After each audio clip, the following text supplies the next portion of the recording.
Hello, everyone. This is a little bit different. I know I just got back from vacation. There's a little backstory to this.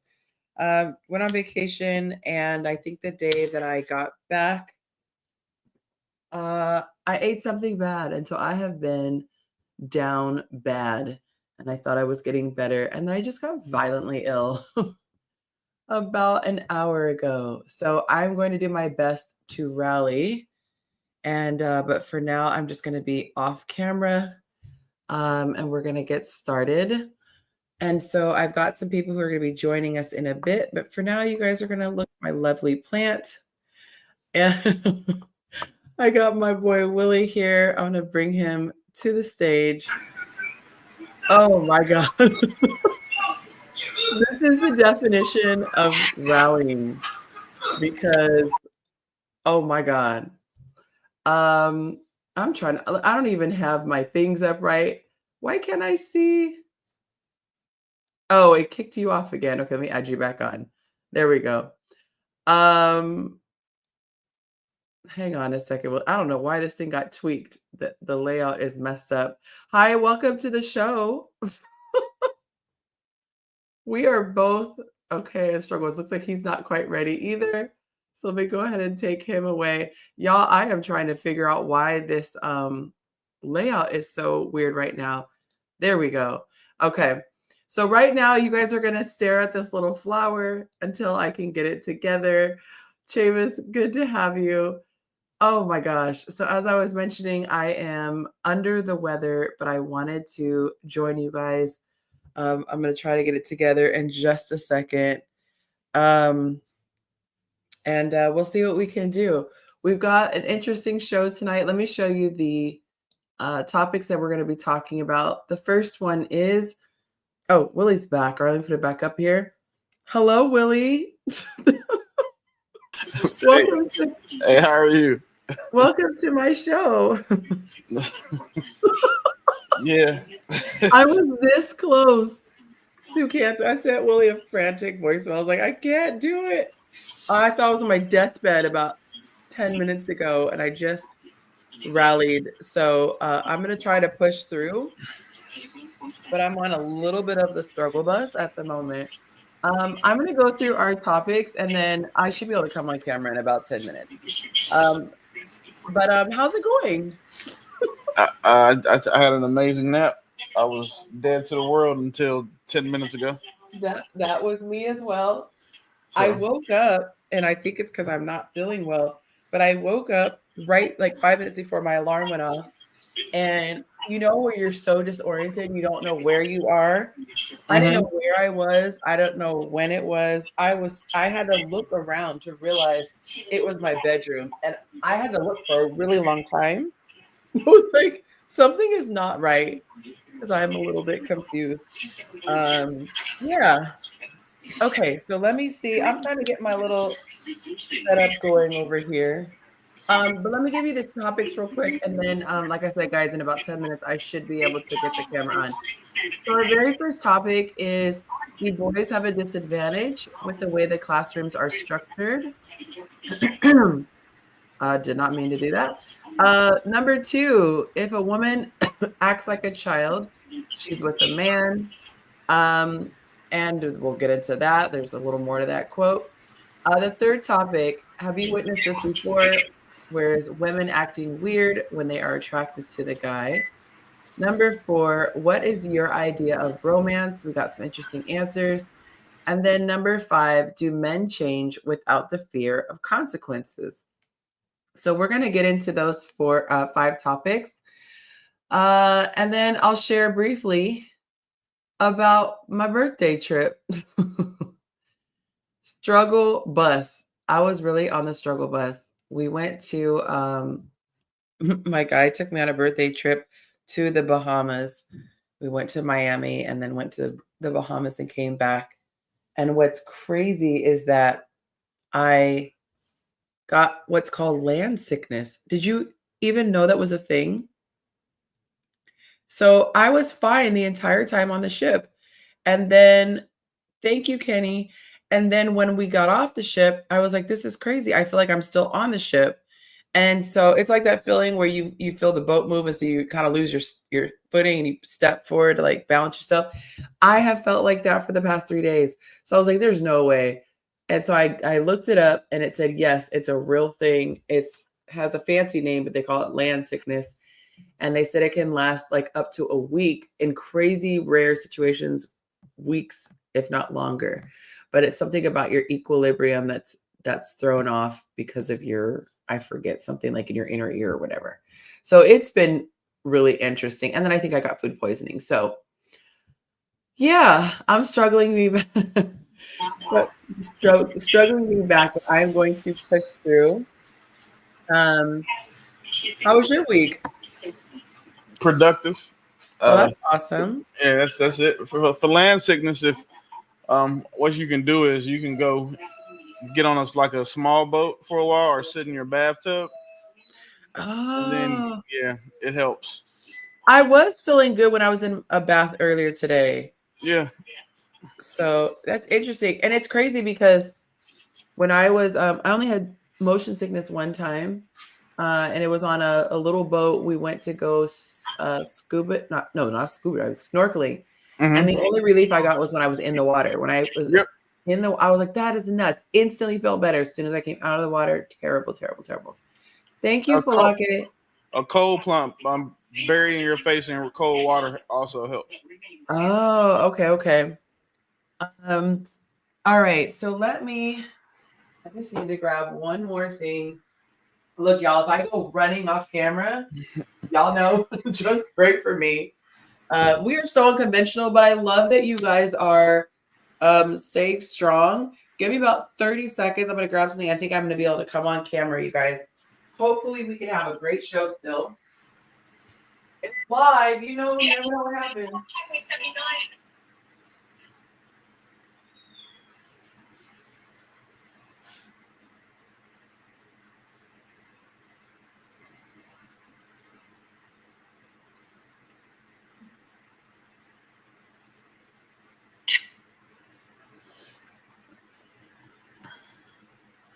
Whew. Hey, Willie Jay, wins the Friend of the Year award for always sticking beside me with my crazy YouTube shenanigans. Okay. oh, don't one day there will be a day that you are called upon. But She yeah, said I need Dramamine when I go on the boat. What's crazy is I felt fine on the boat. yeah, Dramamine won't help you with land sickness, and it really doesn't help with seasickness either. I mean, you could just eat crackers Oh, and do the same thing. Yeah, it's when when I was in the Navy on my very first deployment, I got seasick the day, like the whole ship was seasick because it was all of our first times out to sea. And then we pulled into a port a week later, and everybody had land sickness. But like once you have both back to back, you'll never have to worry about having them again.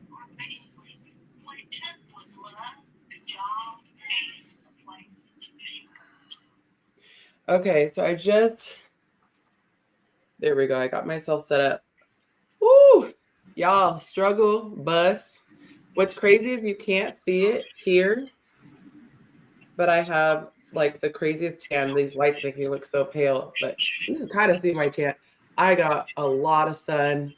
No more pale legs. Can y'all see the tan line from my Fitbit? So that was nice, but this lighting washes me out. Um, okay, we're picking up feedback, Willie, on yours. Is that anything you could control? I just cut it off. Okay. Oh, thank you so much. I wish it was like Zoom where it could, how Noise like, cancel. yeah. Yeah, Okay. StreamYard says no, we're not doing that. They said we're gonna be all in your business. Okay, guys, thank you for your patience. I'm telling you, when you can go on a show and people stick around when they're staring at your wall, that's pretty epic. So I might have the best YouTube audience in the world. How sweet, Cases. Do you want your husband to cover down for you? Maybe cover on the show. Man, I would love if he could take over for the show. Hope you feel better. My wife and mom-in-law was sick for a week, and I've been battling migraines and dizzy spells. Oh, that sucks. That sucks. Okay, let's see. I'm trying to catch up. He said, I know what my wife and I are in for. We finally go on a cruise. You guys are sweet. Thank you so much. So yeah, see, just now I just randomly started getting crazy hot. So we're gonna see how long I could make it. But I'm gonna do my best. Okay. Thank you for locking. Okay, let's get into the first topic, which is, do boys have a disadvantage when with the way the classrooms are structured? I'm going to share the video, and then this one is actually very personal to me. And so let's get into it. People that wrote in was a teacher in a primary/preschool. And she said to me, every year it seems like more and more children, always boys, have this new energy to destroy the classroom dynamics. Young boys in school. So one proposal is to delay education for boys, put them in education later. Is the classroom itself a problem? Like the sitting in school, listening to someone speak at you. Someone proposed to me on this podcast before that boys need more sort of practical play, and the classroom isn't designed for that. I wasn't sure if that was... Well, in single-sex boys' school, they end up with double the amount of recess time. And that is I equate boys to dogs. A happy dog is a tired dog. And if it's not tired, if it doesn't get to run, it's going to cause trouble. And I feel the same way about boys. So in these schools where they decide what's best for the boys, there's usually more exercise and more free play and more roughhousing.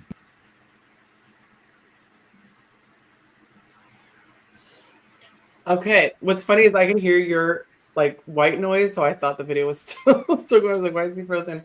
Okay, sorry, I had to answer a text. So this was really interesting to me because I have a boy and I have a girl. Well, I have a man and a girl now. I was gonna say, bro is almost 30. Let's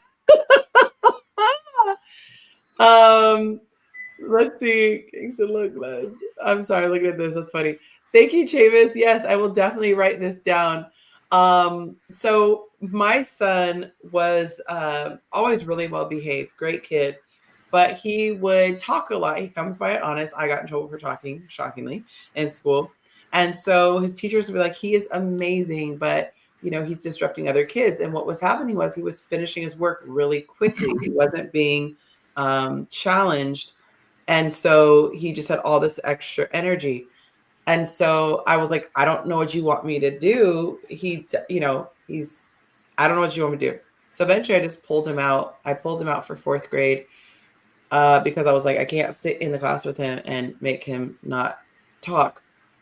And so when I did that, I realized I tried something with him, and instead of just doing like teaching from in front of a classroom type of a setting, I tried doing hands-on. And so I remember at the time we were learning about the circulatory system, I think, where the blood flows and what direction. And so I put things on the floor, and we were physically going from one area of the body that was being mapped out on the floor, and we were moving from section to section. And I had this thought that I wonder if boys would do better, even though he wasn't struggling with his scholastics. I wonder if they would do better if they had to is it not dispel energy? What's the word? If they had to use energy. I don't know why I can't think of the word. Use energy during the classroom time. What would have been the classroom time? And so I think it would have been dope to test like if boys had to, let's say if they're learning their multiplication tables, if they had to be shooting baskets while doing that, or every time they got something right, they ran up and down. Just something to make it fun. I don't think that a lot of the ways that our school system is set up, especially in the US, is really practical. And most of the stuff you forget anyway. So that was just really interesting. So hearing them say that, that the boys really struggle a lot. They were even suggesting that the boys maybe start a year later because they just develop differently. Falaki said, I think after the age of 7, the boys and girls need to be educated separately. Yeah, it's there's a lot going on. I also don't think that they need to be in there that long, but I think that honestly they want parents to have babysitting for a good bit of the day. But yeah, what are your thoughts, Willie?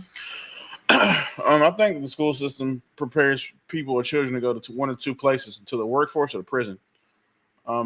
everything they do is structured around the same things they'll have to do as an adult. Sit still, be quiet, stay, do one thing for 8 hours, and then produce results. And And don't then, talk back. yeah, and they're taught to not question authority, do what they're told, Mhm. be where they're supposed to be when they're told to be there. So it doesn't teach people to be free thinkers. It teaches them to be like great employees, because that's what business owners want their employees to do. So I've always been a proponent of um, non-traditional education, we'll say. And then as far as the difference between boys and girls, yeah, you can't raise boys and girls to do the same things, or excuse me, you can't raise a boy and a girl to be an adult the same way. When they are adults, they're going to have different imperatives. So if you raise them to do the same thing and have as if they have the same imperatives, you're just doing them a disservice.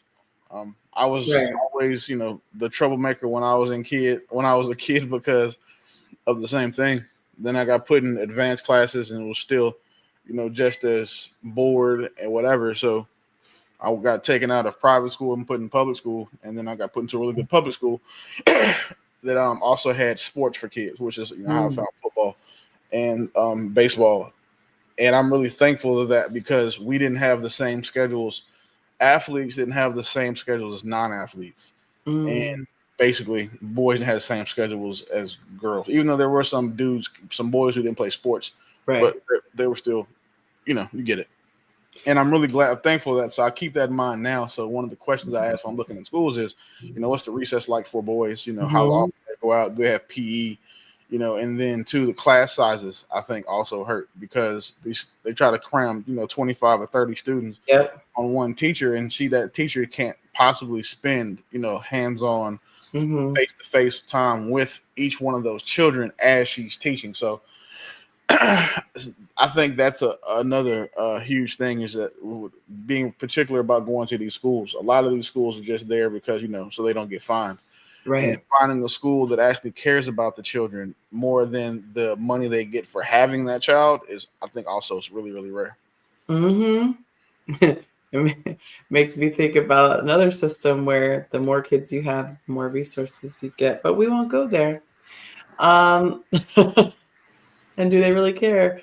Um, okay, so I asked the guys, do boys have a disadvantage with the way that classrooms are structured?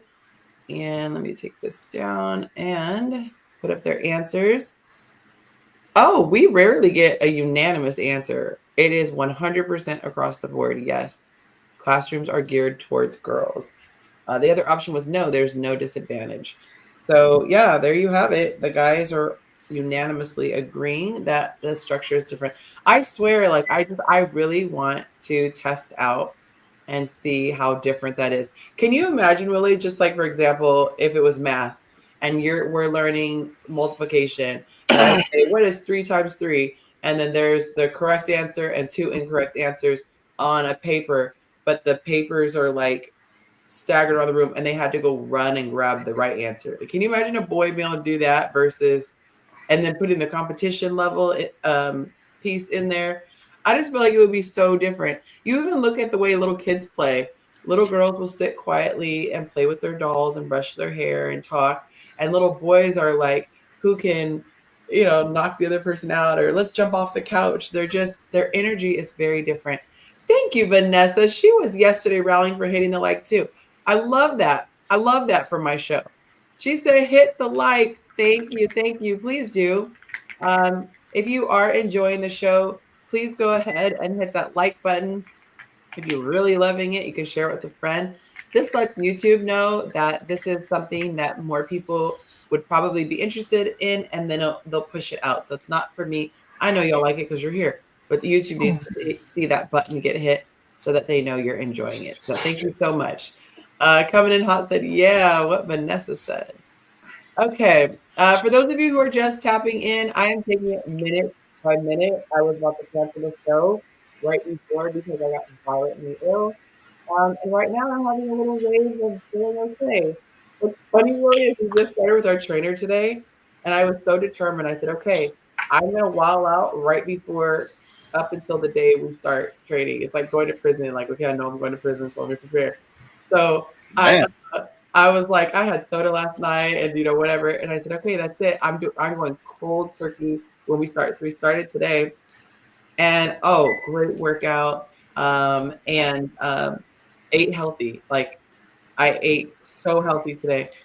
And then I just got so sick. And so Monty was like, do you want some Sprite to settle your stomach? And I was like, oh. I was like, I didn't even want to drink any, but I needed to calm my stomach. But it was so funny. I didn't even get through 24 hours. But at least it's not because I didn't have self-control. Oh, what did I just knock over? Falaki says that the audio is muffled. So let me know if my audio is muffled. Comment muffled. If it's good, comment good, and then we'll see what is happening. But let me know. Right, muffled if it's muffled. If it's good, comment good. All right, so let me take this one off. But what I was going to say is I'm going to go as long as I can. As long as I don't feel too nauseous. I feel it coming back again. And so I'm just going to hang in there as much as I can. Okay, so topic number 2. Let's just hear what he says, and it's going to make more sense because I couldn't fit the whole title on here. In a relationship, if the woman acts like a child, she's with a grown man. However, if she acts like a mother, she's with a baby boy. Baby boy. So if she acts like a child, she's with a man. If she acts like a mother, she's with a boy, he says. So basically what energy she has. Okay. She said the audio is good now. Thank you so much. If she starts acting like a mom, that means she's reacting to his boy energy. If she's acting like a woman as an adult, then she's reacting to his man energy. I've actually heard many guys say that the state of your relationship depends on the guy because he is the leader. So what are your thoughts on that? Very polarizing statement. I don't think that the way a woman acts has much to do with the man's energy as it does how she was raised. She spent way more time being raised to become the person she is than she did with the guy. So I don't think that's the case either. If that was the case, then there'd be no such thing as alpha woman in a relationship. And women love that term now, but it really just means masculine and insufferable. So if she was with a guy who was also masculine and alpha, she wouldn't be able to be that. So I think that, but I think didn't you just kind of make the point then? If she's with if she's with an alpha guy, she wouldn't be that. Meaning, like, there's only room for. That's what I'm saying. If that was true, then there wouldn't be there wouldn't be a point. There would not be masculine women in relationships, and there are. But what I'm saying is the theory is that if the woman is masculine, that's because the man is being effeminate. No, the woman is masculine because of how she was raised. Like, a man can't make a woman masculine. Like, that's not. That's not in our wheelhouse. We can't make y'all do anything. See, I disagree, and I'll tell you why. Mm-hmm. Because there is a part that is accountability, meaning like there are some women who just come to the situation in their masculine. I will 100% give you that. However, we as women have masculine energy in us, and it's for the point of protection.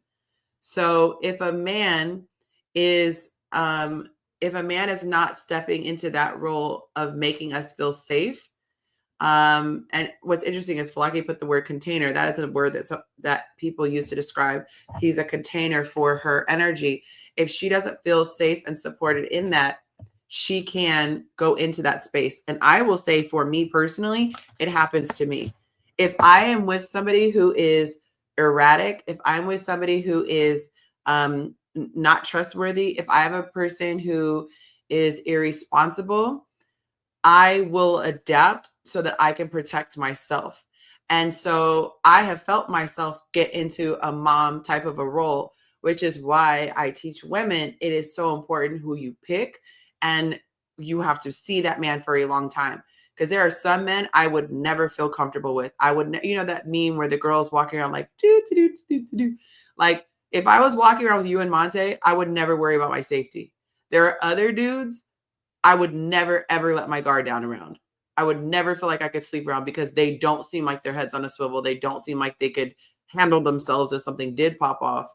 And so that's what I mean when I say we respond to your masculine. So to me, it's a huge compliment if a woman is completely in her feminine and she's just relaxed and at ease, because that means I don't have to stress out because I have my protector. So I'm going to respectfully disagree on that one. I think that's the difference for me is that sounds like you just trust your man. I don't believe that I have the ability to make a woman masculine. Like her parents in life did that before she got with me, because I'm only this very small in the timeline of her life. I'm a very small portion of it. She learned to do all of that stuff without me. Now, if she gets with me, she can trust me and be like, hey, well, I know he has it. I know he got it. But that's not me making her masculine. That's just her trusting me to do what I'm supposed to do. But I don't think that because say I'm not a very serious person out in my personal life, but and that's I can see how that would if this was true, I could see how that would make my women feel like, oh no, I have to take care of this. But me not being a serious person doesn't mean that I don't handle my business at all, and like in the slightest. Because as you know, as funny as I am, if shit gets real, You get realer. I can switch I can flip the switch quickly. Yeah. But I'm not always running around here like I'm some super Negro all the time either. Because But I think though that I don't necessarily think it's about mood, because Monte is silly too, and loves to have fun, but he's never given me I can't protect you. So I think that we actually agree more than you realize, but there's nuance to it. So if somebody, let's say, for example, I'll start this. Every woman has masculine energy when she's born. Like I wouldn't be able to be a business owner if I didn't have masculine energy, because the masculine side of me is just the logical side, the side where I make decisions, and I'm not all about collaboration. I'm about going on my own path and all that. So we all have masculine in us as women, and men also have feminine in us, but we're mostly driven. I like to use the analogy of a driver's seat and a passenger seat. My masculine tends to stay in the passenger seat, and I'm mostly sitting in my feminine. Men who are masculine tend to sit in their masculine in the driver's seat. But there's a side passenger of feminine that can tap in when you need to. So when you're being romantic and sensitive to your woman, you're tapping into your feminine, but that's not your main seat that you're in. So if there's a situation where I don't feel safe, I'm going to then I'm going to have my masculine be in the driver's seat. So that's what I'm saying. There's a difference between a woman who, before she even meets the guy, she's crushed, she's not vulnerable, that's someone who's operating out of that state. If you have a woman who's naturally in her feminine, and then the guy comes in and he's disruptive, he's abusive, he's inconsistent, he's unreliable, he doesn't protect her, instead he hurts her, she naturally, out of human instinct and survival skills, has to go into that other mode to protect herself. The same way a man can't be in this rough mode with the baby, he has to convert to his feminine to be able to tap in and be nurturing. And I don't mean effeminate, I mean like the feminine, where it's not a logical situation, it's more of an intuition, feelings type of a vibe. I think that we agree. I don't agree with him saying that it's either or. And Yeah. I think that what he's saying is a very small percentage of how a woman acts. Because if at the same time, I'm not attracted to masculine women, obviously, at all. That's not my bag. I don't think that masculine women should be in relationships either, unless they're in relationships with other soft masculine women. But it's what he's saying is like how I act is going to be the only thing that determines how my woman acts. I don't agree with that. Yeah. Because the woman I picked had that feminine stuff together before I chose her. I can get with that.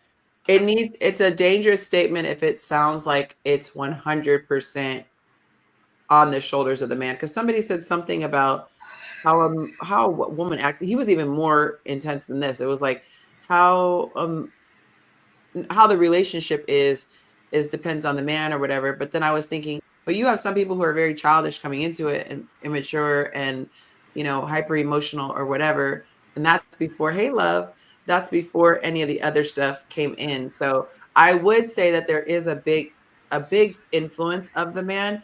But again, we are, as women, that's why we have to know who we're hitching our wagon to. So if a woman says, I'm only like this because my man is da, da, da, da, da, I look at her like, well, why are you with that man? And then when the man's complaining about the chick, well, I act like this because my girl, like, why are you with her then? Because yeah, that person's gonna drive you and push you over the edge, So welcome to the show, Miss Keisha. Hey, friends. Hey. I got stuff to do. Like, it's graduation week, but I was take a break. I need a break today. Oh, well, I'm glad you could join with us. This is probably going to be a very short show. I was telling Willie that I was this close to canceling because I was like on my deathbed 5 minutes before I turned my camera on. And so I am hanging in there. I'm super nauseous right now. Dylan, I think it's food poisoning. So I'm trying to get to these 5 questions. Yeah. Thailand. And I just was in Thailand last year, this time. It was food poisoning on my worst enemy. I did not like that feeling. Shit, I do. Food. It's a whole lot of other things you can wish on your worst enemy with the food poisoning. Food poisoning is horrible. I wish a masculine woman on my worst enemy. I am done with you. Hey, Willie. Hey, friend. Good to see you. We were talking about how a woman can go between mothering and childlike depending on the man. That's what's being proposed in the video. And I was saying, I do think there is some truth to it where if you're very confident in your man, he's trustworthy, you feel safe, you feel protected, it allows you the luxury of being childlike. And I think it's the same. You could kind of stay with a man too. If a woman is very nurturing and compassionate, he can let his guard down and be a little softer and more at ease. And so I do think that we create an environment to a degree. What I like what Willie contributed is we can't make it a blanket statement where there's no accountability. Like if a person's wilding just because they're wilding, because I've seen people who are just wilding because they're wilding. Hey, Jacob. But I do think that there's something to it. Like I think about me for an example. If I'm with a guy and he's very forgetful and he can't ever be anywhere on time and he's bad with spending money, I then go into protective mode. Like, okay, I need to monitor your spending. I need to make sure that you're up and getting dressed at a certain time. I need to make sure because you feel like if I don't step up, you're not going to make good decisions. So for me, I would rather just not be with a person like that because I cannot stand feeling like I'm in my mother mode in a romantic relationship. I have children. I can be a mother to them. I don't want to be a mother to my man. And then what's crazy is if a man tries to be like, stop mothering me. And then you're going to say, well, stop acting like a child. And then I wouldn't have to. So I just rather avoid that situation altogether. They say she. I'm so curious, your gender coming in hot. Are you on the guy's side? Or are you on the girl's side? Not on side like it's sides, but like I'm curious your gender. What do they mean by childlike? So childlike, I use the example about when you go to the store. If you go to the mall, you could be like a kid where you just get out of the car and you're just like excited to go in the mall. If you get out of the mall like an adult, you go, where did I park? What department store am I nearest to? Is there a number on this row? Okay, did I get my keys? Did I lock the car? You have to think through so many things. The kid's just like, yay, we're at the mall. I'm just closer to get ice cream. So he said, I'm a man. All right, that's right. Claim your gender. I feel like you just called me a child because I go to the mall. I don't do none of that shit. I feel like I just got called a child. I don't do any of that. I go to the mall and I know what I'm there for because I don't like to shop. So I know I park. I find out where I'm parking, where them stores. I park in the closest entrance to that store. I don't like walking around. Malls aren't safe.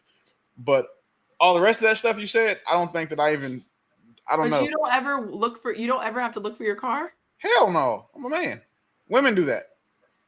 Oh, well, Yeah, that's a woman thing. Always gotta look for my car. Not Jacob said people still go to the mall. I can't. Yes, you just shop online, Jacob. Yes, we do.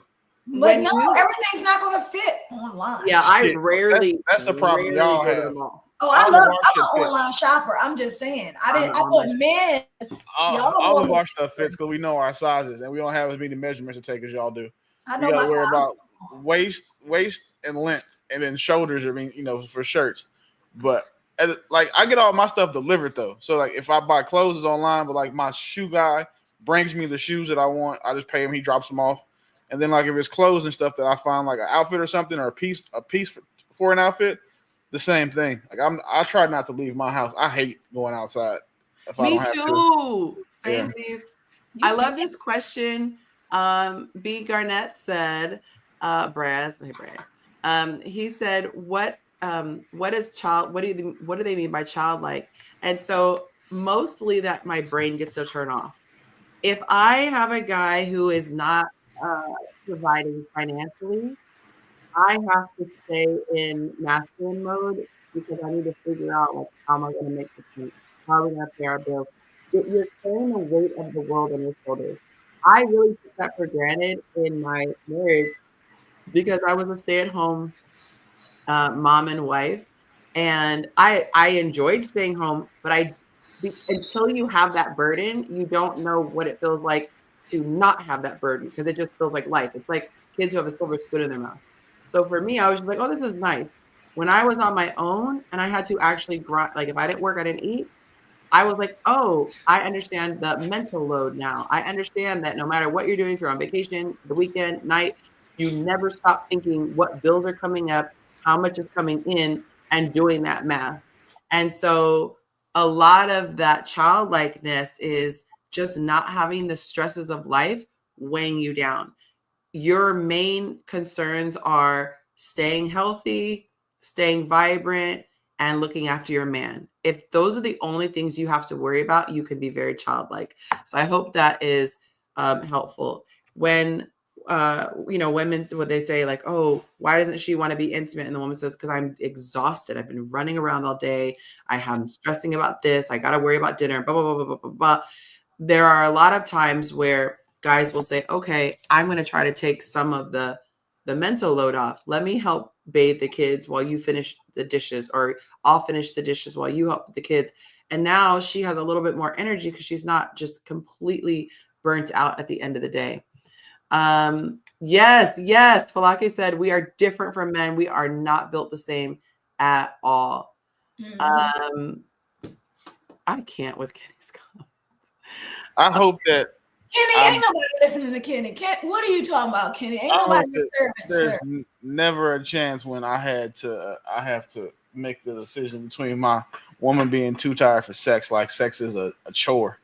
Like that is I agree. what what are we talking about? I'm too tired stuff. Like I wish that men could be in women's bodies. It's so funny because we have such different experiences. One of the things I've learned in relationships is we are so different from each other to where it's hard. I struggle sometimes without judging the opposite sex. For example, where it's like where men don't want to have these deep conversations and be emotional. It's hard for me. I naturally want to judge that and be like, you're a shallow person. Da, da, da. And it's hard to just say it's different. Like that is different. And I think the same thing is true when it comes to intimacy. Like we could judge men and say, oh my gosh, you guys are horny all the time. You don't need any connection. You would just do it with an inanimate object practically, and it's like we could judge, and then men could judge us and say, you should want it just like wildly animalistically like we should. It shouldn't matter if you're hot, cold, upset, hungry, tired, exhausted, irritated. Like you should want it the same way we do. And I get that there's a correlation in their mind with you must not love me if you don't just want me all the time.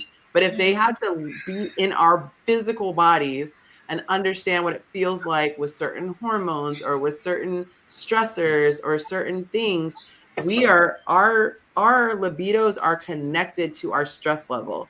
So we don't. everybody's is for the most part. I think that's one of the like women say it goes both ways. It's if y'all were in our bodies, we have to deal with when we are out in the world to provide the way that we do for you and the stress that comes with that. and then to still want to come home and desire you, I think that most women will be flattered. I But think you said I can't yeah, I can't. imagine a woman feeling like it was a chore, but it's Right. not that it's a chore, it's that there are things that are overwhelming her. So if you had a woman's body, you would go, it's not about not loving him or feeling like, oh God, I have to sleep with him. It's there are things that are forefront. So it would be like if you stub your toe and you're no longer sipping tea with your friend. Like, don't you care if he's a friend? Your brain goes, we're going to focus on this toe right now because it is hurting. Yeah, And then once my toe feels better, then I can focus on having tea with my friend again. yeah, That's and I think how that's it the is with difference. sex. I think that's the I would attribute that to more the mental fortitude than anything else, because again, women's hormones, hey, that's cool. We have those same things. You We don't. we do because our, No, like you you said, have our stress. hormones. You don't have the same hormone. They've literally scanned a man's brain No, and a I'm not woman's talking brain. about I'm not saying we have the same hormone. I'm saying that we have things like stress that raises our cortisol level, HDL and CDL in our blood. So like we're affected the same way. It's just that we choose to go about it differently. And I think that the being tired part is just that women look at sex differently than men. Yeah. Because a lot of women, y'all swear y'all don't even enjoy sex because most of the time you don't have an orgasm. I feel like these are those women that feel like this. The women who know that, oh, my day was bad, but my man is going to snatch my soul or blow my back out. They're never too tired to have sex.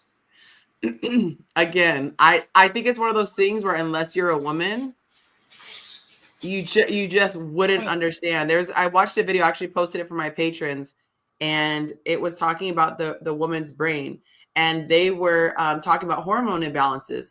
There was a woman who became actually physically violent, and she was like, oh my God, what's wrong? She knew it was wrong. She didn't want to be like that.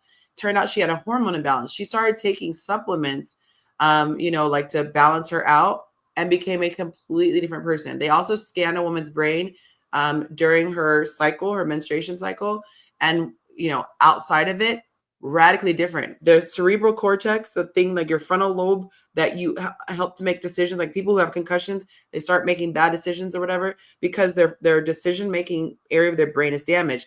It was fascinating. He said when a woman has hormone imbalances, literally she's like she cannot function properly. So I think we downplay what's happening physically, and there is an idea. I know a lot of men think like you, Willie, where it's like just willpower it. But if it's a chemical imbalance, there's no amount of willpower that you can add to the situation to change what's happening chemically in your brain. Yeah, That would be like saying someone bipolar, like, come on. I was gonna say that stuff like that, bipolar, but at the same time, I think that a lot of women, I agree with the science, what you're saying, but I think a lot of women use that as an excuse just to be lazy. And But they're able to because a guy, I can never be like, oh my God, I'm cramping, so I'm gonna be a dick to you today because I'm cramping and I'm about to start my man cycle. So I'll be very transparent. I hope I don't regret later. When I experience a hormone change, I personally notice things that don't usually bother me irritate the mess out of me. And it's not an excuse. I've never used it as an excuse to treat somebody differently. However, I can say it is a very real thing. It would be like somebody who's hearing a marching band, listening to the marching band while they're at a football game versus listening to a marching band when they have a hangover and it's 5 a.m. You are going to be very sensitive to something. So all I'm saying is that I have empathy for what the person is going through. And while some people will use it as an excuse to say, just because I'm feeling I can become a nasty person, I think other people need to tap into the empathy side and go, the fact that you're even holding it together is a miracle. Because if I was being pumped with what you're being pumped in your brain and I had never killed anybody, that is huge. So some people just need to not be around people for those 2 days, and they're suffering too because they're feeling sad and depressed and wanting to cry. It's like somebody pumping you through the craziest narcotics and you're tripping out, but you're supposed to act normal during this phase. Again, I wish to God men could go through it because if they did, this conversation would be dead. Like I never tried to, when I was married, I be having stories, I never wanted to try to withhold it. I just think that, like you said, with all the stresses in the marriage, my ex-husband's kids, I was just emotionally drained. Mhm. Where, like Willie said, it started becoming a chore. I'm like, well, let me just do it because that's what I'm supposed to That's do. what I'm supposed to do. Yeah. Yeah, Nobody want no Patrick Coochie. No man wants I'm that. with you. That's why, I just Yeah. didn't do it. But Yeah. you did just remind me of something for the other point. Like, excuse me, to the point. Another reason why I don't think that a man's energy or how he acts has really much to do with the woman's being masculine or not. Because I was in the military and being around these masculine women for Mhm. my career, them being masculine didn't have anything to do with the men they're with. It was the environment they were in. So I do agree now. I do agree with you that a man can't influence a woman's energy. I am almost more certain that influence is significantly less than her outside environment and how she was raised. So actually, just think about what you just said, though. You said her environment. Mhm. So I would argue that your relationship is an environment. Because Right. if I go to Again, work and my environment is really, really stressful, but I come home to a very peaceful, calm situation. Same thing in a guy in the military. Imagine you're an active duty military and then you come home on furlough or whatever it's called. it's And different for then, us. Yeah, huh? it's way different coming home for a guy in the military and a girl. So, but what I'm saying is, imagine the contrast between being at war, someone potentially going to take your life at any second, step on a landmine, whatever, and then being in a safe space with a woman that you love, who's caring for you, nurturing you, wanting to make love to you. Your body naturally reacts differently. So I purposely used an extreme situation to make my point. You're going to react to your external environment. So if I come home and my man is giving me hell. I'm stressed out for my job, but now I got to come home and do all the stuff that he didn't do. Now on top of that, I got to find out, oh, you're gambling and you just blew, our mortgage for the month. Oh, great. Now I get to take another shift where I work and try to make up for it. Those things are your environment. You're going to be stressed out. So I would just say environment, and your environment includes your relationship. So he can either add to or he could take away. But I do stand by the whole, it's not 100%. You do have some level of degree in which you can. So to me, again, like I said, if I'm pushed to the point that I'm masculine in a relationship, I don't want to be with him because I'm not naturally masculine. Even if I have a female friendship, if every time me and Keisha hung out, we're arguing and fighting and I'm having to like assert my dominance or whatever or protect myself, I would rather not be friends with her. Because just I'd rather swing be on. light and feminine and kikiing and girl, your hair's so cute. I want that energy. I don't want to feel like I'm in this mode. That's stressful. Just swing on them. That's what you do in a situation. Just swing on Oh, them. and Falake says women are more sensitive to their environment than men. Ah, I like she coming with the little points tonight. Okay, so the question is, do you agree with the statement? If a woman acts like a child, that means she's with a man. And if she acts like a mother, she's in mother mode, she's with a boy. This is what the men said. Ah, he has a valid point. 28. I can't read that. Is it 25%? Thank you. 25% and 75% said, nah, this is nonsense.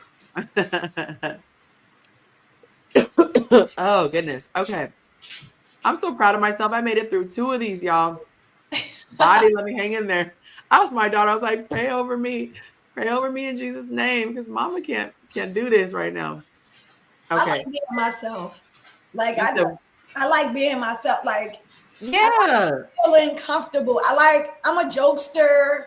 I like to laugh. I think I'm kind of could be a big kid sometimes. Like I'm the one who is probably jumping on a trampoline. Like, you know what I mean? Like Really pretty up. I don't know. I never did none of that. Like put Yeah. that in perspective. But I think that's about the maturity of that's crazy. Yeah. If you haven't done so already, please hit that like button. Let YouTube know that you are enjoying the show. Go We're ahead. gonna get on to number 3. We're gonna play a video to set this up, okay? Let me go ahead and set up number 3. Okay, here we go. This. Oh, thank you so much. No, it's fine. Don't worry about Have it. a nice day. You too. Bye. Bye. Oh, hey, sorry. Can you tell me what the train station is? It's over there. Do you have a map or You something? can use your Google Maps. Oh, I'll tell you where to go. Okay. Thanks, I guess. Yeah. So I'm gonna play it one more time because it went so fast. This. Oh, thank you so much. No, it's fine. Don't worry about Have a it. nice day. You too. Bye. Bye. Oh, hey, sorry. Can you tell me what the train station is? It's over there. Do you have a map or You something? can use your Google Maps. Oh, I'll tell you where to go. Okay. Thanks, I guess. Yeah. Thanks, second.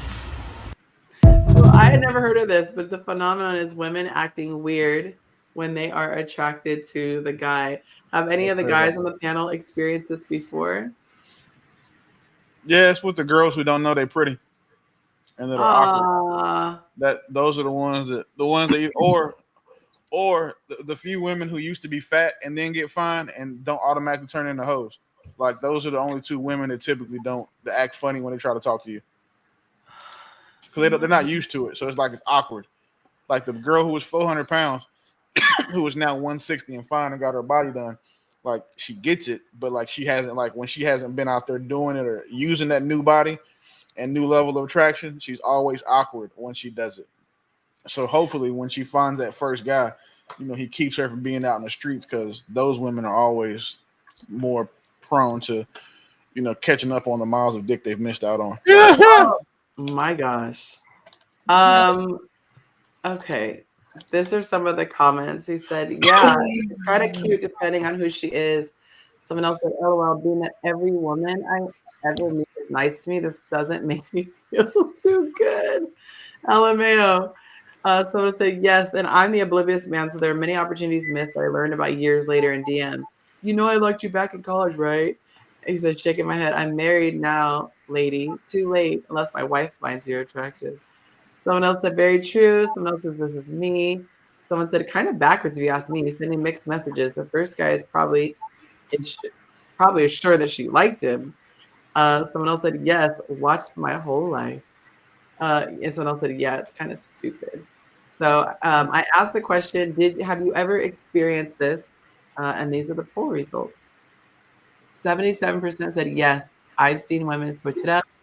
23% said, no, I've never noticed this. Okay, so I'm gonna take this down. Welcome to the stage, Kevin. Good to have you. What's happening? Kevin. Hey. I told the other guests I am hanging by a little thread. Oh, didn't mean to put that up. Hanging by a little thread tonight. I'm not feeling very good, but I'm gonna stick around as long as I can. I'm gonna try to get to these 5 questions and give y'all as much energy as I can. Feel free to send some extra love today if y'all want to do some YouTube tips, some super chats. I am on the struggle bus, and as soon as I get off here, I'm going to go right back in my bed. We're going to go to question number 4. What is your idea of romance? And let's look at the video that inspired this question. This. Oh, thank you. Nope, that is not the video that inspired this question.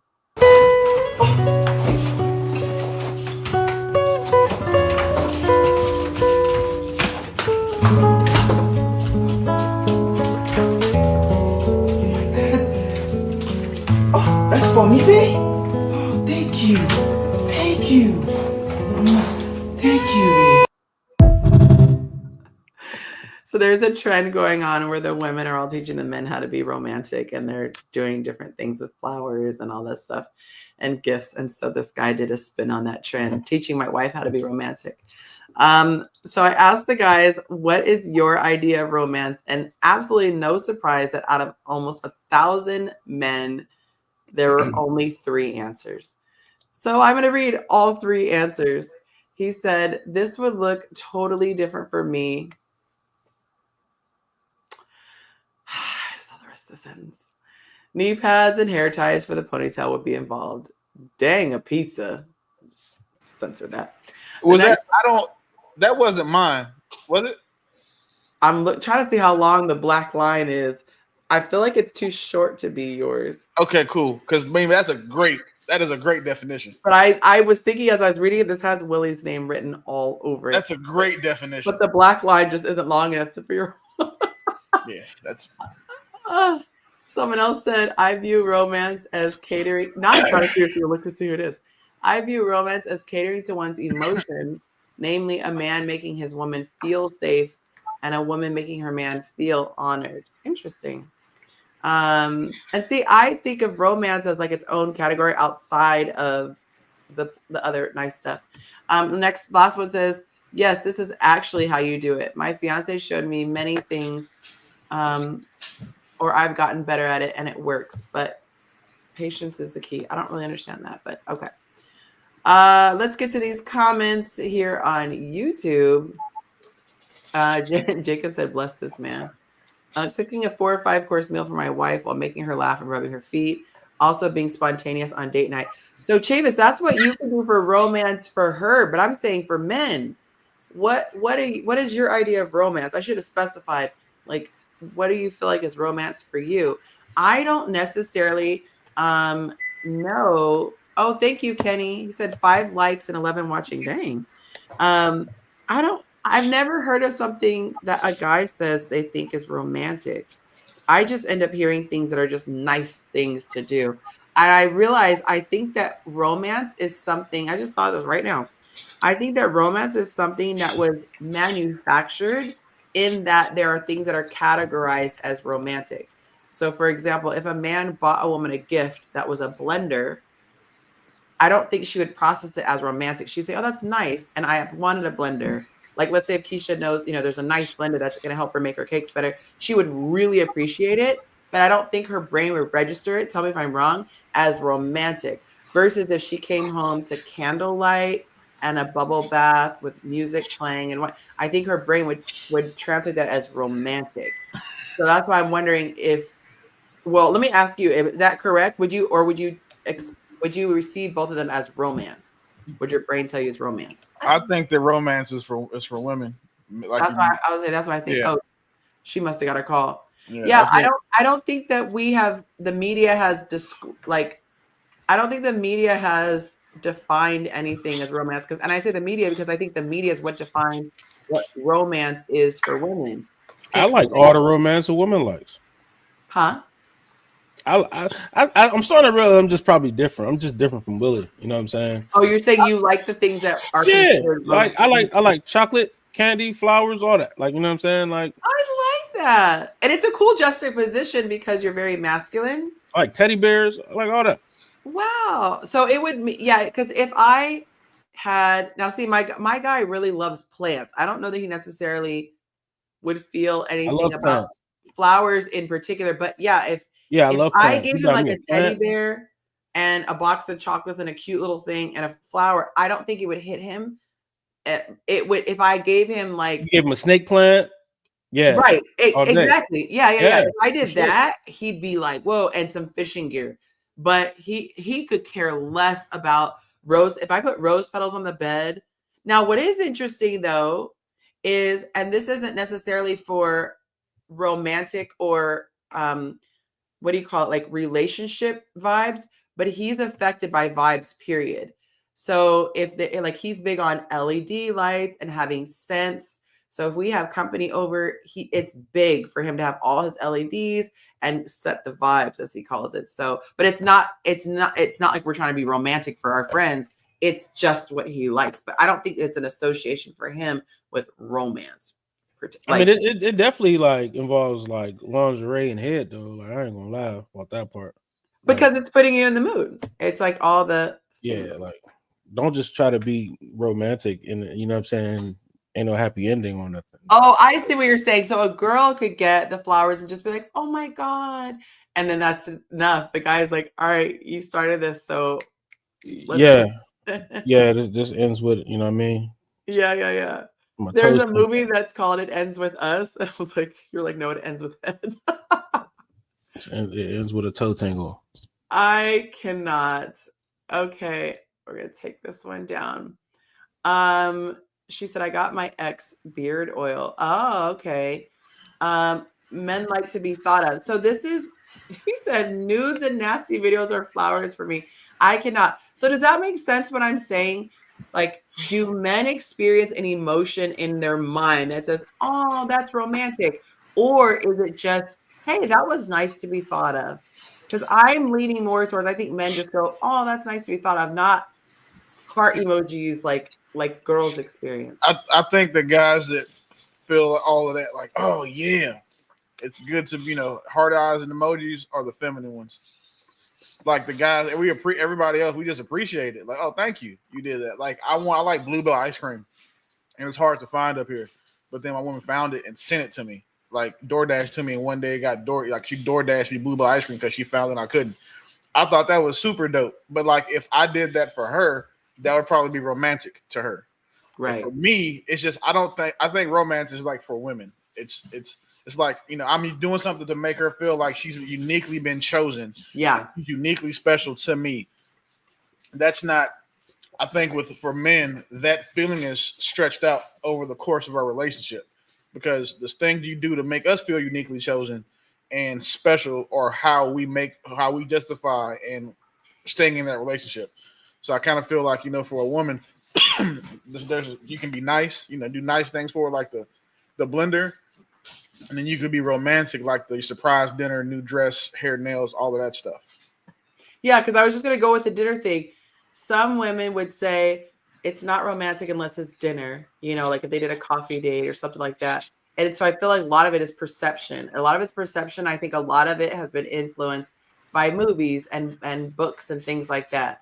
And so, someone might say romance could be coffee shop if you walked in and there were a bunch of balloons, or if there was we have a very specific look for romance, and it includes, hearts, rose petals, candles. It's very specific what that looks like. And I don't think we're just wired that way. I think we were just taught over time. But you think men don't appreciate that stuff? I think they it's appreciate romantic? it, but I don't think it gives them butterflies. That's the best way to describe it. I think they say, this is nice. The same way I would say, oh, that's nice that someone bought you a blender. If you bought me a blender, or for me, I like guns. So if my woman bought me a gun, I would be really appreciative of it, right? But the only thing that will give me butterflies would be the head that follows. Mm-hmm. Like that's the part that's gonna do it for me. Like I would say the part that gave me butterflies is when she get the hot rag after the head. Like that would be I mean, that is a nice bowl, not to have to. That part would give me the butterflies. Like after the head, she went and got the hot rag, and you know how awkward it is to have to stand there in front of the sink while you're like just finished, your toes just uncurled, and you got to wait for your water to get hot and come back and wipe your own balls off. If she came back with the hot rag, Kevin's in bed punching the air I love for sure. Yeah, true. True. I cook breakfast that morning. Anytime it happens, I go down and cook breakfast for the kids, get them ready for school. You stay in bed. I'll get the kids ready. Yeah. I don't even do it on purpose. I don't even do it on purpose. Like after, I don't think about doing it, but after she take care of me, I get up and go and start making breakfast. I lie to you not. That is so funny. So Jacob says most women are lazy romantically. I would say we don't know what the blueprint is. Think about it. When they gave it to you in the comments. There were literally two. There were knee pads, a hair tie, and throat numbing spray. But that is sexual. That is not romantic. That is romantic to men. That's like we're telling you that's what we think is romantic. Like all the other stuff is cool, but it's got to end in some hit. It has to end in post-nut clarity for us. Because after that post-nut clarity, we're gonna be like, damn, I really do like her. This really is my woman. Oh, I love her. I'm gonna marry this woman one day. And the majority of the times when a man decides like he's going to marry a woman, he has busted a nut within the recent 35 minutes. 35 to 40 minutes ago. He just what? And now he's like, hey, you know what? I can deal with that for the rest of my life. that is enough for me. She is And enough it's for me. lasting. Like after a woman like swallows you, you like think about it for days. Like, Yeah. dang, I can't believe she Because did you it. got to think about it for days because she's babysitting your kids. And if you feel like Yeah. you're a good father, you want to know where your kids are at all times. Y'all get on my nerves. We What was telling the you the last thing he truth. Don't said? let it get on your nerves. Like, listen to what we saying. It's a good But way. what was the last thing he said? He said your kids. She's babysitting your kids. But Yeah, I said if she swallows, she has my children. I want to know where my Right. kids are 24/7. So of course I'm thinking about her. That's what I'm for like. days after. For days, like My internet had went out, but I just thought romance was my both. thought of romance was before y'all move on was just intentionality. That's all. Like just overall, not necessarily sex, not necessarily. It's like gestures, words, moments of support. What did I write down? Consistent actions. All that could be. I see you. I choose you. I love you. I feel like that's romance with a little hit on the side. Like So Keisha, you interesting. I just asked ChatGPT, what's the difference between romance and a nice gesture? And it used the word you just did. It said it comes down to intention and emotional intimacy. A nice gesture is thoughtful, kind, and it can be done for anyone, a friend, coworker, parent, etc. It might include things like picking up your favorite snack, running an errand, helping with chores, show support or appreciation. It's like your partner grabs a favorite smoothie on the way home. That's a nice gesture. But romance involves emotional and sensual connection. It's specific to romantic love, meant to make the person feel desired, special, or swept away. It often taps into creativity. Ah, that's a good one too. Yeah. Creativity, Yep. intention, and anticipation. It aims to stir feelings of passion, intimacy, or deep affection. So it says, for example, your partner lights candles, puts on your favorite music, and sets up a surprise dinner for the two of you, which is a romantic gesture. A nice gesture says, "I care about you." So I actually did a class on romance for men, and I said, you really just have to deal with all five senses. You want to make sure she's physically comfortable. She doesn't want to be thinking about I'm freezing cold or burning hot. So if she's comfortable, that might mean throw some pillows down, actually have a blanket or whatever. Physically comfortable. And then you have smell. If you have fragrances, that usually will, make her feel away. Then you have audio, the audible. It could be a crackling fire. It could be a water, like a water machine, or you're by the water. Or it could be music or a combination of those. And then you have sight. So you're going to have, or you could have candles. I'm sorry. Then I have sight, which is light. Usually an element of light where you are, what is the word? You're manipulating the light in some way. It does something. So like if you're in this bright studio, that's not really a romantic vibe. But if you have turn the lights off and put up twinkle lights, or you put on candles, or even if it's LEDs, it's affecting light, or you have just the fireplace fire lights, the light by the fire, that adds it in. And then we have touch. So if you are making her feel good, you're either with her comfort, with the comfort. I put that in with the comfort, but making her feel comfortable. So soft blankets, soft pillows, whatever. Those usually all together make that type of romantic vibe. Because even if you don't have rose petals and flowers, if you were to set up a massage table, but you dim the lights and you play the music, it's like you're setting the tone, and it's like bordering on sexual harassment if it wasn't your person and it wasn't solicited. That's like the difference. It's like a nice gesture that would also be inappropriate for a coworker or an officer. That's to me where it makes it romantic. And I was trying to explain it to somebody. If you could do this for your sister or your mom, it's not going to translate to me as romantic. So that's why the blender thing wouldn't be romantic to me. I love the TikTok trend that was going on for the men. That was the sight, see, smell. I don't know if you saw them, but all the senses, the women were doing that to the men. So I was like, oh, that's romantic. Let me get my man so I could do that. That's a great idea. What were they doing? So they had like in each box, each gift bag, it said sight, it said smell, it said taste, it said, and it was 5 things. The men enjoyed for the man? Because when we think of romance, it's always woman driven. Yeah. But where's the romance for the men? You know what I mean? So when I saw that on TikTok, I was like, yes. I just didn't have nobody to do it for. But I thought it was pretty. I'm passing out knee pads this Christmas because I want to don't do need no knee anything pads. that makes my woman's life easier. And if she's going to do something over and over and over and over and over again, the least thing I can do is focus on her knee health. We'll get a better carpet. How about that? Who has carpet? See, since who has carpet all over their house now? Your house must be built in the 2010. No, it don't have to be all over the house. It could be that one real nice. No, you tried it. Nope. Get nicer carpet. I don't have carpet. We do hardwood around here. Hardwood, no pun intended. I have carpet in. I have carpet in my car. Like I have mink floor mats. Willie's got the hardwood all right for his lady. Sheesh. Right. So wait a minute. Somebody said Willie got barred into entry in heaven. Somebody said Willie gonna be barred into the entry at the gates of heaven. Terrible, terrible. Falake, listen, wait. Since Falake said that, I just want to point out.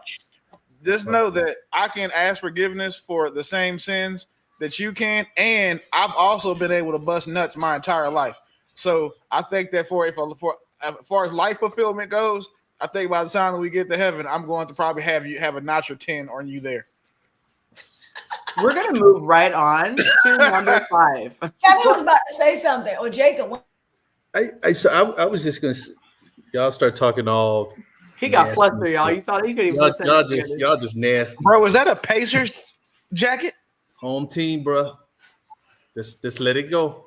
When he first came on, I thought it was like a marching band thing. I thought the things were like sitting up. Man, a Pacers jacket. Can you see it? I'm a Hoosier, born and raised. I'm a Hoosier. With that stick, bro. Oh man, I'm meeting those. Like he just took that off. I'm a Hoosier. I had my Reggie Miller jersey on earlier. Here's the thing, and I'm gonna go back to the comments. Okay. This is about romance. Romance. This is. Let me put the caption up. Okay, there we go. this is a PSA for women. Women suck at romance. It's terrible. And Your women suck at romance. I'm about to say, don't speak for me because I am phenomenal. I'm speaking for y'all. He's just saying when he says women, it's the majority of women suck at it. Women so suck at it. It's like like his dog is gonna holler. I was. He can only go off of what he knows. So what he knows is the plaid letter J. But go. Hey, ahead. real quick, just make sure y'all keep that same energy for any conversation we have going forward. There we go. Thank you. So it's plaid letter J's. It's Miami soul food and I like Thai. It's like it's you know, we go out to eat, you taking pictures of the food to show your friends rather than being invested in what's going on. Women are lazy as hell when it comes to romance and dating. Or you said they don't know what they're doing. We too grown to be talking about you don't know something. Go learn something. Or you're not paying attention. This happened today. I asked this question. I was on a call, I was talking to somebody about a sponsorship at work, and she just out of the blues, like, who you seeing? And I'm like, how did we get here? We're talking about work. How did we get here? And so I felt what she's alluding to. And I said, well, I went down my path of question, like, why you want to know all this, whatever. But I was like, well, okay, so what does a man get for dating you other than he gets to feed you and take you places? How gets to feed you? And the phone went dead. She couldn't think of an answer. That's been really what I have been running into. You just show up cute, offer me some sexual favors, and that's it. Women, I feel like a lot of women don't know what to do with a man. If you ask most women what they bring to a relationship, 90% of shit they say is identical. It's nothing special. They do what you tell them to do. So Hold on, you got to know what these are women for. It's this weird place where, like, I think guys are figuring it out. Women ain't. And I don't know what to do with. I would love for you to address this because I would love to. What I have experienced at this big age is a bunch. It's like women are like stray cats. They just come around hungry. They want me to take them places. That's not leaving the milk on the porch, man. And give them shelter. No, I just had this conversation with someone very near and dear to me. She is, from what I can see, obviously I'm not in her relationship, but she is phenomenal to where I'm like, you got to pull back a little bit until the guy shows you he deserves it. This woman would, because she broke up with the guy because we want to get into that. But she had a key to his house, he had a key to hers. She would find out what time he was going to be home from work, would drive 40 minutes in traffic to his house if he wanted to be at his house that night, and would cook for him and would coordinate to make sure it was going to be hot by the time he came. Mind you, his kitchen was horrible. It was like a tiny little that you can't open the microwave and do something else the same. Like, it was bad. So anyone knows about cooking an environment like that is already stressful. She would take care of that. She would make sure that he was sexually satisfied. Birthdays, lavish. He's getting J's. He's getting taken on, trips. He's gay. He's gay. He had major issues though that he was in therapy for. He would find reasons. So I'll tell you one situation. I pray to God they never watch this. One situation, he got her flowers, and she. This is like the stuff that they would fight about. He got her flowers, like 4 dozen. It was gorgeous, and so she's had this moment like, oh crap, they've been sitting in the kitchen this whole time, because she had been really, really, really sick. I'm talking like she was out for a week on her deathbed. So she said, I don't want him to think that I didn't care about the flowers. She had just kind of put them in the fridge, and she's really into flowers. So she went downstairs and started cutting, what you do to the flower. You cut them, put them in the vase, whatever. So it took about 20 minutes. And by the time she came upstairs, he had an attitude because he felt like she wasn't prioritizing her time with him. Mind you, he'll do the same thing where he'll get on his phone and be scrolling and not realize he just wasted 20 minutes of their precious time. But she tried to explain, like, I was trying to honor you and your gift. That's expensive. Like, I was trying to take care of the flowers. So he would get mad for like the craziest things. And I'm just like, gay. She's beautiful. She's thoughtful. She's a good time. Oh, she was always bubbly and happy. And he was like, you're too energetic. Like, bro is gay. I'm sorry. Right. So it's like, so I get that Jacob has his experiences, but my girlfriends are telling me this stuff. So it's like, I don't know where the normal people can't just come together. The normal people don't like each other. They don't. Right. Because the normal women don't believe they're normal. They think they're above average, and they want the men who are also above average when they're not average themselves. I love going above and beyond. Like, for me, it would be fun to create like a restaurant environment. I'm going to give you the whole shebang. I'll give you the tablecloth, the music, the candles. I'm going to do you courses. There's going to be a special dessert. I like doing all that stuff. For me, it's a buzzkill if I do it and you act like it's a Tuesday. Yep. If you are just like, so, sorry, I got triggered even saying that. You could have just told old girl that her dude was gay. And I want you to ask the next time you have your class, what you just described, the last time a woman did that for somebody.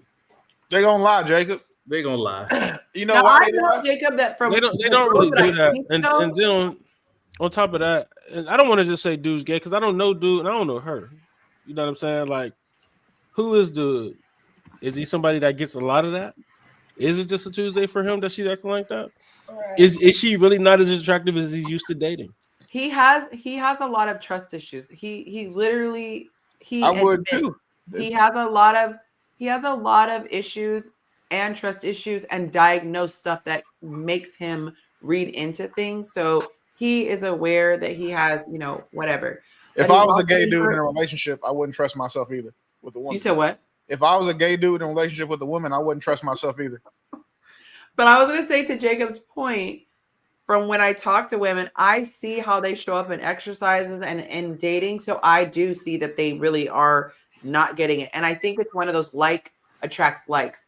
So the women that I hang around, that was my experience before I was coaching, because I was like, oh, you have to think about my coaching hat.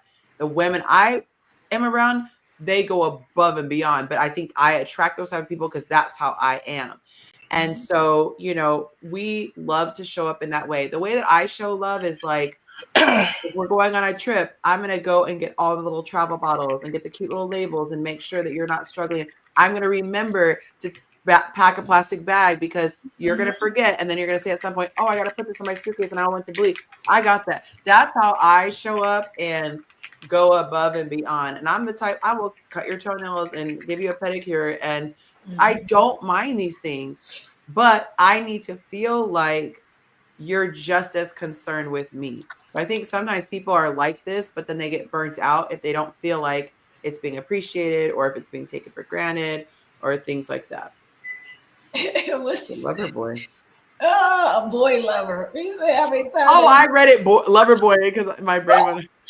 A boy lover.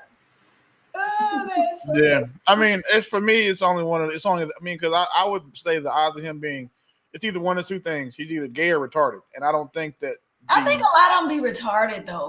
No, I don't think there's very many retarded men or people. I'm going to start writing down these stories, and you would be like, our joke is you can't make this stuff up. I wish I could tell another story, but they're in my community, so they would know it's them. Some people suck, not even in relationships, they suck at life. Some human beings are so lacking self-awareness, they don't know how they are showing up. Do you understand that you're describing the way that men view most women? But that's what I'm saying. But you guys don't date men, so I'm saying those people are in large numbers, men and women. Oh shit, we've had one of those guys on the show. Never mind.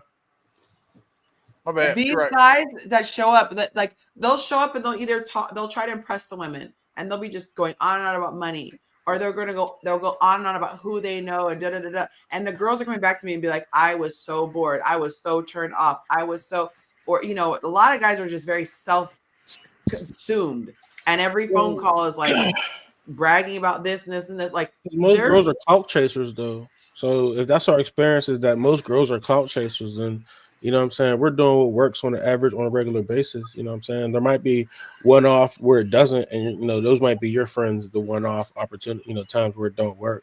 But then they're going to tell 9 other girls that same story, and it's going, they're going to get it. So, but do they? I'm glad you said that, because that was my next question. Is his goal to get laid or get in a relationship? Because if these people are trying to get in a relationship, they shouldn't want that type. It's like a guy who leaves with his money. You're going to attract a gold digger, and then be complaining that girls are gold diggers. Well, I wouldn't say that a man that leaves with his money would attract only gold diggers. He'll attract women who want a man who's financially secure as well, and then it's on him to vet those women and weed them out. Because all women want a man with money. I'm going to disagree with you. I'm going to play devil's advocate. Okay. I want the wealthiest man I can get. That's in my DNA. However, let's say you and Kevin have the exact same, what is it called? Financial portfolio. Exact same, not a penny difference. And if Kevin comes in and I notice subtle things, I might notice his car. I might notice when he goes to pay that he has a black car, whatever. I might notice subtle things, but he never says a word. And he's not wearing flashy designer labels or whatever.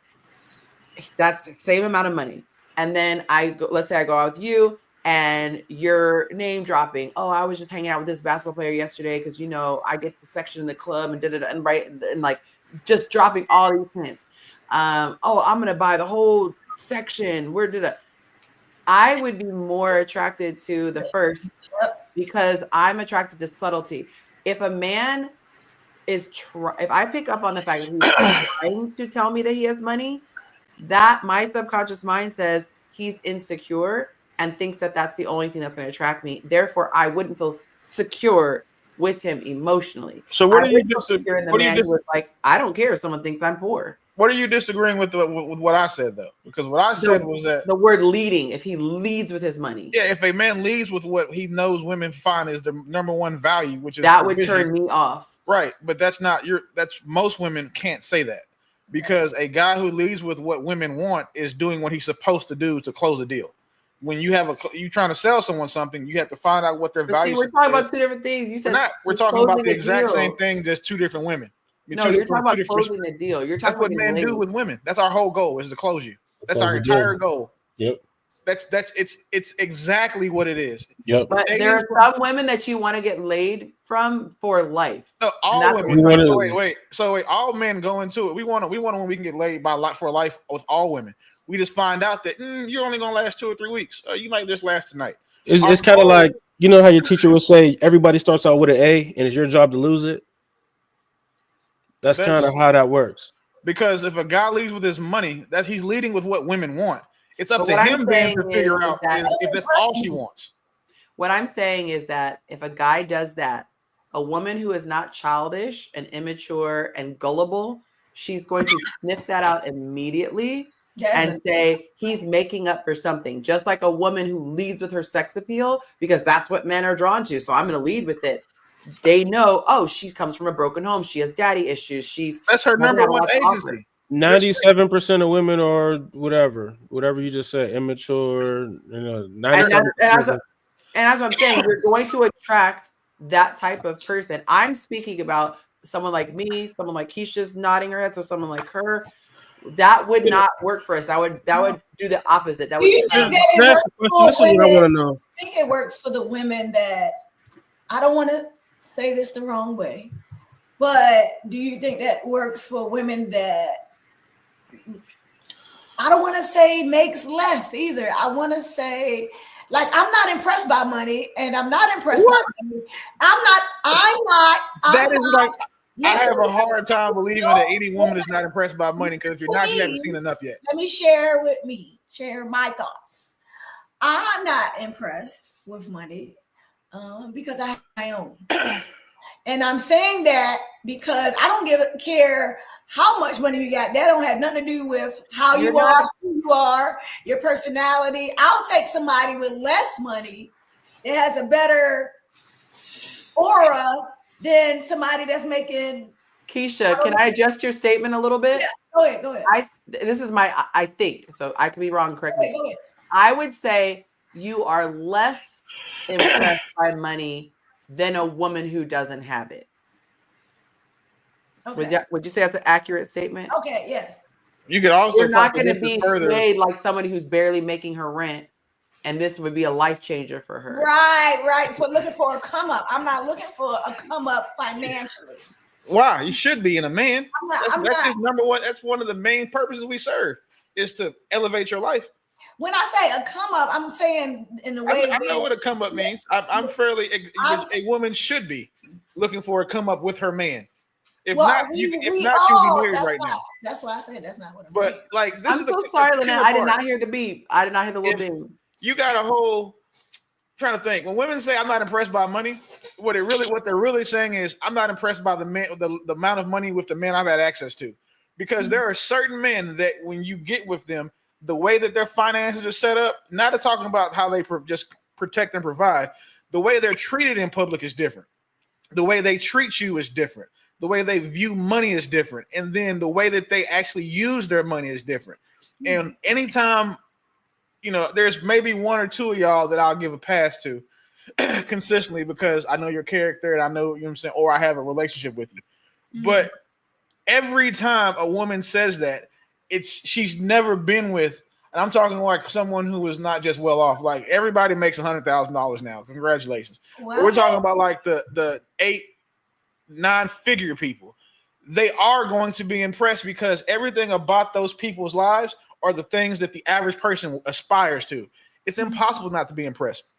I'm impressed by men if I sit around a guy that's a billionaire, I'm impressed by that. Or I'm impressed by a woman who has also made that significant money. That has also made significant money, and most women become rich through divorce. So for a woman who goes and makes that type of money on her own, I'm immensely impressed. And then also, as far as a relationship goes, you should be impressed by a guy who has money because of what it takes for him to do it, what it takes for him to get there. I think that there's a disconnect with what you guys are saying because I'm listening to you. What I think she's trying to say, and what I also feel, is that she's not so impressed by the money that she's going to make that be the only determiner, or that she's going to let other things slide. Oh yeah, she's not a gold digger. We think of like, I'm so impressed. I'm so impressed with, I'm not going to pay attention to anything else because this one thing is so great. And that's what usually those guys are counting on. I could be a douchebag. I could cheat. They say it. You should be happy to share me. They feel like that one thing should give them a pass with everything else. The same way really pretty women feel like that one attribute should give them a pass for everything. I shouldn't have to work. I shouldn't have to do this because I'm pretty. But people who are healed and whole know that you're not just your money and you're not just your looks. So Yes, that's that's what what I I took mean. her to mean. Those- I when you agree. said- Well, those Okay. two things aren't equivalent either. A woman being pretty and a man having money aren't the same because everybody's pretty. Not every there's a billion pretty women. There's not a billion rich men in the world. I'm talking drop dead gorgeous. Yeah, Like, I can not. I don't think there are a lot of Not drop. to There are a not lot to of pretty say girls, not but to drop listen, dead gorgeous not to is. say that I've just used Keisha as an example. Say if I'm with Keisha and I want to go, I can go put Keisha on the table and make her look any way I want to because I have money. I just you can, and the majority of these drop dead gorgeous women have had surgery, so it's not like they're not the same. They're not even in the same like I don't what do you say solar system? A woman's beauty and a man's money. Hi, Lynette. We have to work for that. I can go buy you. I can go buy a drop dead gorgeous woman. I can take any woman and put her on enough tables, and she will look whatever way I want her to look. A woman cannot take a man and put him in any room and make him as rich as she wants him to be. Those two things are not the same. I don't even have the words. Go ahead, Lynette. What he's basically saying is because I have money, I can make you to be anything I want you to be. You could look rich, you could look poor, you could look like you have $1 billion, you could look all these type of ways because of the money. What you wear, how you present yourself is what catches people's eyes. I get what he's saying. Like basically, I could just pay for you to look any way I want you to look. That's why we don't care about dating McDonald's workers. Like we don't care about because we know that we can put you in a position that we want you to be in because we have the means to do so. A woman and her looks will never do that for a man. The moral of the story is that a woman who is not thirsty, a woman who is not impressed by that, meaning she's not swayed by money alone. We are all hypergamous as women. We all want to be able to feel like we work because we want to and not because we have to. We all want that.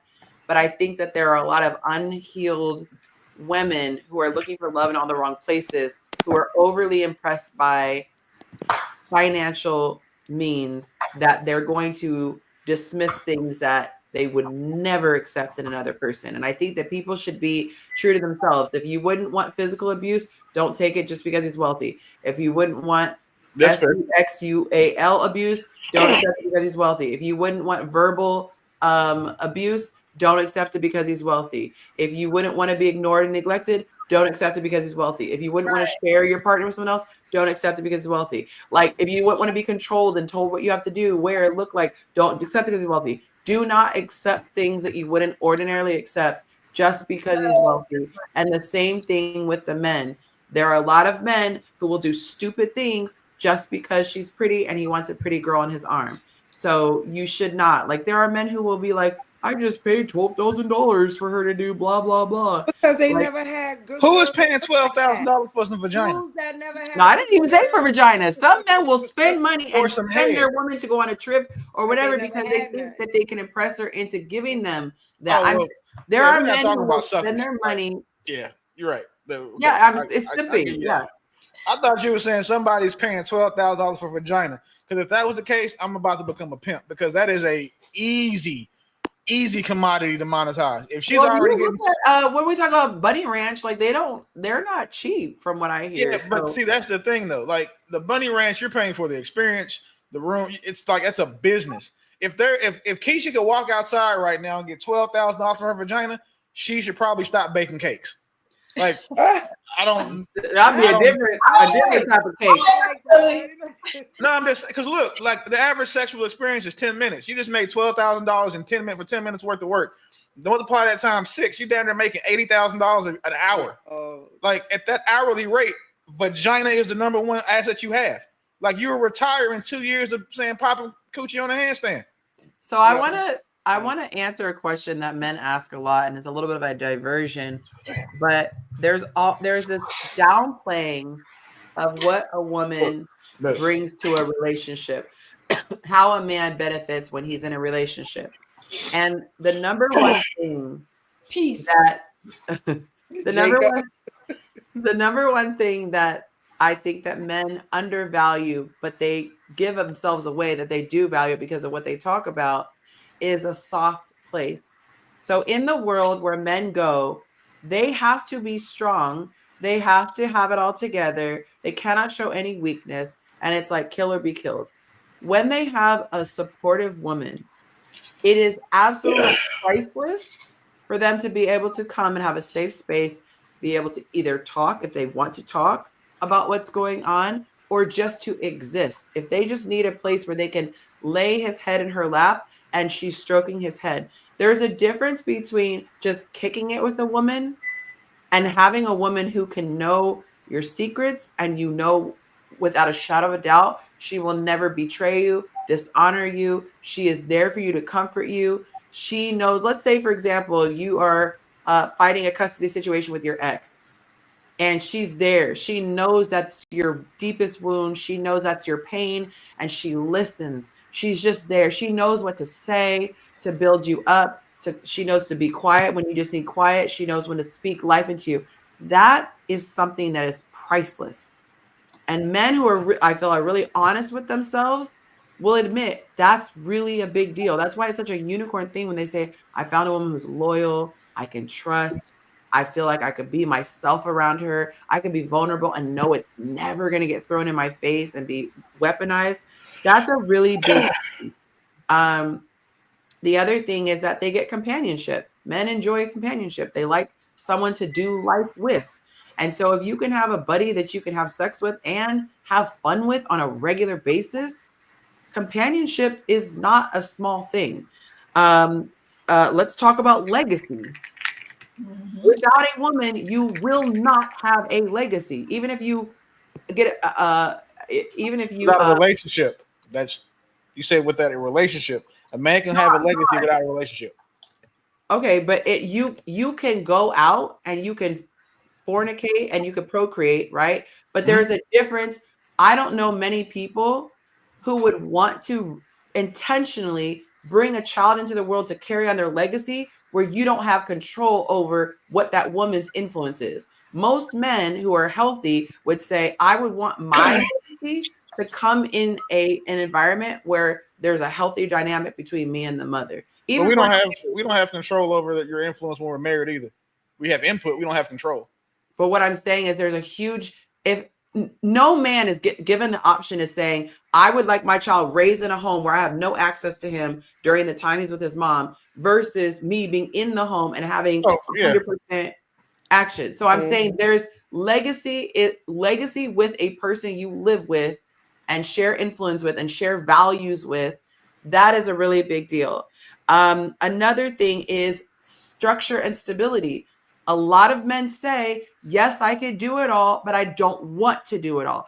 I can iron my own clothes. I can keep up with my doctor's appointments. I can do all of those things.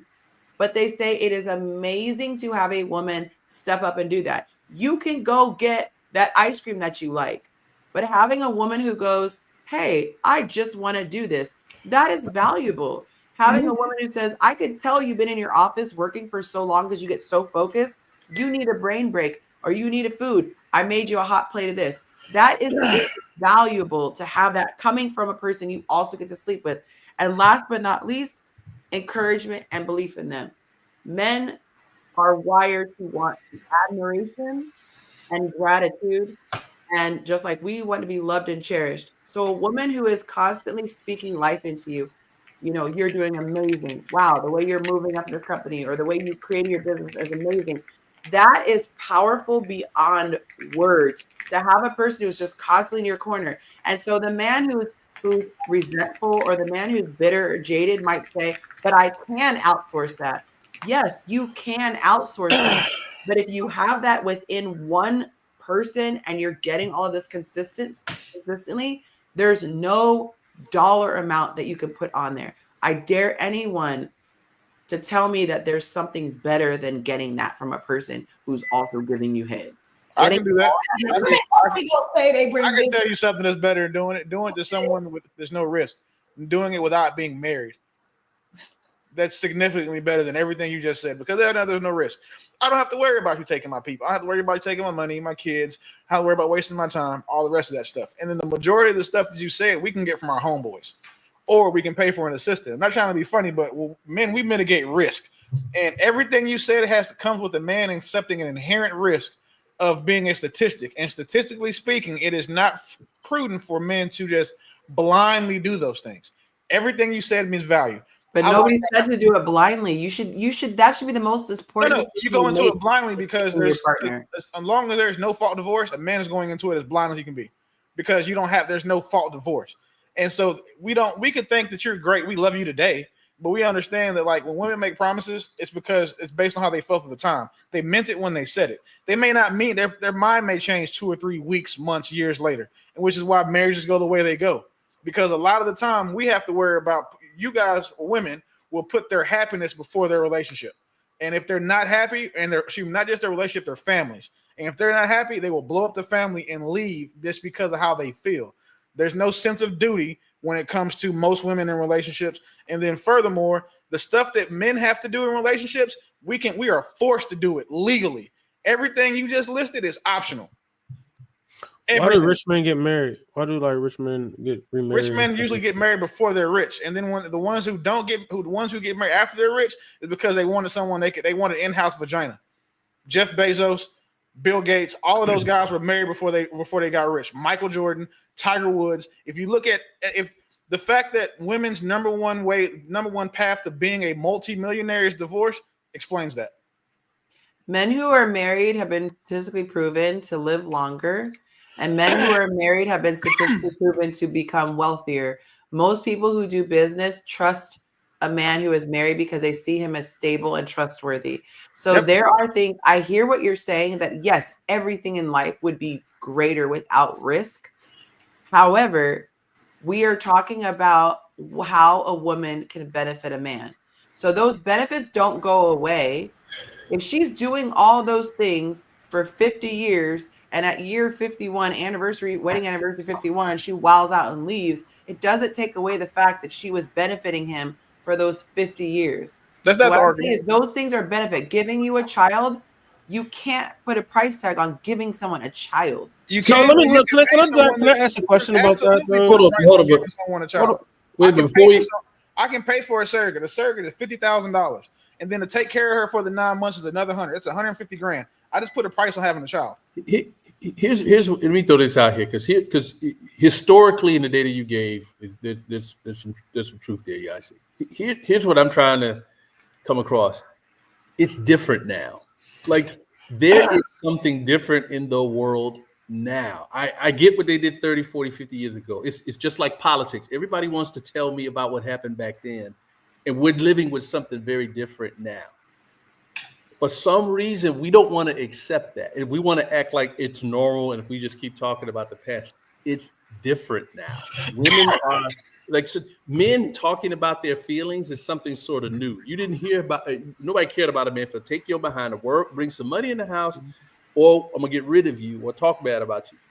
Now men talking about vulnerability and maybe how they feel about certain things. He wasn't doing this. I don't ever remember my mama asking my dad how he felt. No, it's true.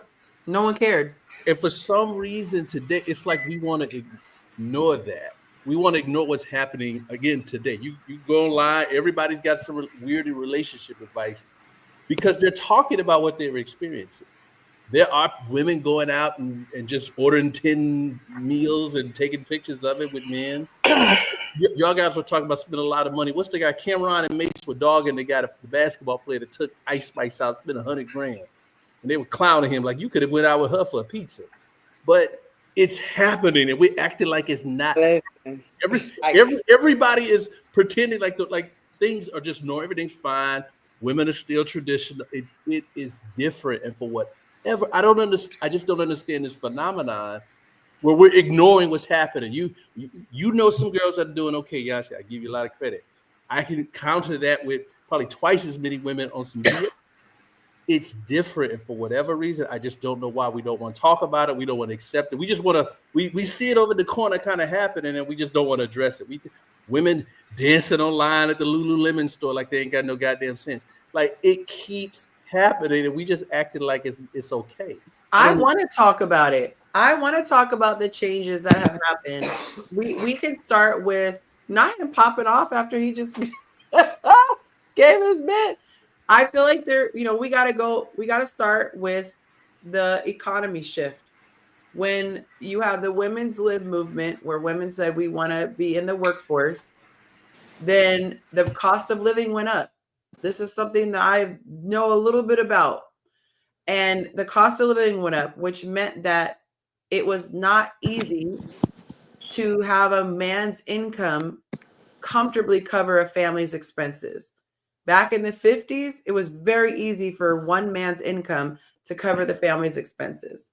So you now have expenses where you're forcing most average people, the majority of people, can't afford, even if he wanted to, even if he felt traditional in his heart, he could not do that. Now you take the woman and you take her outside of the home, you put her in the workplace for the reasons I mentioned, how it started, but not everybody was a part of that movement. We're just now in it. So a lot of women who would have never wanted to work, would have wanted to stay home with their kids, they're being forced into the workplace. That changes the dynamic of a lot. So I wish he was still here so we could talk about. I would love to talk about. I need to ask, why do women think it's a gift to men to have their kid, to have a kid? Like, why do women be like, "I had your kid for you"? Because they're literally risking their life. One of your highest ways of dying, chances of dying, is in childbirth. It is a life or death situation. It's actually a shock. In what year? Like in medieval times? I'll ask ChatGPT. Hey, you got to get off ChatGPT of women with die Gemini in childbirth in current days. You got to go to Google, Gemini AI. So much easier.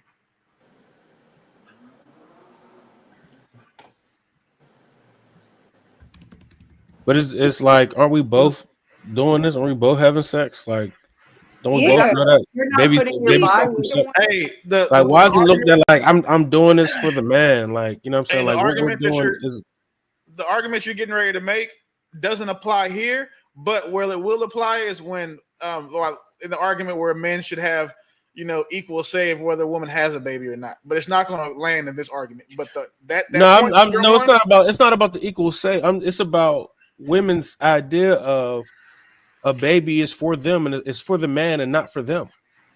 I don't think that anyone is saying that it's not, the woman doesn't also want the kids. What this started with was saying, what value does a woman bring to the man? So if a man has a woman in his life, he now has a womb through which his sperm can turn into a baby. So we're not saying that the woman doesn't. Most men don't even want kids. Why do you think we care about that? I don't. This is not the right panel to represent the majority of people. Most men say they literally don't feel like their life has meaning unless they have a legacy to leave behind. What? That is the overwhelming majority. I'll put a poll up. Even though the majority of men don't have children. I've never heard a man say, like men can go forever. Like we could go without kids. Like we don't really care about the kids. I've never that's heard not a man for us. The word legacy is all I ever hear coming out of a man. I'm actually curious about Jacob. Do you feel the same as Kevin? Do you care whether or not you have a living legacy to leave behind when you pass away? Legacy matters to me. Monte, that's huge for him. His kids legacy matters to me. I love my children, but there's several ways a man can leave a legacy outside of a child. I'm just saying that what you guys are saying, it's truth for you. It is not representative of the majority of men. The majority of men don't even have children, so of course because they don't have access to. We tend to value things that we know we might not ever do. For example, I used to value going to NFL. It didn't happen. We valued it then. I didn't want children. I never wanted kids because I wanted to do what my dad did. Wait till he's older. My dad had me when he was like 28. But my pullout game is trash, so I have children. And I had children young. Going like that part of my legacy, I don't feel like I owe their mother shit. Nothing about them makes me think that, oh, thank you for giving me my son. That's never period. There's nothing about that because we both benefit from it. And until my kids are 18, they benefited more from than I do. So I don't think there are a lot of men who are actually appreciative that you're having kids for. Like I really don't. My ex-husband, as much as we did not get along and we have no desire to be back together, he always acknowledges and says, "You are the mother of my children." I appreciate that. Like I would not have my child without. So That's it's probably not what he's I make supposed to that say. acknowledgement too, is like why I don't That's- do anything to them or I don't say anything bad about them in front of the children. But them being the mother of my children, I'm the father of theirs. Congratulations. Because Yeah, like I feel like you won because at the end of the day, yeah, you. because at y'all the end give of the day, my kids son's to trash mother did dudes way like better than I did. yeah, This is y'all so give kids to toxic. trash dudes. Like there's so many bad little juniors out here. You be like, how did this dude get a kid? If Like, you know look what at, I'm saying? Like all you have to do is look at your woman's record. Look at the dude she was having This kids is with, the so woman she has, the toxic. woman she could, the men she was dealing with, and then the man she has children with. If you look at a man, if you look at a woman's, if you want to know what a woman's standard is, it's who she had her children by. So anything else outside of that, like, because I agree with you, the number one thing you can give a man is a child. That's the greatest gift that you can give him. However, we don't value that gift for real. The like, reason why is because any woman can do that. It's not just, it doesn't have to be your wife. Any woman can give a man a baby. And now that man can go buy a baby. I can go get a test tube baby if I want to. But if you tell me like, hey, my standard is this, I'm like, well, how is that your standard when you have children by niggas that work at Target? I can't even handle how toxic this is. It's not toxic. It's just how that's how it is. Saying? Like that is like I literally I'm not speechless flattering. often. I am speechless at the level of toxicity. But the mislabel is crazy. Conversation toxic. Thank That's you, Mon. He said, I only appreciate you having kids for me if it's genuinely for me and you treat it that way. You can see to me and my decision making always. Thank you for the super chat. I'm shit. shook. To his I'm point, really he's shook. got a great point because only one of my sons was intentional. The other ones were accidents. But you know, again, told you, pull out games, trash, whatever. But the fact that it wasn't, because now I just thought about it. I gave her a baby because she was older, didn't have kids. Like, and she didn't have any children and she wanted one. And then she was like, oh, that woman looked at me one day and was like, oh my God, you have long eyelashes. Oh, and you're 6 foot tall. Like, she ran down a list and she was like, yeah, we can have a baby. And I was like, ha, ha, ha. And then somehow that night she was pregnant. I have a question for the ladies on the panel. Whether you feel it now or you've ever felt it in life, have you ever wondered if men dislike women as an entire gender? Have you ever felt like that? How you just switched the? I'm asking you a question. Can we wrap this question up though? Okay, the ladies on the panel have not. In the comments, ladies, have you ever felt like you wondered if men dislike women as a whole? No. For me, when I hear conversations like this, I hear it often. I genuinely, from the bottom of my heart, get the sense that an overwhelming majority of men don't actually like women as women. They like the utility that the women provide, because the way that they speak about women as a whole, all I hear is contempt. Thank you so much for the super chat. He said the easiest thing a woman can do is give me a baby, hear me out. A girl can be a POS partner and give you I think he meant baby.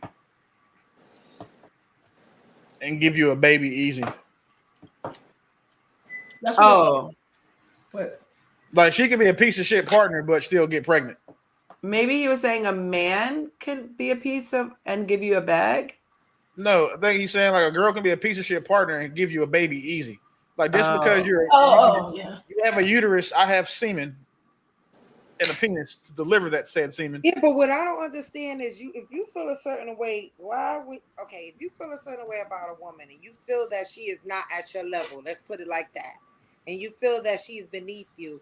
Come on, Lynette. Sleep with her. Why make Come on, Lynette. Stop making sense, Lynette. I'm gonna take you off the camera. That's an easy question. Men date down all the time. She's making too much sense. Let me take her off this panel. That's what we do. 9 times out of 10, the guy that you want, like your dream man, if a woman's dream man chose her, he's dating down. Like, so you are intentionally procreating with a woman who you think that's not what I said. That's what I asked you. No, her question was, why did you sleep with her? Her She question just was, why said do you she sleep wanted with to her? take It's not intentional. 99.9% of the sex that people have is not with the intention of procreation. Let's not act like that's ever Let's been. be real, right? Take some Let's be real. accountability. When Like you that, lay y'all down wouldn't be with in the go. someone, you are risking giving your seed to her. Cool, but that's not what the intent was. The intent matters here. You giving a seed with a scumbag chick that you said you don't like, but then you Accountability. 2, 3, And you 4 take and y'all babies taking then. the seed And from a scumbag. we're D taking that ain't gonna never be Accountability nothing. works both ways. I think So that we then don't why know are you what asking the accountability question? means Work here both because ways. no It one of us cancels is trying itself not to be out, don't it? accountable for it. It We're goes just saying both that the intent ways. is different. We picked the wrong men and y'all picked the wrong women to So play. why even ask the you. question then? Like, y'all actually, this being what child happened. support Both to her, ways. like, How do oh, she wait? took We can't just equate. We're not just going to equate men picking the wrong women because we have to date down. That's not the same as y'all. That's not the same. Wait, How it's it's the same thing. it's not the same thing. Picking the wrong woman would be dating down and picking a woman who has 5 kids that she doesn't let their father see them, So and then y'all intentionally said having a pick baby the with them. woman that work at McDonald's. You rather pick a woman that work at McDonald's and she feel that McDonald's and White Castles as far as she go. You pick her, you make 2, 3 babies with her. What is she then? Wait, first of all, we didn't say that we have McDonald's, babies. right? And White Castles and Denny's. Oh man, I gotta sit up now. Right? All right, so Lifetime discount. Why y'all banging on the chicks that work at McDonald's? Like everybody that work at don't worry McDonald's about here. it. Because But I'm chicks saying, Y'all all work worked at at some type of fast food restaurant. Was a waitress? Was some type of dishwasher? Y'all the all girls had who y'all work at Grammy McDonald's jobs. tend That's to No, I make never better did. partners. you a one step Never McDonald's in my worker. life. Don't bag down on a Alright. chick that was a McDonald's worker at some gonna point. meet- Y'all the one Hey, who always y'all bring handle her that. up. And I've I didn't never bring worked her. a restaurant I in didn't my bring life. her up. But What did White regardless Castle of do to anything, y'all, anything like man? a woman Man. that White would Castle was give you ass. anything financially White anyway. Castle So is super ass. Like White Castle is ass. Now I would have never brought a White Castle worker up because if you work at White Castle, I feel like you eat dog food, like because it's what you serving the people. But let's not. You're not going to get away with saying that we pick wrong because we would rather date a woman who works at McDonald's because those women tend to make better wives. They're more appreciative. They have less stress, and then 2, they're not as combative as women who make a lot of money. The more money a woman makes, the less desirable she is to most men. We're talking about who the people you say are wrong. You have people who you say are terrible, terrible, terrible. I wish I'd never had a kid with her. That means you picked wrong. Accountability comes in all sizes. Everybody should buy a pair. When was that He said he picked at the right time. He said he picked them at the right time, but they different now. Who said they had kids with someone they hated? Who the fuck is doing that? Women? So all the men who say they hate their baby mama, if we were literally in the Purge movie, the baby mama would be the first person on the list. There are a lot of men who fit that. Wait, my baby mama would be the first person on the list, but it's not because I hate her. It is because I can get my lick back finally. Like, I don't hate either one of I don't hate my son's moms, but if the purge happened and I could get away with it, oh yeah. Man, are they out of here? What is the difference between wanting to get a lick back permanently and hating a person? Significant. The one that I'm indifferent towards them, so I don't hate them. When you're indifferent, you don't want to take them out. No, I'm indifferent towards them. Mark, But Mark said let him in. Mark said let him in. Mark said if I can catch a free body and it be someone that has done something to me before, it's going to be someone's done something to me. The history that I have with my son's mom, when we were younger, it wasn't great. Mom's face coming But in now like that we're older, cool. Like I don't hate them. But if you think if I couldn't get away with pushing that lady in front of the biggest bus, but Willie, you don't realize that what you just said is the opposite of indifference. Indifference means you're not even caring about them. No, I don't. That's the point. I don't care about them, but I care about you do because you would waste energy going to take them out. It's not waste energy. I would spend, but no, it's no different than me doing it to Keisha. I would push anyone in front of a bus that I didn't like. Not saying I don't like Keisha, but if you don't like them, you just took away. So, and that's for Keisha, right? I would have to do it because I don't like her. I don't have an issue with my son's mother at all. No feelings towards them. I don't. That is what that means. There are no feelings towards them. You can't say I don't like them. Yes, you can. And I also have apathy. I don't like Donald Trump, but I don't have any feelings towards him. I don't like. Your feelings are negative. They're not. No, I just don't agree with him. So that's why I don't like him. I don't think you have a grasp on that word. The same. Or we just use. I use the word for what it means and use the word for how it feels. Because I know exactly what not liking someone. I know exactly what that means. What does it mean to be apathetic? about a person. I didn't say apathetic. Say, what does it mean to not like someone? I didn't say apathetic. Hey, Yonci, you know what a red herring is? What she just did with apathetic? She did it. She did it You are twice because not- it went from us asking, well, me asking about the baby to why do men hate women? The reason why I said, and I'll break this down. It's a red herring. That's a red herring.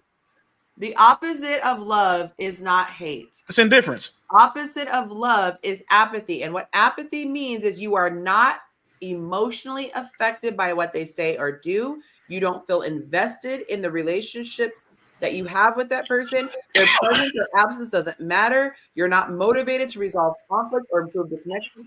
You are numb. So if you are numb, it's basically this person is deleted from your memory. If they're deleted from your memory, they're not evoking anything. Deleted from your memory means forgotten. They're not, huh? We got to use words for what they mean because one, no one's brought up apathetic. I said you should ask them.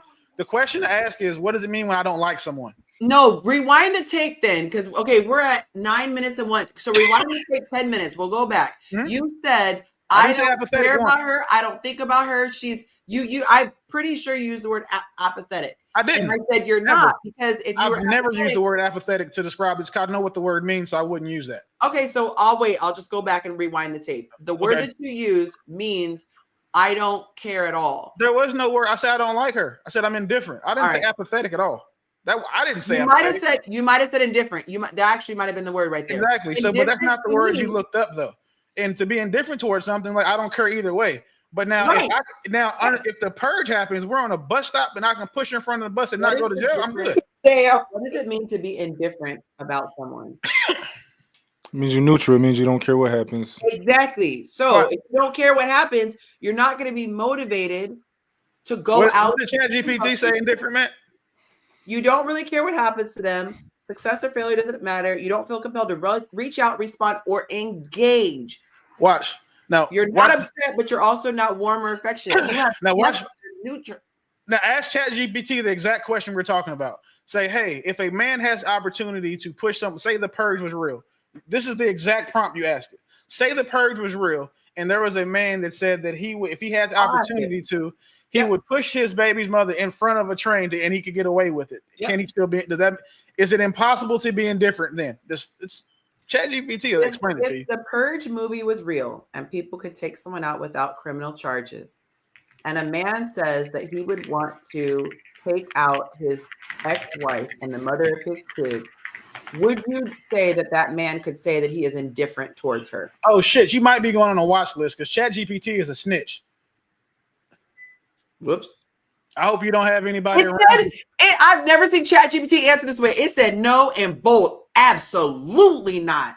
It said if a man says he would want to take out, it says kill, his ex-wife, even hypothetically in a purge scenario, he is not in bold indifferent. He is expressing hatred, bitterness, deep resentment, or unresolved rage. Indifference means I genuinely don't care what happens to you. There's no emotional change, positive or negative. I'd like to throw something in real quick because ChatGPT is technically wrong. Yeah, and here's the cat. It said if I wanted to, I don't want to do it. No, but if I you could, know what? I would. I'll explain.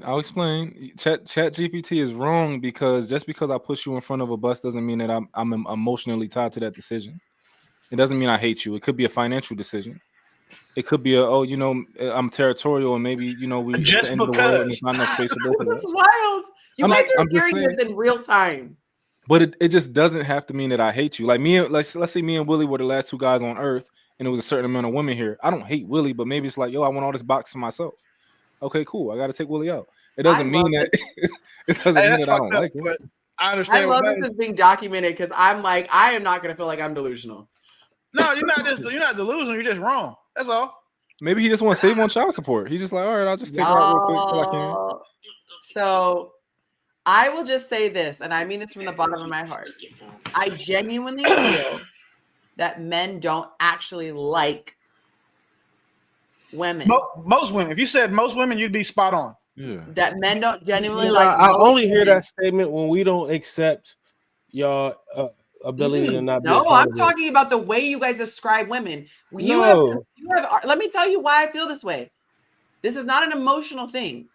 Anytime I ask men to describe women, it's negative, condescending language. When I sat here and gave the things that women provide to men, You didn't ask us to every describe single women, though. one- every single one was discounted. If I say to women, hey, oh, thank you, Willie. 4 of the 6 were discounted, not all of them. If I were to say to women, hey, when a man comes in our life, you know, this is what they provide, they would say yes, and we love that for us. I feel, and this is not just you guys, I hear this over and over and over and over again. Men tolerate women because women will give them children, women will give them sex. If there was a way that Take men the children part out of it. Excuse me? Take the Take kid the children part part out of it. So you guys would just die off as a species. Okay, cool. No, if we could just men pay for it. could, if men could, if because I guess you don't want kids. I was saying they can have kids with each other. We just don't. We're indifferent about it. Okay, No, so go- then go- you guys would die off. So Yeah, you're go ahead, making my Yonci. I wanna point hear even what you're more. saying. So let me. It's not you guys. But let me say. People would die off. Let me say this: if men had their way, according to what I hear men say to me directly, they would die off as a species because there's no egg to meet with their sperm and make kids. So this one generation would go out with a bang. Men It wouldn't would die not- off. Humans would die off. Everybody. I'm literally. But No, I'm, go ahead, Yonci. I want to hear. I but want to my hear what you're point, the saying. reason why I'm not bringing it up from a woman's perspective because no woman is advocating for this.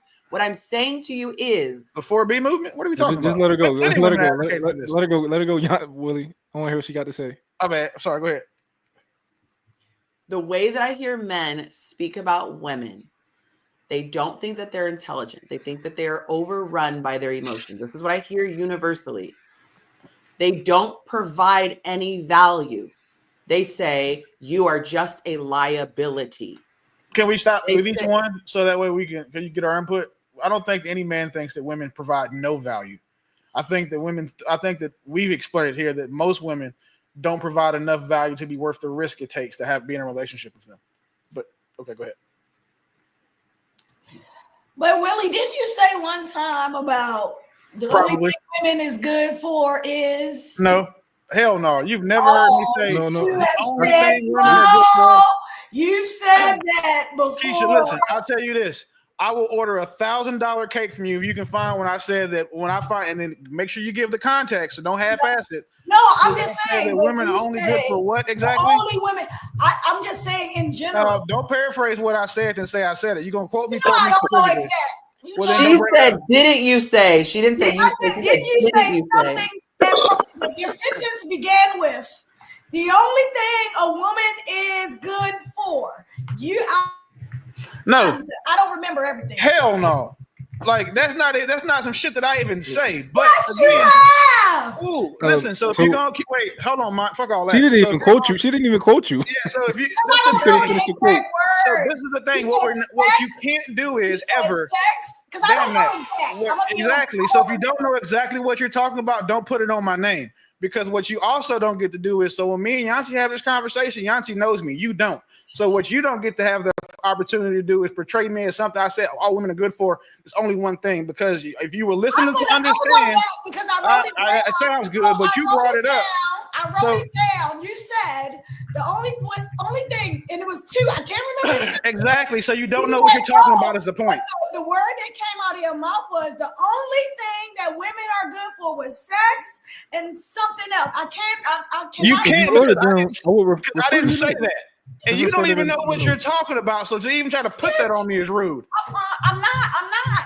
I'm being honest. You're not. Well, no, I'm being. You can be honest and still be being rude. I mean, it makes sense because you don't even know what you're talking about. I'm not trying to be rude. It doesn't matter what you're trying to be. What the outcome is that you're saying that you're accusing me of saying something that women are only good for two things. Those words have never come out of my mouth. Let's have a quick reset. Let's have a quick reset just for like 5 seconds. Just a quick reset for 5 seconds. That's it. But Just something like this can easily be settled because you don't. It's not about what Willie said. It's about what he actually means, right? Okay.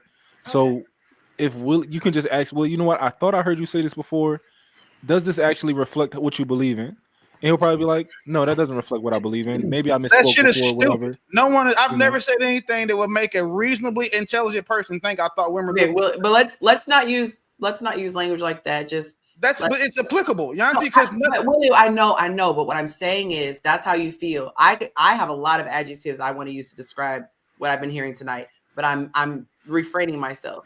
I'm saying for the sake of a healthy dialogue, let's have this, because there are people who say, I don't want to be in this environment, have the conversation, but they want to be, I want as many people in the conversation as possible.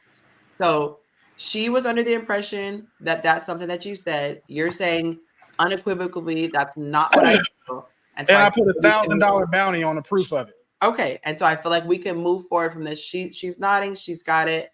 We're going to reset and move forward. What was you asked the question. He said no, but what was did you have a point you still wanted to make? I'm gonna put it that way.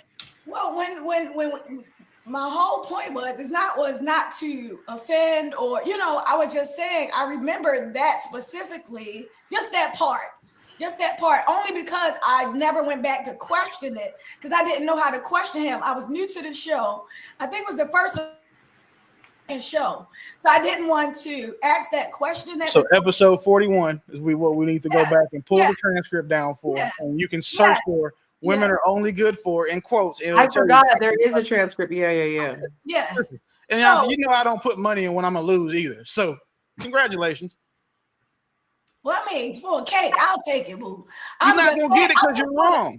I just want to understand. I just wanted to understand when because I thought I heard you say. I'm not gonna say I thought, because I like you said, you believe in what you hear. I that's what I heard, and it was just about sex and something else. So I can't remember. So go look anyway. See if that bounty ain't real. I would try to get that money from him, because he might have just he might have just gassed I need $1,000. I'm going on another trip. I would love that $1,000. Right? Let me Go do ahead and look anyway. All you got to gas is $1,000. If you can just bake a cupcake and I'll pay $1,000 for it, and you can give it to a homeless guy in Killeen. So I'm gonna have a serious moment. I'm gonna be transparent right now. Perception is everything. And what I perceive from not this one conversation, but all the conversations and all the times I've interviewed men, I get the feeling that men do not hold women in high esteem. That is what I gather from talking to men. What I gather from talking to men is women serve a purpose. For the men who want legacy, they are a womb through which their child can come through. They are breasts on which a child can get nourishment and be raised. They are nannies and caretakers and bus drivers, and they serve a purpose. They cook for them. They give them fellatio. They serve a purpose. I rarely hear men talking about women as a valuable resource that they are grateful that God put on this planet for them. The impression that I get is that if there was a way that they could get those things outside of having to have a relationship with a woman, they would do that. If there was a subscription they could sign up for, that is what I gather. And because that's what I perceive, it saddens me, because I contrast that with my experience. If someone could say, I'm sorry? You hate though? If you ask any man how they feel about their women, if you say, for example, you ask Mont how he feels about Deja, you ask me how I feel about mine, you ask him how he feels about his wife, those aren't the conversations you have. You've never once asked the panel how we feel about women specifically. What I'm talking about is the language in which the men that I talk to speak. I could also say that about some women I interview.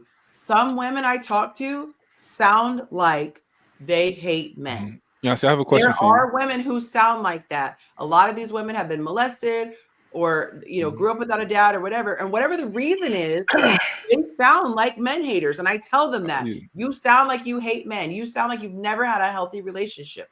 I have a question for you, Yonci. Okay. And don't lose it. I was just going to say this. I contrast how I perceive men talking with how I feel about men. And there's no world in which I would ever want men to not be in the equation. If there was a way that they said, we could have it be all women, you guys could still make babies, you guys could still whatever, but you don't ever have to deal with men, I would never want that, because there's something so amazing about men, and I love a masculine presence. Survival. feel that same thing. That's my perception that it's not the same in reverse. But what were you gonna ask me, Mom? That's the So, Bible. wait, hold on. So you're saying that Yeah. you think that if men take all of the value out of women and put it somewhere else, like if we had machines that could make babies, Mhm. and if we had machines that could cook and clean, you think And that give we you wouldn't, fellatio. and get fellatio, you think that we Mhm. wouldn't actually? I think that's a crazy thing to deduce from what we've been saying, because whether no matter how we feel about the problems that we go through with women and what we deal with, because a lot of us like to deal with attractive women, and attractive women go through certain childhoods where they never have to actually deal with themselves and deal with, the the character traits that they make, the bad character traits that they have. They never have to deal with that. So a lot of us have those experiences with women with narcissistic traits, like everybody has them.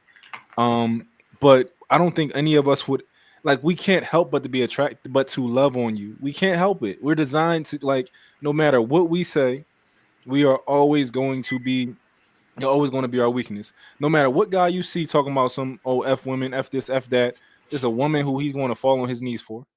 It just is what it is. Can We're I designed ask to be you that way. something, Mott? Yeah. So I'm learning something with language, and word choice is really important, right? So when you came in and you said, and this is one of the things I respect most about you. I feel like you have a very unique energy in that I feel like you really work hard to foster a respectful environment when it comes to communication, even if we disagree. I've always felt like that from day one. You use the word when you came on, you said, I think that's crazy that you feel this way. And I don't take anything from that because I know you and your character, so I don't take it personally. However, I would invite you for language purposes and for communication purposes to invite you to say, wow, that sparks curiosity in me. That is not something I would think that you would infer, and be curious to know why. Because a defensive person would be like, you're calling me or my thoughts crazy, right? Oh, yeah. But if you come at it, and this is actually a lot deeper for couples, but if you come at it like, because this is what happens in real life. Someone says something that is in your mind so crazy, like, because I feel it too. I'm like, that's crazy. There's no correlation. But I'm trying to retrain my brain to, instead of going, that's crazy, to go, whoa, there's a disconnect. And let me see where we can figure out where we are. Because this is how you really feel, but this is how Yanci's perceiving me. And look at it and go, whoa, that's crazy that there's such a disconnect. And then curiosity is sparked to go, what is that? But I think what happens with people is they start to attack, not you, but you just made a perfect teaching moment. People then go, that's crazy. And the other person goes, it's not crazy. And they keep arguing as to why it is or isn't crazy. So I think this is a perfect example where people can watch us in real time, start to close this gap. So I would Can you say, use that same logic when it comes to you think men hate women? Can you use that exact same logic? Because based off of what we're help me saying, understand what you're saying. I'm not saying no, but help me understand what you're saying. so you take the things we say about women, right, that we don't appreciate or do appreciate or XYZ, as we hate women. And we're not saying we hate women. What do you ask me to apply? That's that same logic of how he said, oh, that's crazy, right? And you just addressed him on it. And you was like, well, I can take that as you saying I'm crazy. He wasn't saying that. And we're not saying we hate women either. Just because we say these things that we dislike about women, that don't mean we hate women. We just have some things we dislike. So I don't think that you maybe understand what I meant by the principle of what I'm saying. The principle, what I was saying to him was, a person hears something and that someone is taking from what they're saying. So I said, it would be you, Kevin, said something, and I hear something different, and you say, that's crazy that that's your interpretation. That's not what I'm saying. I'm saying I'm interpreting. So I'm speaking about a person reacting to an interpretation of me. So the way that this will be in reverse is if you say to me, Yonci, I think you feel this, I think you hate men. And I could say, that's crazy that you think that way. Or I could say, wow, really? Which is what I would be shook. I'd be like, wow, why do you think that? I Now, wouldn't you know the think that. difference there, though? What's I that? think, well, the difference there is that I actually had an opportunity to listen to you rationalize and how you came up with that thought. And I'm you sorry, spoke. someone has background. Oh, Can we either mute yeah. yourself or mute the sound source because it's taking away from the Yeah, audio. I think we can all agree that you spoke at length and really expressed how you felt and where it Mhm. came from, and the different people you've spoken to. So I do think I've given you an opportunity to really kind of like, and I do think I understand where you're coming from. So Mhm. when I say that's crazy, it's not like we haven't talked about it, you haven't really expressed. And I was like, I do think it's crazy to come up to deduce that from. I think it's a little bit different because the perspective you're talking about is somebody just hit you with something and you're like, oh, I think that's crazy, instead of trying to learn. But I do think we've been learning about why you feel this way. I think my point is still not resonating based on that response. What I mean is, I don't think it's bad to have a reaction to it because I also have that reaction. If somebody comes on my page and they're like, "You're anti-men or you pander to women," my first thought is you're crazy. And then I deduce he hasn't seen my content. But I do think it's crazy. What I'm saying is, for the purposes of a more elevated conversation, if you lead with curiosity rather than judgment, and I don't mean judgment like you're bad, you're judging. I mean it in just the literal term. So judgment is that's crazy. But taking it to another level, if you want to go from third grade to master's in college, then it's to go, now I'm curious. How did you connect those dots, Yancy? That Yeah. elevates, and you're going to actually walk away with Yeah. something powerful. Like if So I were to yeah. say, what makes you I'm curious, why do you think it's crazy that I had that reaction? Now that Mhm. invites you to tell me because Yeah. this doesn't equal this. And now we have an elevated Got you. conversation. Now, So do all you I'm know the saying is go difference? past the Yeah. reaction and now get into let's Got you. unpack it. So what I hear that you're saying, and let me know if I'm Mhm. correct or not. You're saying that instead of someone's jumping out the gate saying like, I think that that's a crazy thought to have, you Judging think the that they should lead with curiosity. Is that what I'm? And just I ask think like, kind of, how did I you come up wouldn't with even that? use the word they should because I'm in no place to tell someone what they should and shouldn't do. Yeah. I think that I switching think it's that helpful. will lead to more effective conversations. Got And you. people like Okay. us, I don't want to say get off, that sounds wrong, but like we enjoy learning and we enjoy whatever. So I think that we will get to what we're trying to get to faster. And I've been practicing this in my personal life. Yeah. When I lead with curiosity and not, either not judging someone else's reaction and not being defensive when they say something to me, but leading with Mhm. curiosity. Perfect example. Perfect example. We were on our workout this morning. We just started with a trainer. And I asked Monte in the middle of one of our sets, I said, what time do we have to leave? Because in my mind, I'm like, I don't want to get so caught up in the workout that I don't. Oh, y'all work out together? Oh, that's dope. Yeah, we have a trainer Fire. and he gives us like our routine. So in the middle of it, I'm like, oh shoot, I don't want to get so caught up because Monte's been organizing it. I don't know what time we have to leave. There could be traffic on the way back. I don't want him to be late to like start his job, even though he's remote, he's supposed to clock in or whatever. So I asked him. He responded to me, just focus on the workout. When I tell you every evil rage came out of my like that evoked something like you don't even want to know. Mhm. It was diabolical how I was feeling inside. But I was Yeah. like, and I just made a joke and I was like, whoa, this is gonna fuel my workout. And so after I was excited to have the conversation. So instead of saying, why the did you talk to me like I'm a child? How dare you? You could have just answered. I said, hey, was there a reason why you didn't da da da da da? And That's respect too, though. Yeah. he said, because when I'm working out, I get in the zone and I'm easily distracted. Whoa. Got you. That conversation could have gone left. Left.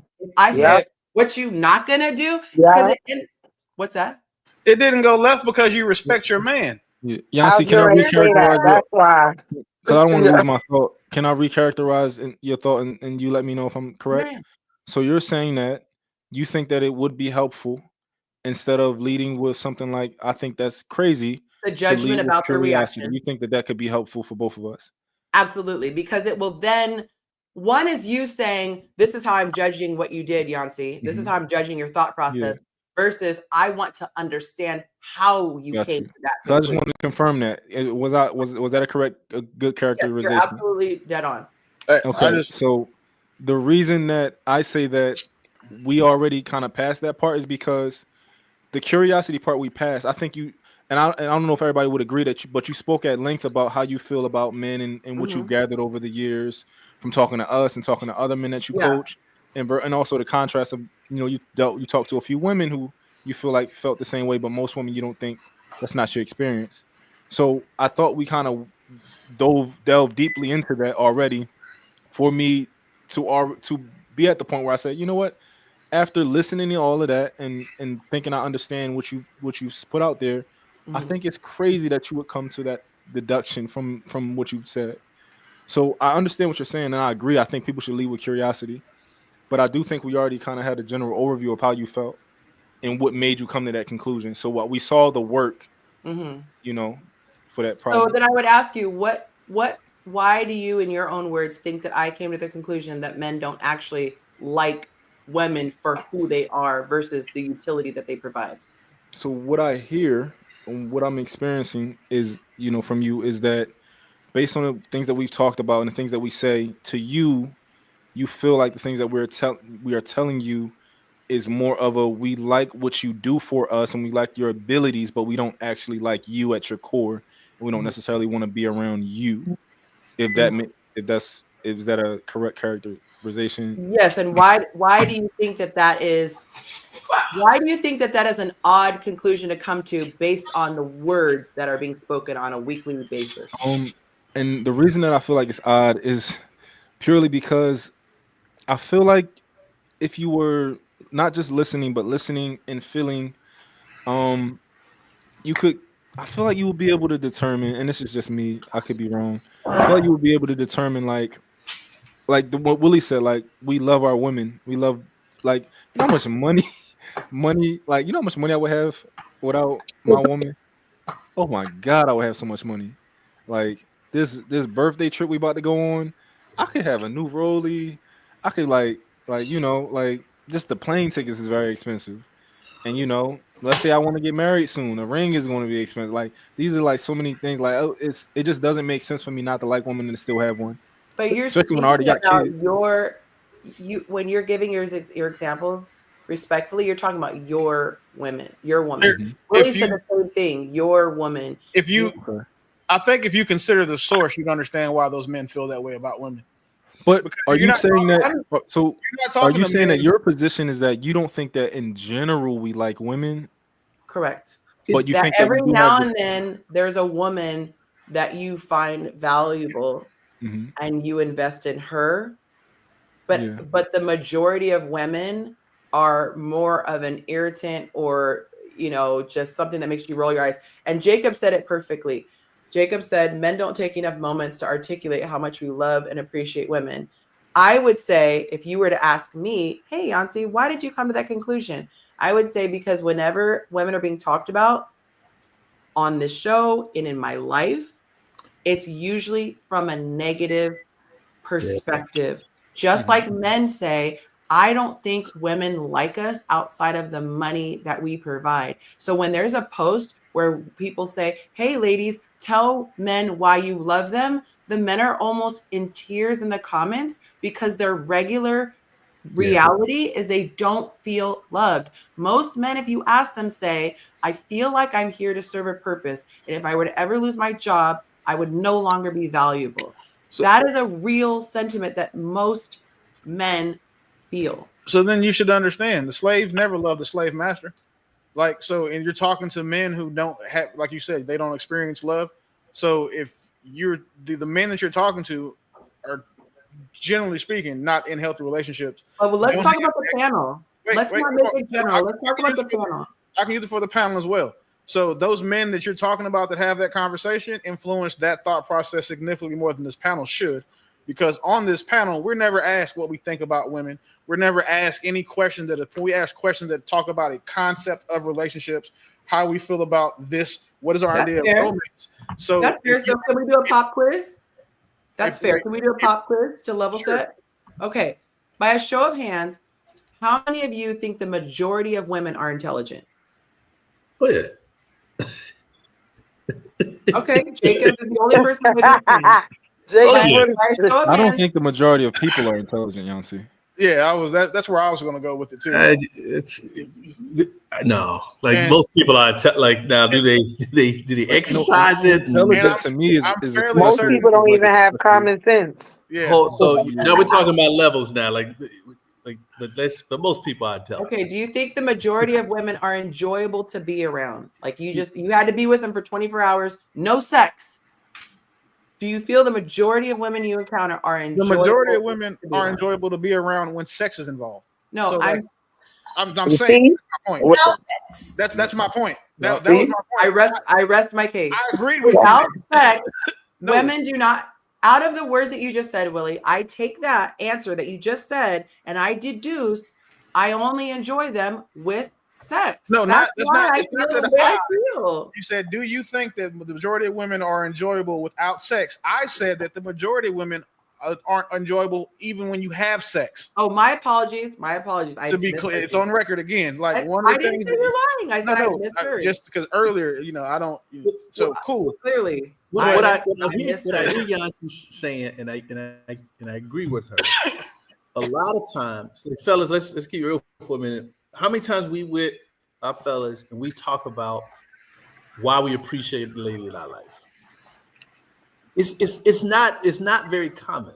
Like we know. Just keep it. We get together. Yeah, but that's the point. But I don't. We're talking about perception. We're talking about perception.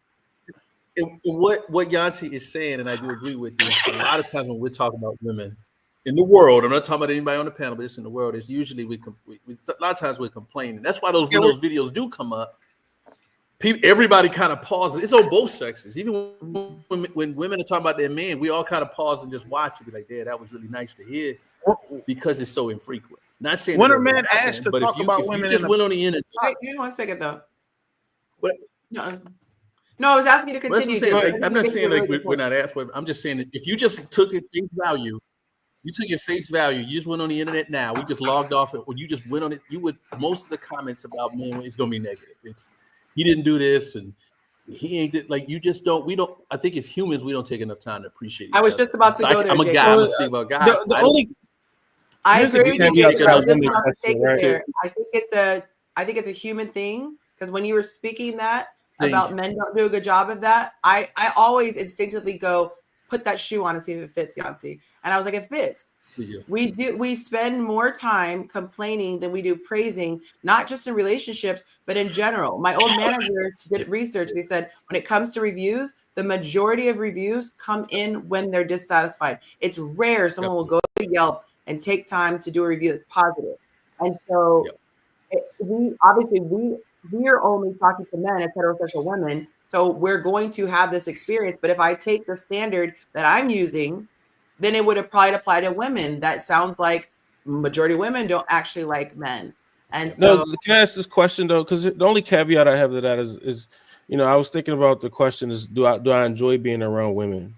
Mm-hmm. And I'm like, well, evidently you're saying we got to take out sex, so I can't use my wife, right? But I'm like, but I enjoy being around women that love me, like my mother and my sisters, like the love they give, like the women that love me.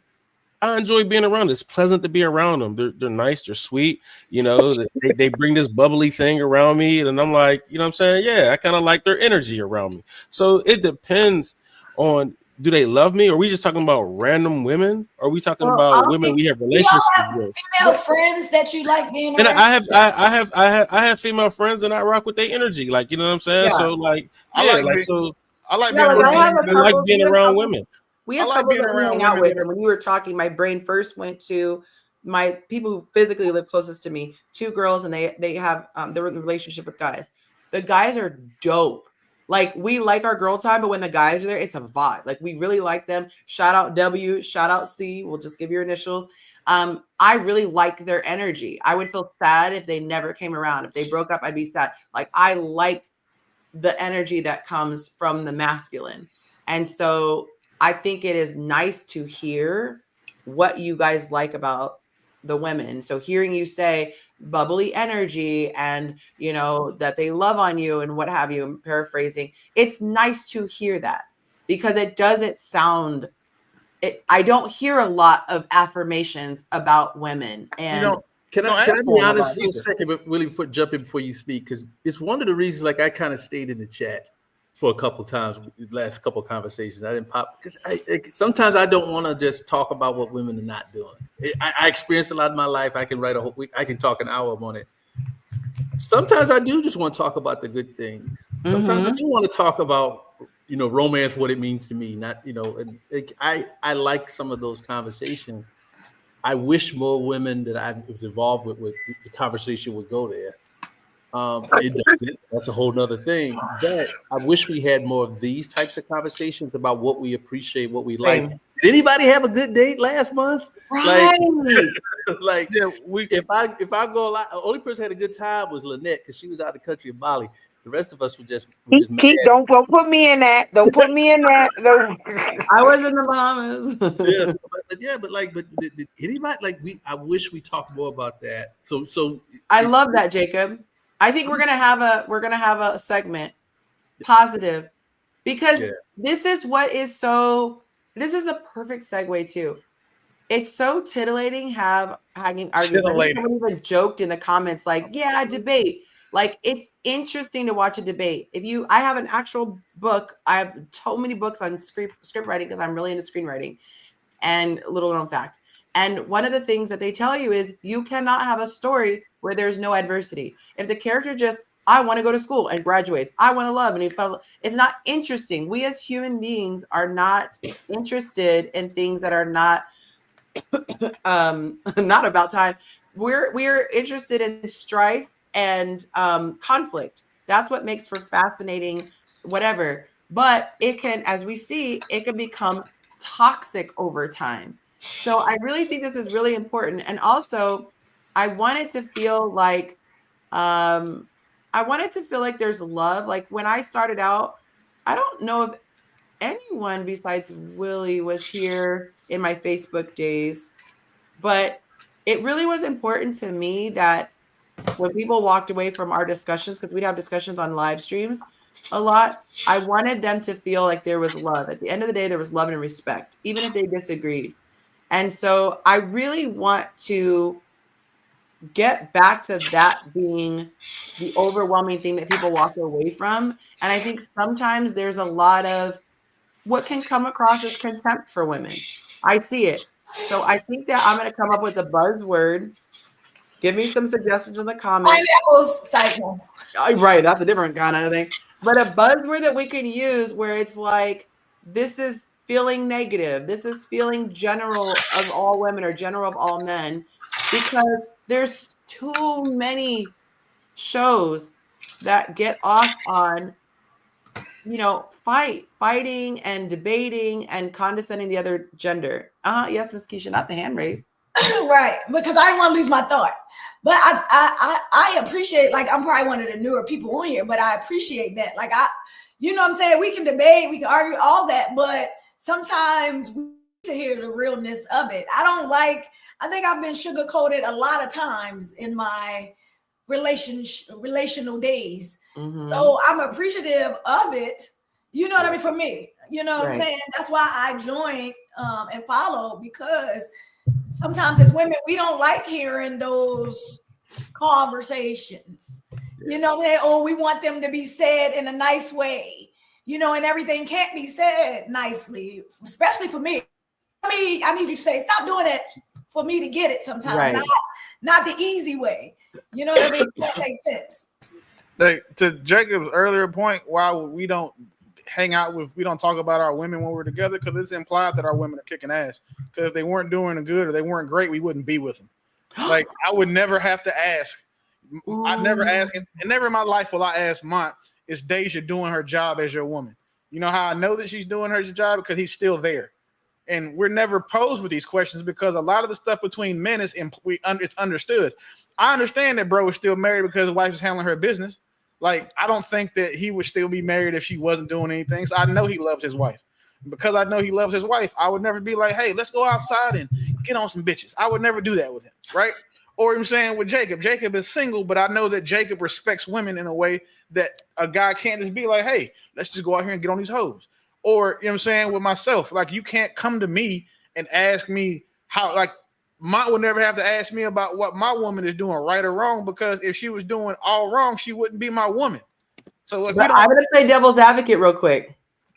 Okay. I just watched a video today. It's the same one I linked for my patrons about the man who scans the brain. He said he went to whatever theme park with his son, and they watched a penguin. I believe it was a penguin who was trained, and he was remarkable. It was remarkable how the trainer just gave one command, and the penguin did exactly what he was told. He looked at his son, and he was like, "I asked him to do something. He's questioning me. He gave me attitude. Whatever, blah blah." So he went to the trainer and said, "What is the secret? How did you get this penguin to do exactly what you want?"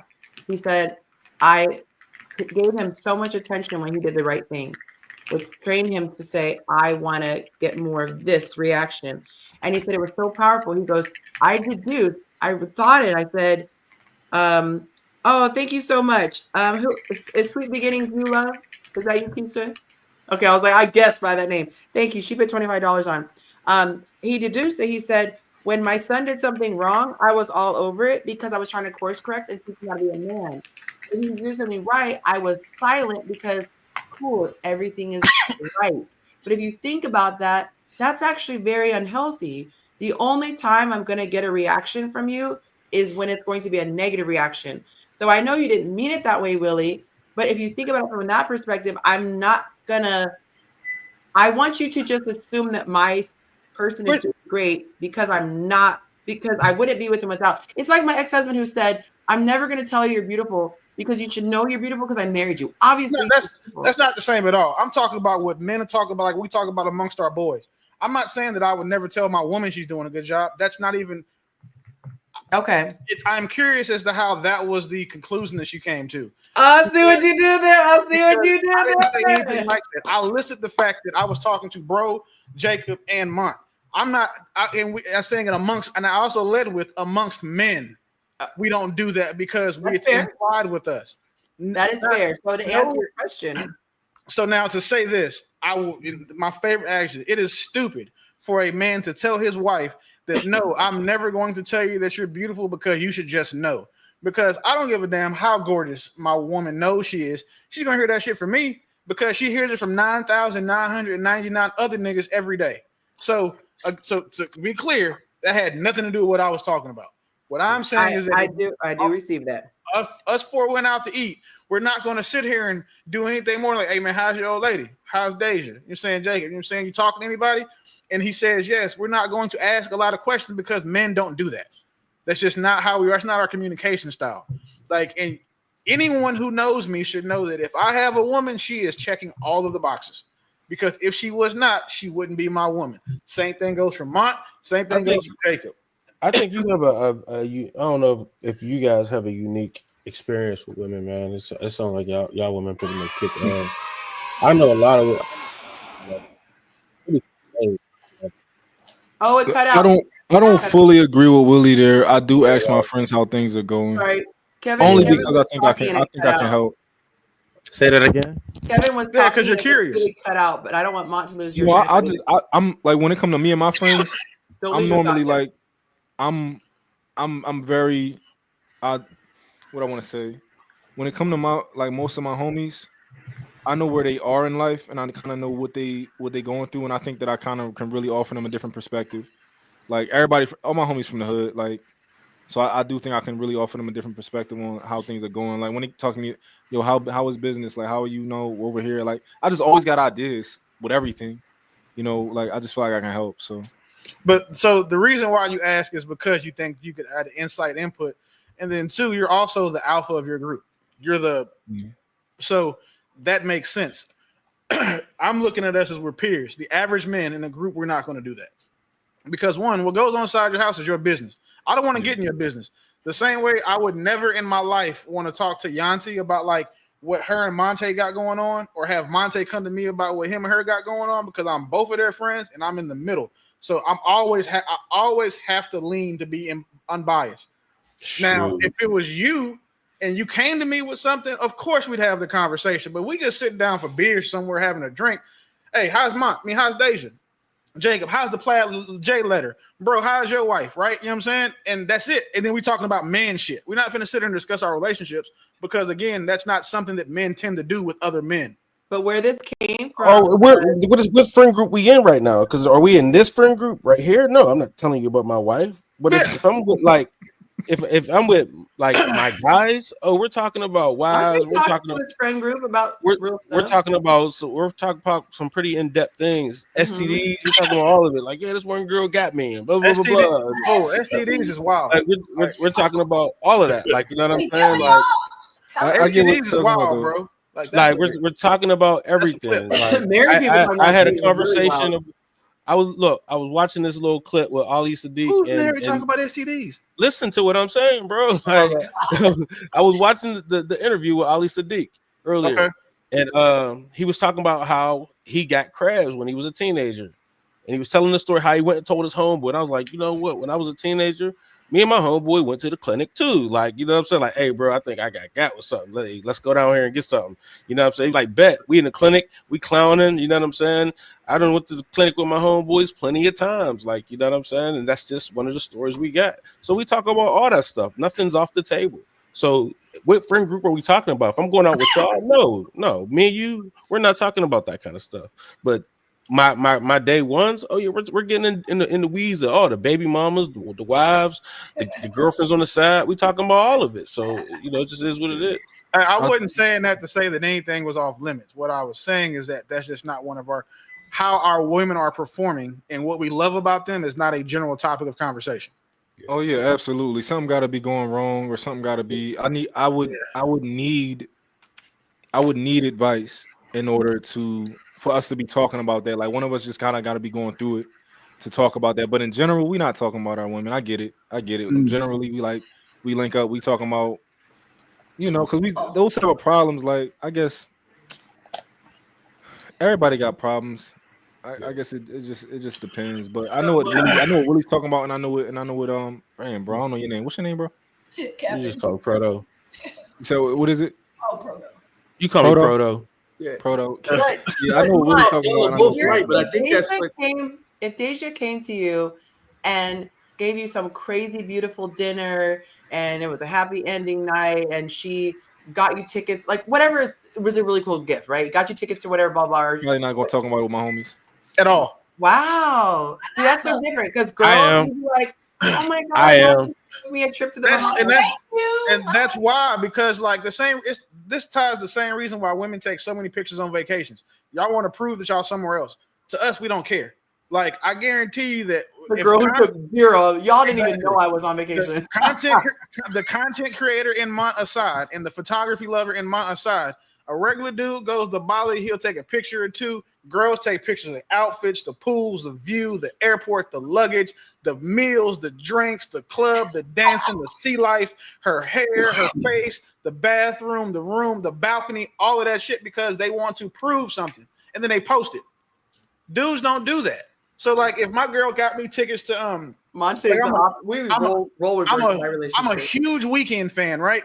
So if, say for example, my woman got me tickets to go to the Weekend's concert in Amsterdam, that's like the best, either Amsterdam, LA, or the best concerts of hers to go to, and she got me those tickets, my boys would just know I went to the Weekend concert. Maybe that my girl got me the tickets, like on a late, like it's like part of further conversation. But I'm never leading with, bro, guess what my girl got me?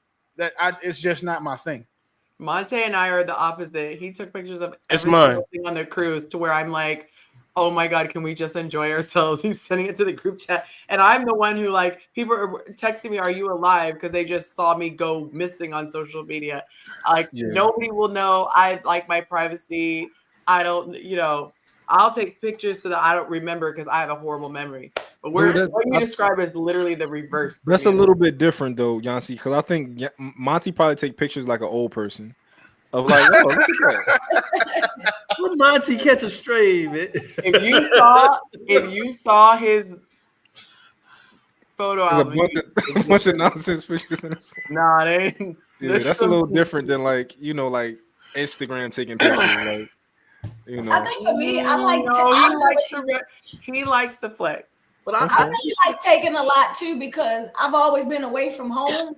So I feel like that's my way of being able to share like what's going on and in my world without having to talk to everybody, without having personal conversations. You kind of can see what's happening. Now go ahead. I agree with Willie. I do think, because I can tell when people post, There are some people who are really trying to convince people that I have this lifestyle and this is what I'm type of time I'm on. And then I see other people's page who give that energy you just described, which is like, hey, you know, we enjoyed this activity.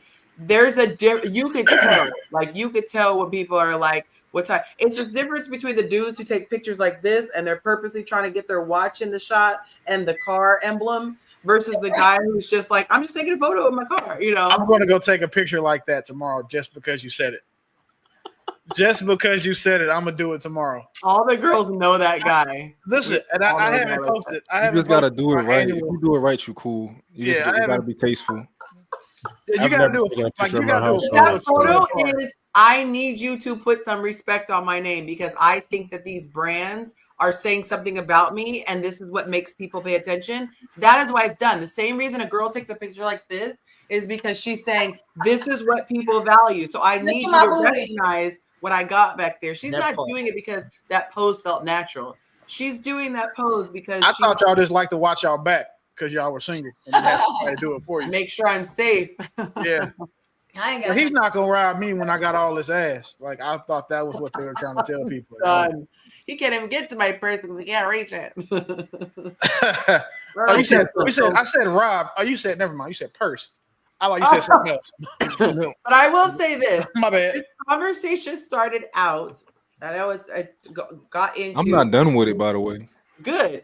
It started out with, you know, do you say stuff about women in general do you talk to your boys about your relationship? What I was talking about is what is the opposite of like what is the solution to the problem? So Jacob brought up that we don't speak a lot of positivity. I think that if we had more unsolicited comments expressing how great they think women are, and if we had more unsolicited comments about how great we think men are, I think it would turn things around. A lot of people make comments about my relationship with my man. People who make comments, the overwhelming majority have never been around me in person, never talked to me, don't have my phone number. They don't have a tight relationship with me. So how do they have such strong feelings about my relationship? It's because of what I say about him. When I speak about him, they say my eyes light up. I have positive things to say. If I post a photo, you're going to see us enjoying ourselves together. People get inferences based on what you put out there. So I think that if every time someone shows up in a space, if it's mostly negative things that they're saying about, in this case, a gender as a whole, I think it's reasonable that someone would deduce that they don't really like them. So if people on the channel don't want to be perceived as not liking women, I think that's how we remedy that.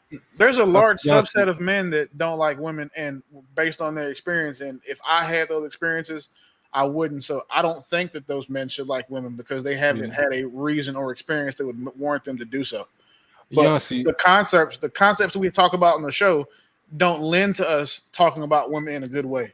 Because you're not asking men, the topic should never center towards like, what do you enjoy about being in a relationship? There's for every one question like that, it's 10 other questions about like, how do you feel frustrated with dealing with women? I'm so glad you said that.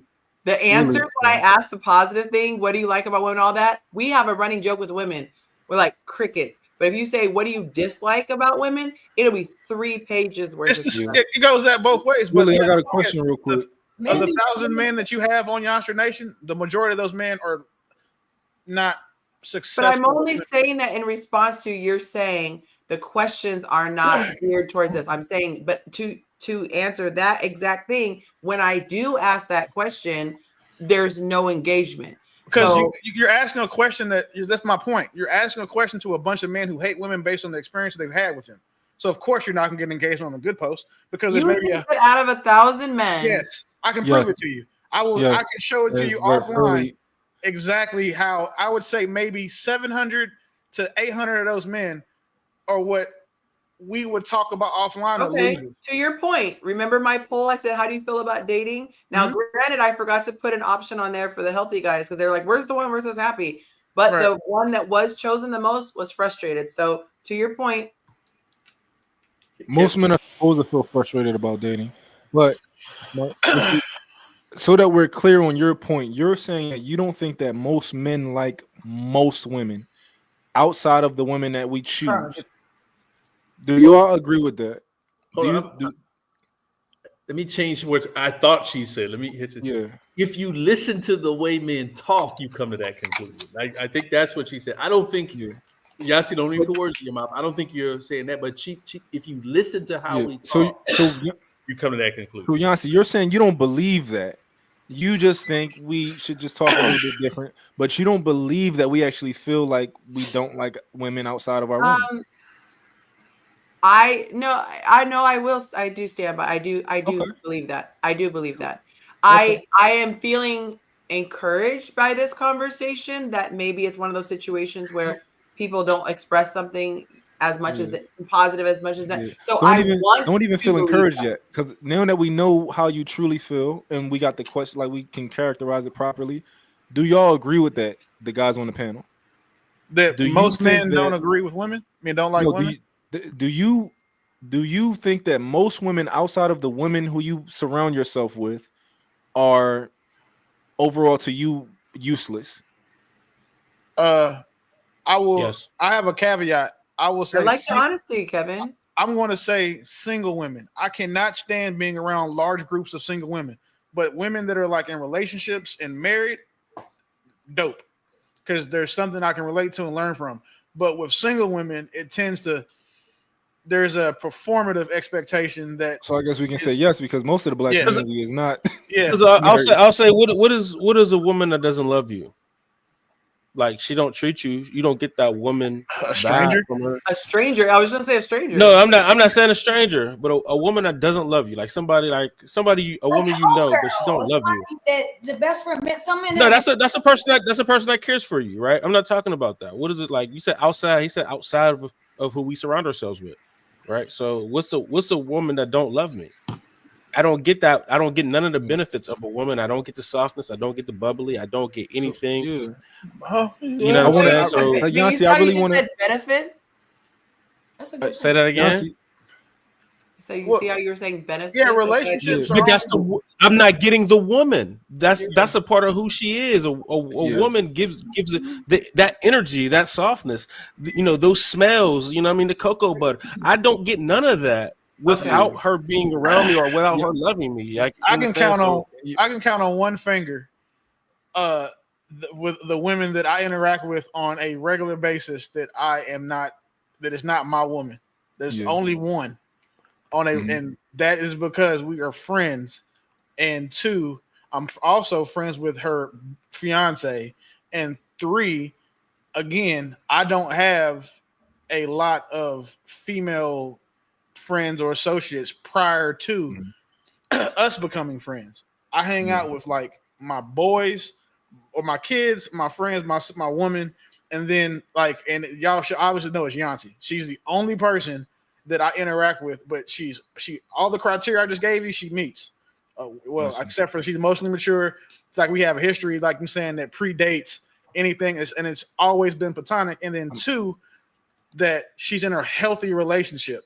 And y'all keep acting like I'm not trying to go somewhere with my line of questioning. And didn't you say something when you met me though, way back, that I was different than anything you'd ever met? Like in a woman's body. For the dating coaches, like one of the few things that the thing that I liked about her was that she was telling women shit that I want someone to tell my daughter. And that's typically dating coaches. They just tell women how to date, not how to be good women, not how to, attract men, not how to do any of the stuff like the intangibles. They just tell them to focus on the goal. Find a man with money to take care of you. And this is how you attract him. This is how you act with him, but not how to be as a woman. And that's what I appreciated about our content when I found it. Because I agree with that though, is that I felt like you saw me and and I was trying to say, I don't want to say respected, but like respected for lack of a better word. Yeah. I feel like when you saw me, your brain said there's something different here that I value. Yeah, you weren't knowing. What I'm concluding is that I don't think that your normal interaction with women, you see that woman and go, ding, ding, ding. I really value having her in my life. You're right. And I think most of us, I don't think you're wrong for your actual position, because I think most of the men here agree with you. Okay. And I'd like to rationalize why that makes sense and why we feel that way. And I'm open to that. Very open. Okay. So most men Why don't Jacob see smiling? value What you talking in about? most women who they don't surround themselves with, because realistically, when I see why you see value in men, right? You see value in men for the same reason that other men see value in men. I knew this was coming. Uh-huh. I'm just saying, like I still saw it coming. when I was a little boy, right? Uh-huh. I'm a grown man now, so I'm a lot bigger and all that type of stuff. But when I was a little boy, I looked at men with such reverence, like especially like a powerful man who like was smart, intelligent. Like Hold on. when being around him, you just feel so safe. Pause for a second. Yeah, go ahead. What the hell? That was a 5-minute warning. 4-minute warning now. You're muted, Millie. You're muted. Oh, first of all, there is no clock tonight. We have like 8 hours on the books. So Look, we agreed we're gonna do a bonus show. Yeah, but how much is that? We didn't agree to wait, how I much. thought I Oh, we voted didn't that agree down. on that. Y'all said to spread it I thought out. that down. Remember? No, we did Dang. agree. We did agree to a bonus show, but we got like 7 hours on the book. That's what We y'all gotta said. go check them votes. Did y'all write them votes down? Yeah, we did. We Wait a minute. Yeah, I we would got agree like with 8 you when hours I on the said, book. look. I say, look. it's Yonci gonna be ruined the vibe. We were unmotivated. headed down a really positive path, and you turned that clock on. You did this. But here's the thing, though. We done You lost guys track, ever- now. Look, we were getting ready to have a very intelligent, in-depth, emotional conversation, and you turned that clock on. This is your fault. This is my plea, and I'm pleading at your heartstrings. From a mathematical standpoint, the most practical thing would just be to spread it out and have it for the next couple shows. What That was makes Mon getting perfect- ready to ask? He was getting ready to ask something really good, and you and he won't forget it. That makes logical sense. However, if you think about the way that the show is designed, right? Oh, this God. show is designed for me to give you guys a good show, and it's designed for you guys to be able to continue to bless me financially, right? It's a We'll talk about that later. I'm gonna send you We some want money to real get to this quick, question. Wait, I'm I'm gonna send trying you to some go money real somewhere quick, with and we this. can do this. I want Mon to ask his question. And he's going to, but I'm trying to say this. Since Oh, y'all are Lord. saying, no, you don't want this. What I'm saying Check your is, cash app. Or your, you your have to be Zelle. incentivized. And so if there's a cap on what I can raise each week because there's only so many weeks or so many hours in a night. So what I'm saying is, if we're going to have, if there's a really good night, it's disincentivizing because then it says, okay, this is just gonna then be as a what do you call it, a prepayment? I forget what it's called, prorated for the rest of the nights, as opposed to if there's a really exceptional night, if it ends up being allowed to be a special bonus one-off, it doesn't then take away from future tips. So it's like someone doing a really good job, tipping their server, and like, well, the next 3 times I come here, I'm not going to tip at all. Then it's like it kind of is disincentivizing. You explained that last time. That's why we had agreed to doing an extra show. I know, but they're all now saying no. I must have not been here then.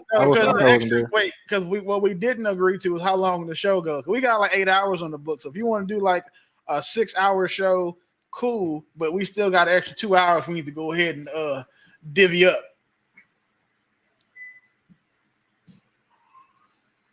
Sorry, it's like WWE upstairs in my house. I see y'all trying to derail. She trying to derail me. That's what y'all trying to do. Never. You didn't want me to make my point. Okay, I'll tell you exactly where you were because I'm not about derailment. I know where I You was. said that you think that women appreciate other men because of their value the same reason men appreciate other men because of their value. Yeah, I think that the way you feel about men is the way that all the other men feel about strong men. I know how do you feel like outside of what men do?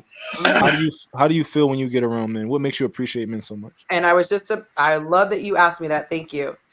I love the energy and the lightheartedness. What I learned when I'm around men is to be carefree. So my brain immediately went to the 2 guys I mentioned, C and W.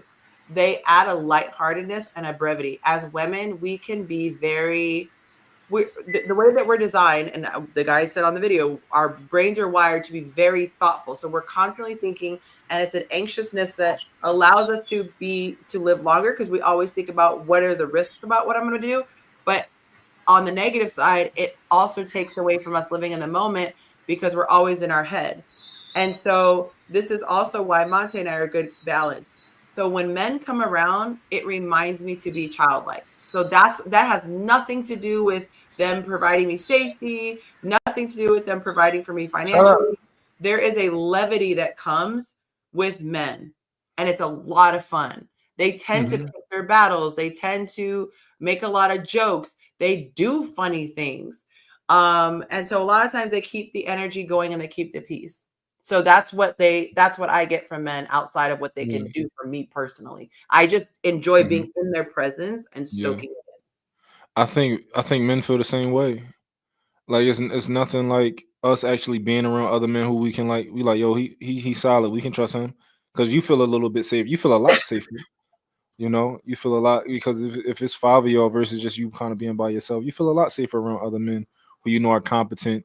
Or like, let's say, like for example, like Willie, for example, right? I know that Willie's made more money than me, and Willie has more knowledge than me about certain things. He's lived a lot more life than me. He's lived a lot more life. He on mute. It's cool. Whoa. Listen. Willie 10 years. Willie got 10 years on me. It's just a fact.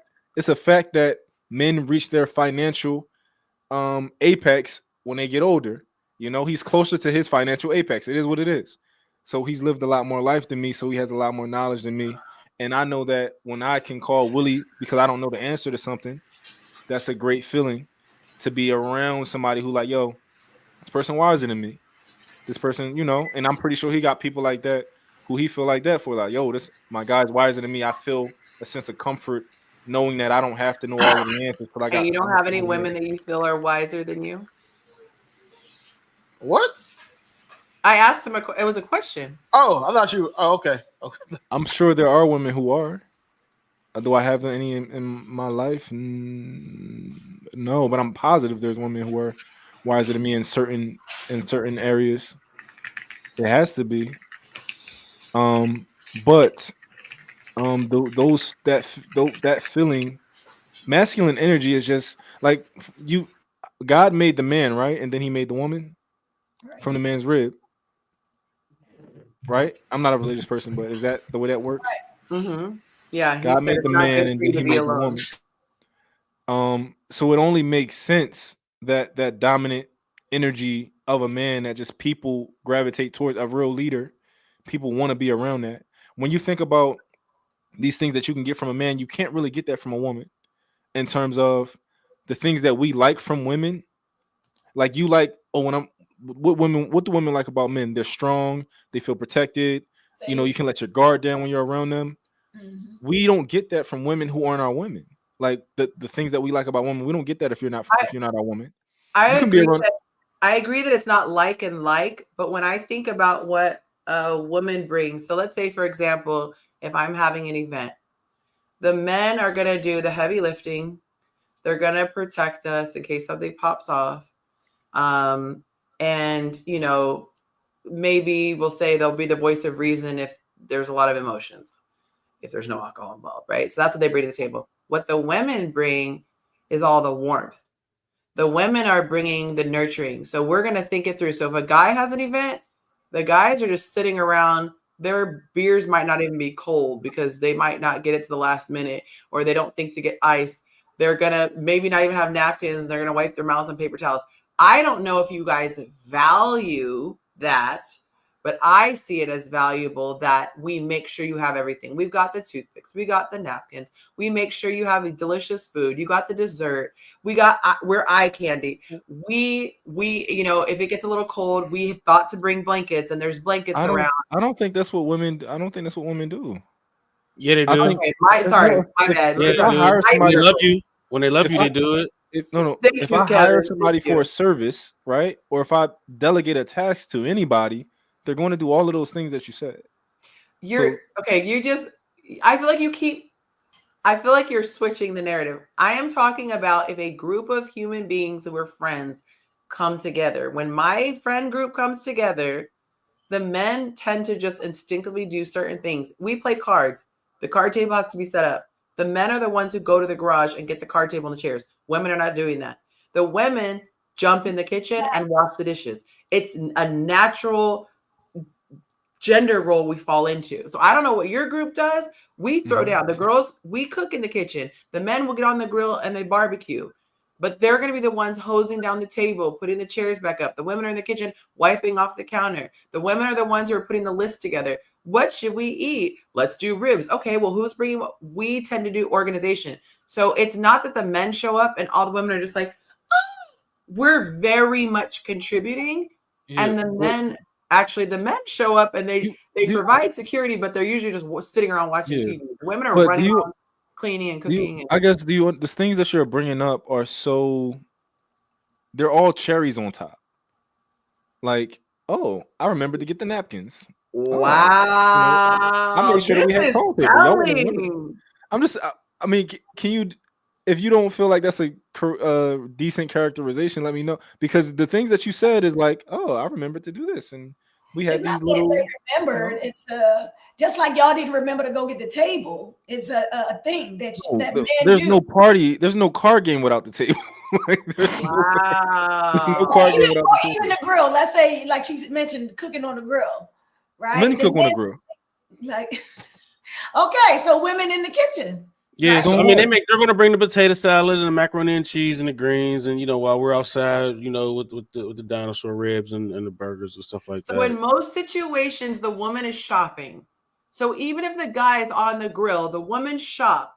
She made sure that there's the foil. She made sure there's the actual steak. She made sure there's the spices in the cabinet to get that stuff. She made sure there's lighter fluid. She made sure that there's wood. She made sure that the house is clean so that the guests that's all one thing. These are things that shopping into 6 different tasks, and it's not. These are things that people delegate. Don't undervalue, because he said the cherry on top. No, there would be no steak to cook. Those things that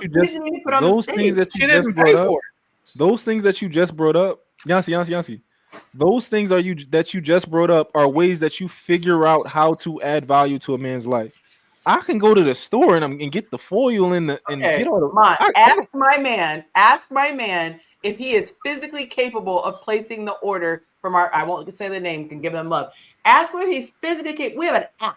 It could not be any more problem, Yonci. Hold on, wait. Let me make my point. He has 2 thumbs and is on his phone all the time.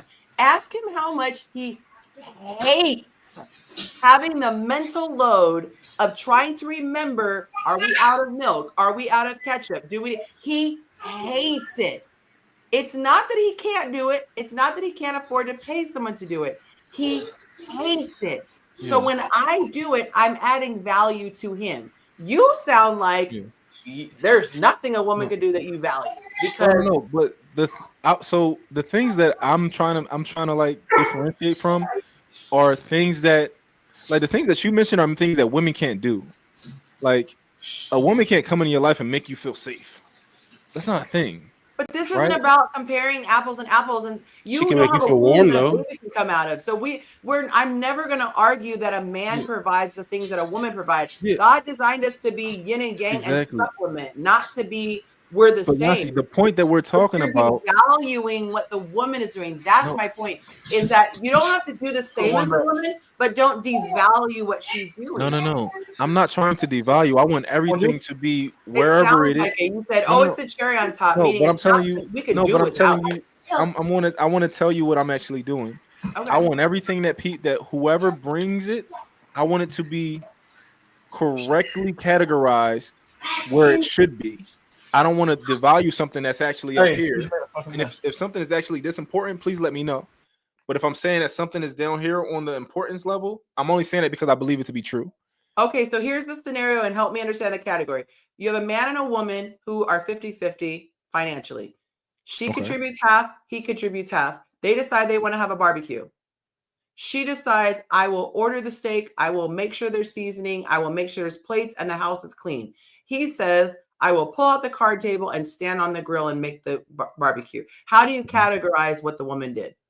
I think that both of those are equally as important to make a barbecue happen. Okay. Perfect. But see, my point, I'm going to say what my point was. My point was they both chose tasks that they were going to do.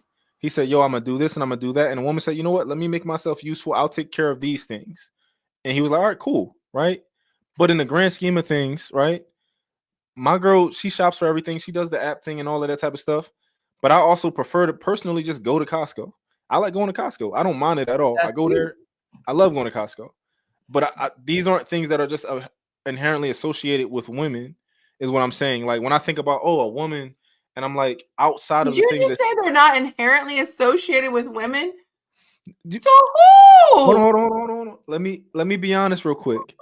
The best chefs in the world are men, right? We're not talking about in business. We're talking about relationships. The top things men say is, I wanted to cook and clean. Where are the traditional women who cook and clean? Cook and clean and have my babies. That's where barefoot in the kitchen came from. But these things are things that men and women can do. Nobody disagrees with that. Women can also make money, but most women are expecting men to do it. When I asked you what you liked about men, like outside of the things that they can physically do for you, you told me how they made you feel. Correct. Based on the things that they can physically do, there was some crossover. You know, they made you feel safe, and they made you, they were funny, right? They lighthearted or something like that. I said their energy. Yeah, they reminded me to like relax. You can relax. You can let your guard down. You don't have to be. It wasn't letting my guard down in the sense of safety. I said it was relaxing as opposed to being uptight. Because we as women were wired. I'm even right now. I'm thinking about what I have to do when I get off the show. I'm always having this mental load of what do I need to do to make my household keep running. So it's hard to just put my feet up and be like, whatever, relax. Because I know there's always stuff happening. I know I have to book a doctor's appointment because I got to make sure this is okay. Oh, let me go check. I'm always, my mind is going 24/7. You as men have this ability to just shut your brain off and be like, I'm watching the game right now. That's a beautiful thing. So when I'm around men, I'm reminded to the laundry is going to be there when I'm done. The bills are going to be there when I'm done. Just focus on this game and have fun. So that's what I'm saying when I say let my guard down. Like relax. Stop overthinking. Me, that also sounds like a utility. That also sounds like something that a man does for you. Even if he's not doing it for me because I can derive that from just seeing him. So he is not like, it's not to me, a utility is like I'm taking from him. He doesn't even know what's happening. He's not carrying my bags. He's not fighting off bad guys. Just his mere presence is valuable. The way I would hope my mere presence is valuable. So if I said a woman's mere presence turned me on, would that be the same? Yeah, like you just enjoy.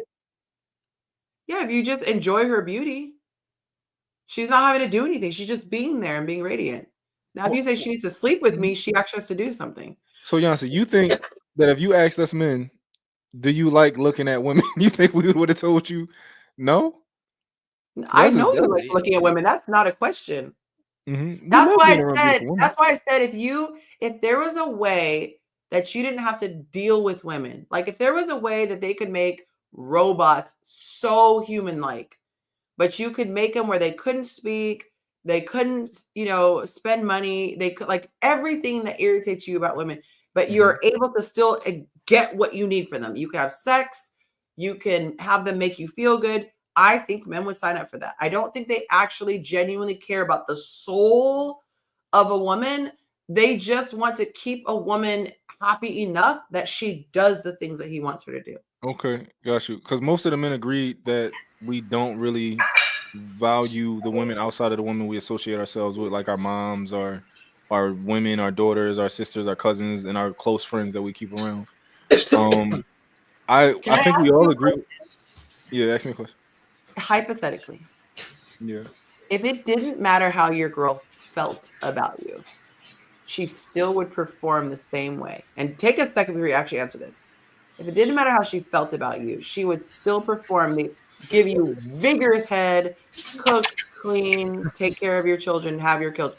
And it didn't matter how she felt. She was pissed, sad, whatever. Would you care about her emotions? Would you lay awake at night thinking about her emotions? So when you say if it doesn't matter, meaning she's still going to give you the same end result. She's going to give you head vigorously, I would care. Passionately. Huh? Yeah, I would care. Yeah, because she's giving me those things is why we care. No, I'm not making a point. I was genuinely asking a question. Yeah, I'm telling you now, I'm not laying awake thinking about. I have met people who don't have empathy. They literally could not care less. Oh, they're sociopaths. That's cool. No, I'm telling. It is. Common, it's sociopathic. Where they I think most men have empathy for women. I think I we're have designed to. encountered men who lack empathy. The woman could literally be crying, and his thought is, how do I get her to get back to fun? Not how do I make sure she's okay. Well, that's She's different. stopping me from having fun because she's crying. Yeah, that's different. That's Hey, different. I've been So accused of that because when I was younger and a woman would cry, I wouldn't know what to do with like. I felt like it got someone I don't know what to do with my hands because I don't know what to do about that. Like, and then for me, my thing is like just solve the problem. Like you're crying because you lost something and you crashed your car. All right, cool. I call the insurance like now, but then I'm like, why the fuck are you still crying? a Like, lot of women weaponize crying, and that's why a lot of us don't care because we know what you're doing. And it's Not you per se, but and it's I've been in. unfortunate. Go ahead. It's unfortunate that's the case because as women, when we're with another woman and we feel safe, there are times like I'm looking at the name just popped up. So I'll say Blondie. Let's say Blondie came to me and she was like, my heart is really heavy. I would immediately have empathy would be triggered. And I would want to know why. Even if I never talked to her again in life, I'd want to know why. And in that moment, I would want to create a space for her that she felt safe to share, even if I couldn't do anything about it. And I'd be like, oh my God, I wish I knew what to say. I wish I knew what to do. And a lot of times a woman would just say, you don't need to. I just want you to be here with me. Just be here Yeah. with me. It might be physically hold me.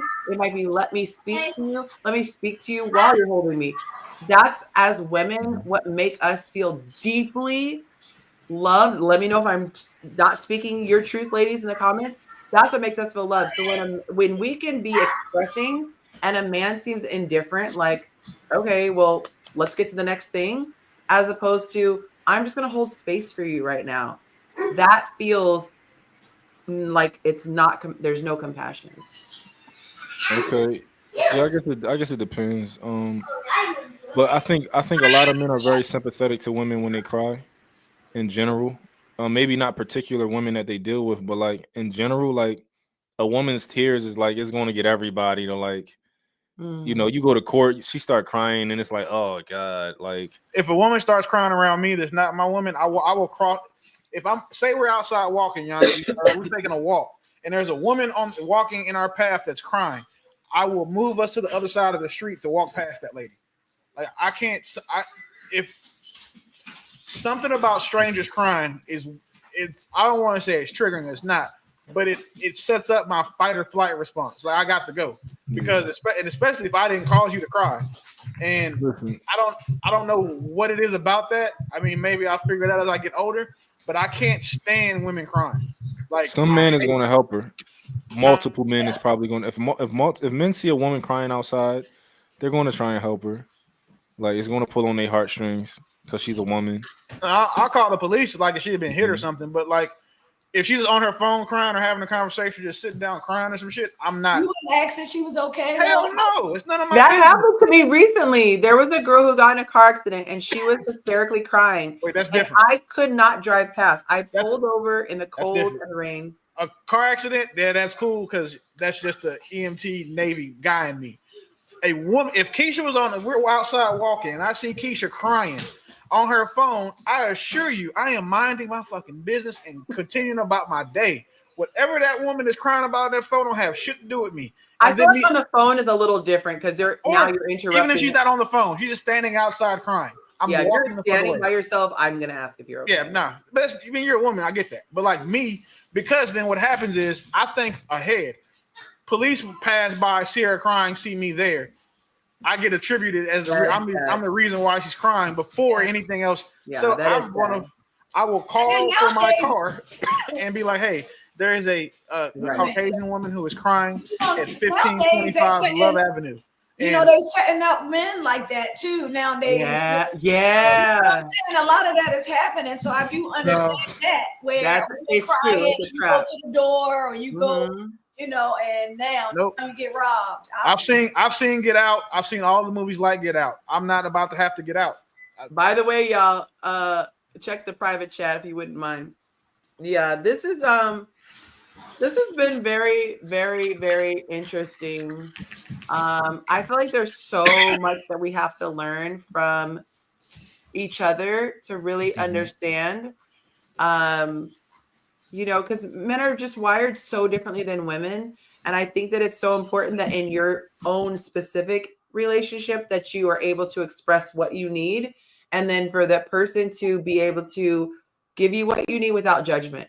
Like, I would hope that if my guy were to say something that I thought was so random, like, I really need you to buy me a rubber ducky every, other Tuesday, I would hope that I'd be like, I don't understand it, but let me make sure I can get some, I think that's the thing when we start to make a judgment about what the person needs and imply that they're either weak or weird or whatever because this is what they need. And I think we have to do, if we do that and we show up with curiosity, we would do so much better in relationships. Or just wanting to learn each other more. Like, yeah, be curious about them. Like, yeah, like you said, yeah. But I never understood that book that used to say, what it say? Women are from Venus, men are from Mars, women are from Venus. Yeah, that's a book or something. People used to always say growing up, like, have you ever read the book? Have you ever read the book? And in my younger days, I'm like, I don't need to read that book, but now that I get that the acronym, well, not the acronym, but y'all know what I mean. The metaphor, yeah. If you read the book, though, it makes I probably do need to read it. It is. They're saying they're wired so differently. So if you understand that, like, for example, when Willie was saying solution-based, when a woman is venting, a man is thinking, I want to help her by giving a solution. But with a woman, she wants to just be heard. So if he's giving a solution, it seems to her like he's rushing her process and not holding space for her. So it's like that book helps you to realize it's not that they're unloving, they just speak different languages. By the way, Mont, you didn't weigh in on the private chat. I got to get your cosign or not cosign. That would be great. If you guys are enjoying this show tonight, feel free to drop a super chat in the tip jar, the proverbial tip jar. If you don't want to spend your coins, a like is free. So just click that like button. If you have your chat open, you won't be able to get to it. Close the chat box on your mobile phone and then click the like button and you go right back to the chat. Let's see. What is this? Oh, that's something different. Excuse me. We're going to get into number 5. Damn, we not on number 5 yet. Where's my phone? My phone done died. I wrote my response down. We are on number 5. Oh, I love that. Okay, we're on number 5, and let's play this video here. Change for relationships. Men only change for circumstances and consequences. Period. And most women, when they hear that, no, that can't be true. I change for relationships. No, if I just love him enough, hug him enough, nurture him enough, he will get the message. And that has never, ever worked since the dawn of humanity. To actually believe it's a real problem for a reason.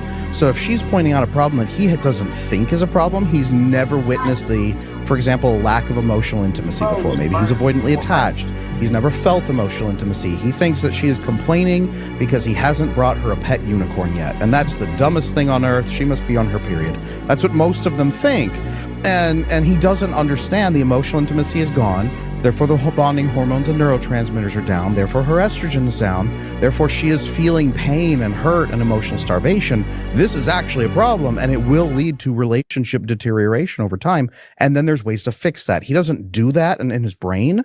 So he doesn't go to a place where he starts fixing until she applies consequences, whether that's breaking up or just pulling away physically and saying, no more.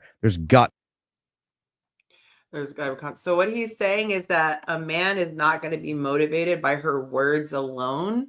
He's going to need there to be consequences. I have a strong opinion about this, but I want to hear what you guys have to say. Love Life Travel said, good show. Good night. Thank you so much for tuning in. Appreciate that. I think this is just a principle of life. I don't think it's exclusive to women or men. I think that it's the same thing as you raising a kid, you need consequences. If you don't have consequences, it's not real. It's not a rule. I don't have to listen to it if there's no consequence. It's just simple. I definitely agree. How did I miss this 30 minutes ago? Oh, you did say you were going to send it. I just now noticed the Zelle Mont. because it didn't show up in the thing.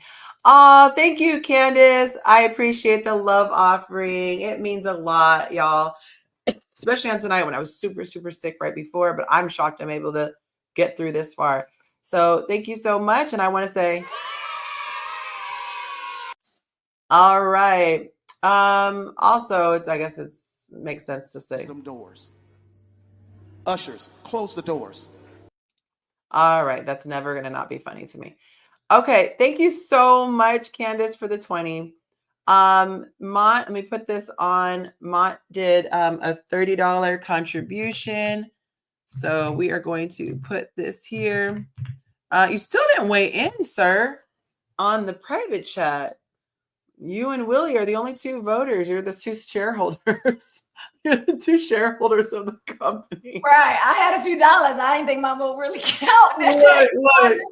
Look, you might get like a one share. It's like 49, 47. I really gotta deliberate. Let me see what's going on. He already said he's on it. Okay, so let's see. Right now we are 11. So I took an hour. Let me just so you guys could see this. I took an hour from the previous rollovers, and that brought us to 11:05. With oops, I can't write rollover hour, and then Monts just brought us to 11:35. Dog, I can't write with these nails. With Monts 30. Okay. Whew. Yeah, these little things got it for my trip, and I just can't type.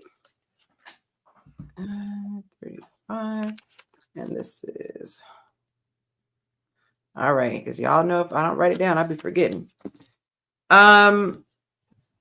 Okay, so you share what you shared, Mont, and then you're gonna give your feedback in the private chat. Willie, what are your thoughts about men changing without the fear of consequences? And then I'm also gonna put the poll up to see.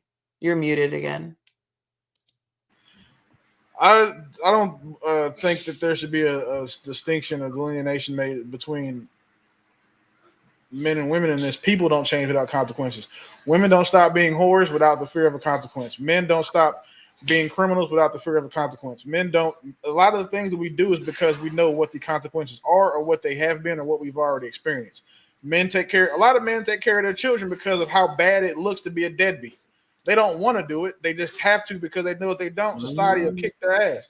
A lot of women don't sell vagina because they know it's frowned upon. But if they could, they would. So I don't believe that humans change without the fear of some sort of the fear, or at least awareness of a consequence. Because if I wasn't afraid of consequences, I'd be a trillionaire. But I know that I'm not fit to go to prison because I don't believe in surprise butt sex. So there's never going to be a point where I just can just say, you know what? Forget these consequences. I'm gonna take this chance and try to go get this money by any means. And because of that, I color inside the lines. Don't cheat on my taxes. I don't break the law. I don't break the law when I'm breaking the law. I don't scam people. I don't do any of these things that I know I could make $500 million in a year doing because I don't want to go to prison. So there's too many. His line of questioning is too easily. The premise in his line of questioning, or in his statement, is too easily defeated. Because again, you don't touch the stove because you know the consequences. You'll burn yourself because it's hot. Consequences are something we're taught as a child. So no, I don't. That's the fair answer. 78% said yes, we don't require that. 22% said yes, we definitely require that motivation. But I do like what both of you said, that it's a human nature thing. Real quick, how are you guys' schedule for Tuesday, May the 20th? I'm proposing that being the show, the makeup show. Hold on. Can you? I hope I'm kid free that day. Can you do Tuesday, May 20th? Demons of mine are getting on my nerves.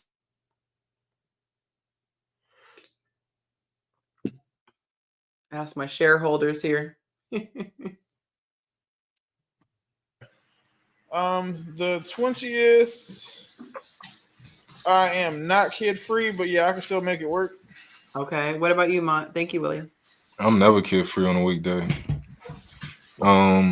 Every other week, baby. Tuesday, because we already do Thursdays. I don't know. I guess we gotta let's think about that. Which day would work? Yeah, I can make. Wait. No, I had the kids that week because I was gonna say I got. Let's.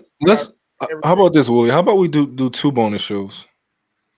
Split them up. Because if we do it like a Tuesday and we do 5 hours, that mean I gotta stay up. Versus like I'd like to get to bed, so I can take them to school. But so if we do 2, we could do 2.5 hour shows. Yeah, how about that? How that feel? I'm okay with bro. that. I'm flexible, baby. It's you know what I'm saying. I got this. My schedule is. I can adjust as needed. So. And I'm flexible right now because I don't have my class. I'm not teaching that until June. So May is more flexible to have multiple nights where I'm on camera. Okay. You got the new cohort coming. So you want to do the 20th and the 27th, 2 Tuesdays back to back, or would you rather do like a Wednesday? The 27th, I'll be on late. I got an airport run. I have to do Tuesday. Okay, so let's start with the 20th then. Can we lock that one in for 2.5 hour show? Yeah, let's do that. Let's do one. All right. So I could just come. Yeah. Tuesday will work one way or the other. Location not guaranteed. You want to do one in person? I think we should all do one in person somewhere. No, that would be dope. Like I think we should all do. As long as we don't have to do it in Atlanta, I'm cool. Okay, so what do you want for the second one, Mont? Throw out a date for me. I can pick the date as long as it's 2.5 hours. It's reasonable. Okay, so what about the 28th, Willie? That's a Wednesday. I'm fine. All right, so we'll do a 2.5 hour show. Y'all heard it here first. I'll promote it during the week so y'all know when to tune in. But we're gonna do a bonus show, and we're gonna do just fun topics, and we're gonna talk about how awesome women are. And how awesome men are, though. I guess. I'm just kidding. I'm joking. But serious that we really do need to be positive about the opposite sex. So I'm going to do this right now. I'm going to lead with it right now.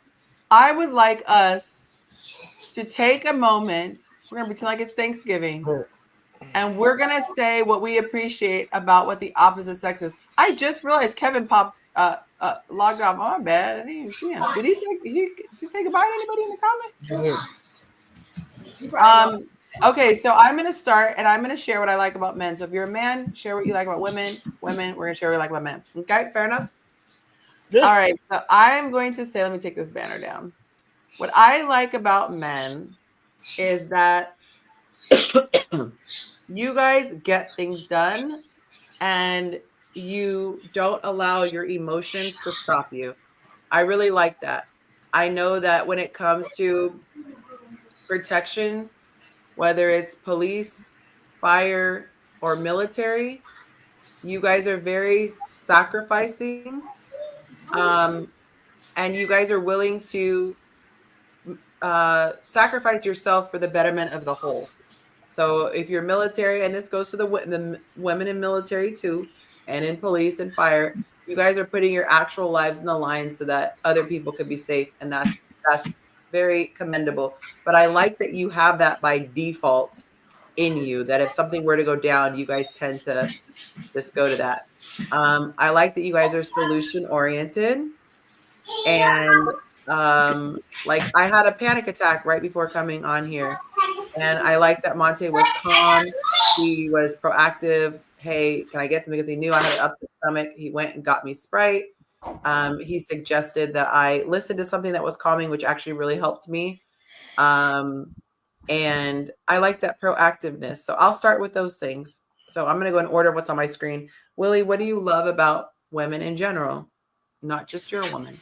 Oh, shit. You got me. You said in general. I think what I like about women in general is that they are typically the motivation for men. Most of the things that we do in life is to impress, attain, and maintain a woman. So I appreciate the motivation source that the women tend to be for men. I I like also that. like how a lot of women are creative, and I've learned lately that I not say a lot. I appreciate creativity in women and the ability to take what's given to them and multiply it. As far as if I give a woman a house, she can make it a home. I talk about the baby shit. I also like the sense, like the Am I allowed to be critical? I, I No, this like is a praise session. I like the fashion sense. One of the things that I really I like is like a woman is how like fashion is always like a woman thing. I know that we can also be fashionable, but seeing like women like in fashion is probably something that I really appreciate because it puts the artistry behind their femininity on display in a way that I don't think that men are capable of doing. No matter what suit we put on, what outfit we put on, I think that women that just a well dressed woman is just something that I really appreciate. And then two, I just like the women that are like this, their softness because the world is hard. The world is hard for the average man, and then for the exceptional man, the world was hard. We just mastered it, and made it easier. And I like that women can I like when women like that are soft natured and naturally. And then lastly, I like the grace that women can have because that's something that I don't think that men will ever be able to equate to a woman on when it comes to grace. Like just like the difference between a woman being a lady or like just the grace that her poise and how when she enters a room or how she conducts herself. I appreciate all of those things. That was beautiful and yet unexpected. So don't make it gay. Just that was very heterosexual of you. That's a little clap I learned about on the cruise. I'm gonna give the clap. Miss is that from the clapping you heard from next door? Bro, man, that's a story to tell. Miss Keisha, what would you like to share about your love of the brethren? I love that men are strong. I love that I was writing it down. I love how men are grounded. Like, a lot of times we are all over the place and men keep us grounded. That's a good word. They have a lot more patience. Woo! Yes, y'all have patience for days. Patience for us. I love most men give more direction. I love direction. Men are directional outside of the regular stuff like provide and protect. We know men are doing that, but I love that men are grounded. I love that men protects peace. I love that men, it's they protect us from ourselves a lot of times. Men protect us from ourselves. It's a magnet to me. There's nothing for me more than aid, and I think that's what I want because I didn't have that in a dad. When it comes to a relationship, I want that strength, that natural guidance, that protect. Yeah, all of that. Grounded, the strength, and patience is the main things for me. I love that. They really do know how to pick their battles. Right. They'll be like, that did piss me off, but it's not worth it. I feel like as women, everything is worth it. We're like, it's worth it. Like if we see something happen in a restaurant and we ready to go off, and they like, hey, no, chill. No, because they messed up our order and yes. They the yin to our yang. You know what I mean? We need yes. That's funny. Okay, Mont, pass the baton to you. I guess when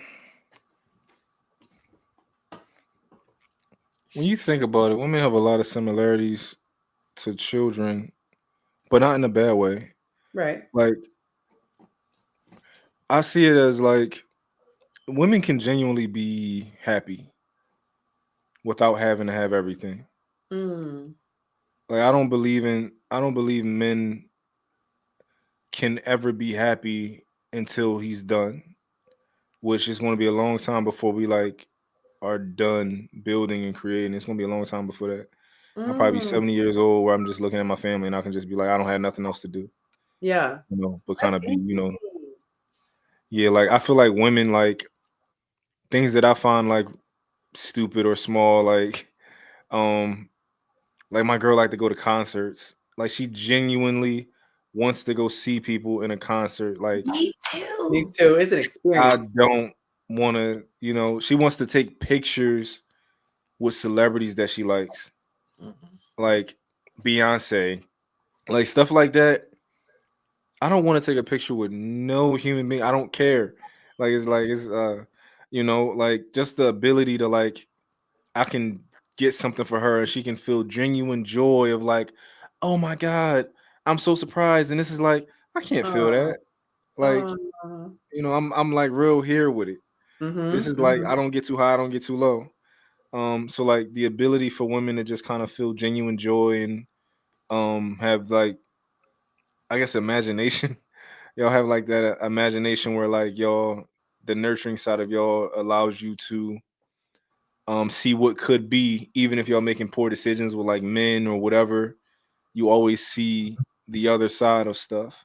Yeah. Where I can only see the danger. I can only calculate what makes sense and what doesn't make sense. Mm. And y'all don't really got that part, or y'all do, but y'all turn that off sometimes and just kind of see the good in people and the good in things.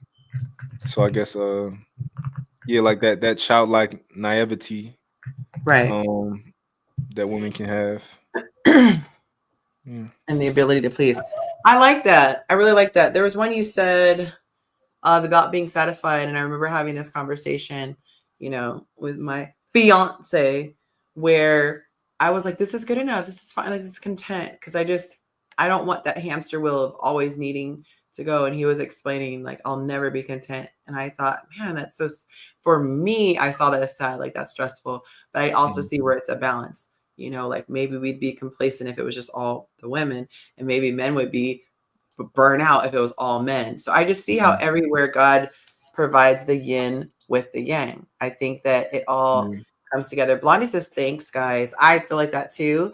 This is what I needed because my little spirit was heavy. I'm not going to hold you. Like, my little spirit was heavy. So I like that you guys were able to share things that, you know, helped offset what I was feeling. And it's nice to hear that we do have some intrinsic value. I think that when we come from a place of being healed and whole, we can contribute a lot as women. And same thing with you guys as men, we can really contribute a lot. My goal in my friend group is to have balance. I want to be able to have fun, but I also want to have real conversations. If I'm going through something, I want to be like, hey guys, we're really going through this. And it's beautiful for the men to be able to pull together and be like, hey, bro, like this is what's happening and give perspective. And same with the girls. If we see one of the girls wilding out, it's nice to be able to us pull aside and be like, you know what, pick your battles, honey. This is not the one. I think there's so much value in community. And so when we can come together, we're unstoppable. So I just think that it's a tactic to try to have us always focus on what we don't like. And I cannot. That's funny. I cannot. And I Yes. so appreciate them for being So I was elevated. about to say that is so appreciative. Thank you. Even said, though Wow, "No, his we name have coming in their hot. throats that's out an of the internal liquor thought. season." That's an internal thought. Yeah. His name is Keep that in here. his name is indicative. Right. Oh, right. That is funny. Yes, but it is nice. And I Yeah, I think that think that's why. a good rule of thumb is to, in your own relationship, if you are giving feedback or responding to something, try to have it be at the very least a 3-to-1 ratio. Three positive feedbacks to every negative, 3 things you appreciate over the things you criticize. Because I think it is, I think it is it's inspiring to you if you keep being rewarded for what you're doing and it makes you want to go harder. And so, not to keep referencing this video because it was just so powerful to me. If you're on Patreon, you can see the link. But he was just talking about how one person can change your relationship. If you just keep focusing on what you like, it naturally affects the other person. So even if there's something that bugs you, you could still choose to focus on a part of it that you think is positive, and it'll really turn things around. So I just like that we ended here on this note. Any other topics y'all wanted to go through? I'm gonna stop at 11:35, or what's the time I'm here? Oh no, I put 11:47. I forgot the additional 12 minutes from the over, because I want to just even it out. We had 5 minutes and 12 minutes left, so I did 5 hours and 12 minutes. So we're gonna go to 11:47, but I'm getting fatigued because of my not being well right now. But anything you guys want to chat about in the next almost exactly an hour that we have? Okay, if not, what I was gonna say, and that's what you were saying. That's what we like, when we can all discuss everything and love on each other. But I think that was part of the premises of your show. Like, you know what I mean, to get us together. You know what I mean? Our differences, our similarities. That's what, like saying it earlier, that the reason why he was attracted to your show, that's a kind of, I look at all these different podcasts, but I didn't come across one where I felt like it would help me more so than bashing the men, bashing the women. I feel like I need help because obviously something is not working. Right. So when I started following your platform, okay, she literally, you know what I'm saying? Your platform is different from everybody's. Like everybody else, it's, you're always interactive with your audience. You're always, asking questions, or even you commenting to me on an inbox, not knowing, you know what I'm saying? Like, how many people I've asked questions to, but I guess I was too small to get a response. You know what I mean? Those is what I'm sure draw a lot of people to you, male or female, and at the end of the day, I feel like, he ain't put us here to die alone. So we got to figure this out. Right. Some kind of way. That part. So, yeah. And thank you for acknowledging that, because I think sometimes people do think about, if you think about something, and this isn't a vanity thing, but it's like just from a numbers perspective, if you have thousands of people following you, the number of messages, and then to take the concern to respond. Like, a lot of people think I'm a bot. I'm like, I'm an actual person who's responding each time. So it's nice that it's not, you're not taking that for granted. And it is something that I am compassionate about. I love that she said, Yonci's not out here telling women how to take advantage of men, right? Like, right. Oh my goodness. Jacob said Yonci's a nice bully. No, you didn't. Oh, goodness gracious. I just got so tired all of a sudden. I'm like fighting it. This, I can't wait for whatever this is to be gone. I'll go from like being really, really cold to getting hot all of a sudden and then feeling nauseous. So bear with me, y'all. There was a video. Okay, so I want to play some sound clips from this that were really fascinating. Her channel is Women of Impact, and I want to say her name is Lisa, but let me see. Hold on. Like a man ignore you when you. Okay, her name is Lisa. I can't pronounce her last name. Bilyu. Her husband is Tom, and he has a huge platform too. But Dr. I don't know if it's Doctor, but Mr. Jason Owen came on. Do you guys ever follow him? He's a black guy, bald head, white long beard, like Santa Claus. But he has some really interesting stuff. So I'm going to give some sound bites really quick. The more we actually try to understand each other, the more Can you guys hear this? way we actually end up being. So today, Jason, I want you to be our translator. Are you guys able to hear someone that? who's done the deep work around masculinity and coaches men.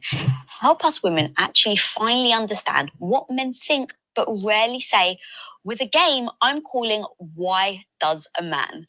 Number 1. Why does a man fear commitment? A man fears commitment to a woman because he fears who he really is will be exposed.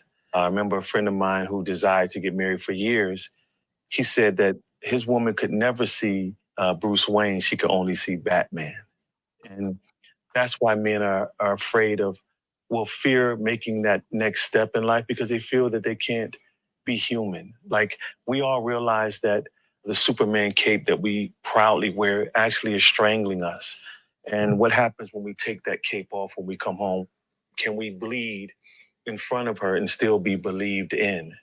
And so that's why, man, look, I'm okay. I'd rather just almost we embrace suffering and silence as a code of honor, but being emotionally incarcerated it's a mask we all wear. I think Lewis Howes called it the mask of masculinity. Yeah. Where we have to be perpetually strong. And it starts from childhood.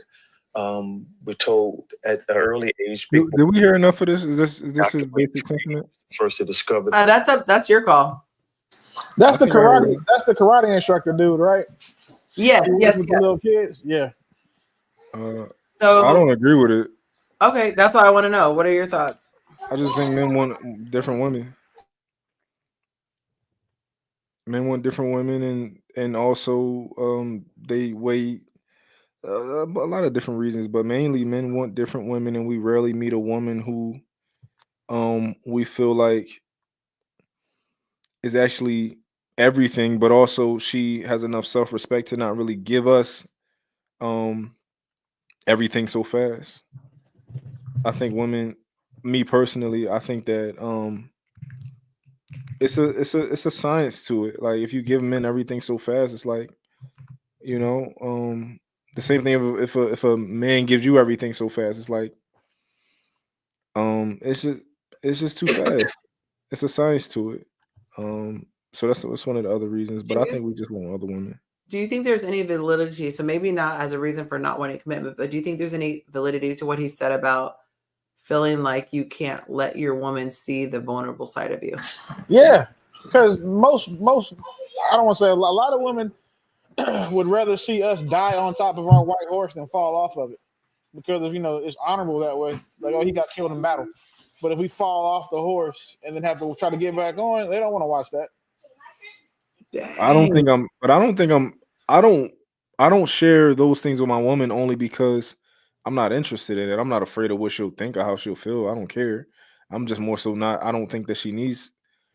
It's the same thing like kids. Like, I'm not going to tell my son, "Hey, I only have $10 left in my bank account, but I'm gonna figure it out."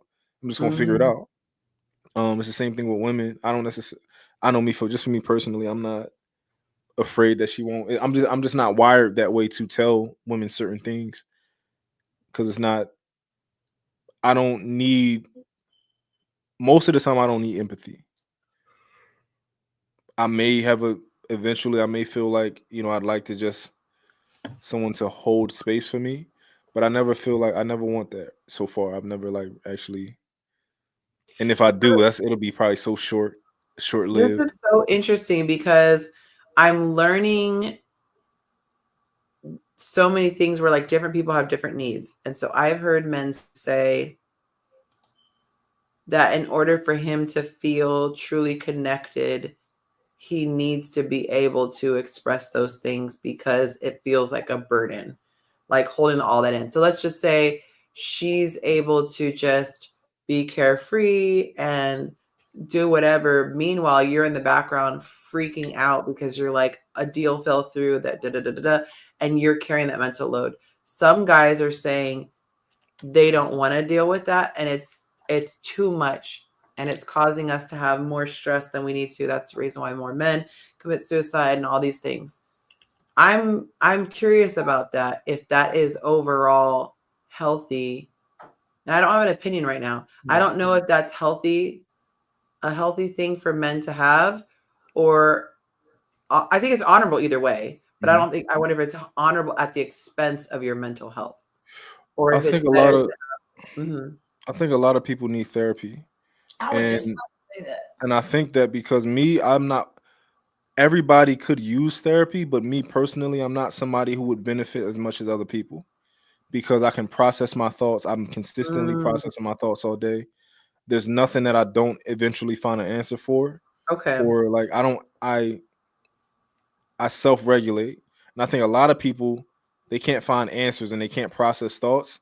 So they're just kind of sitting with that, and they need somebody to help them do that, which is, I think, what a therapist is for, is to help you it's to help you find things out yourself. Mhm. You know, get you to talk and ask you certain questions about, oh, how do you feel about that, or where did that come from, or you know, and kind of guide you through certain emotions and what you're allowed to feel or what you may be feeling, things like that. I think a lot of people don't have that ability to process and self-reflect that way, and I think So that's what those guys are going through. if you were, let's say, obviously you and Willie are not in this category, but let's say you were a guy who felt like you were just down bad. You don't have a criminal record. You didn't, do anything stupid. You're struggling. Maybe there was no one in your circle who kind of showed you the right way, and you're at a job where you can't seem to make more than 50K, and you're just like, dang, and you're stressed out. You got a new baby on the way, like just real people problems. Yeah. Do you feel like that guy would benefit from therapy? I feel like he would benefit from therapy, and I feel like he also would benefit from having confident men around him. Like the battle is never over with me. Never. I'll have a lawyer tell me like, "Yo, it's nothing else we can do," and I'm like, "No, we can do something. We can think of something. Like, don't turn your brain off yet." Like, if you never ever over, want bro. to, if a lawyer ever tells you there's something you can do, I want you to give him say 2 words: win bonus. I guarantee you, you put those 2 words on the table, they will get you out of whatever it is that you're trying to do. You may have to pay for it, obviously, but once he says, "Well, I've thought of everything," he's saying, "I've thought for everything else that I'm willing to do for $500 an hour." Sorry. No, that makes sense. I'm talking about anything from murder cases to getting custody of your kids.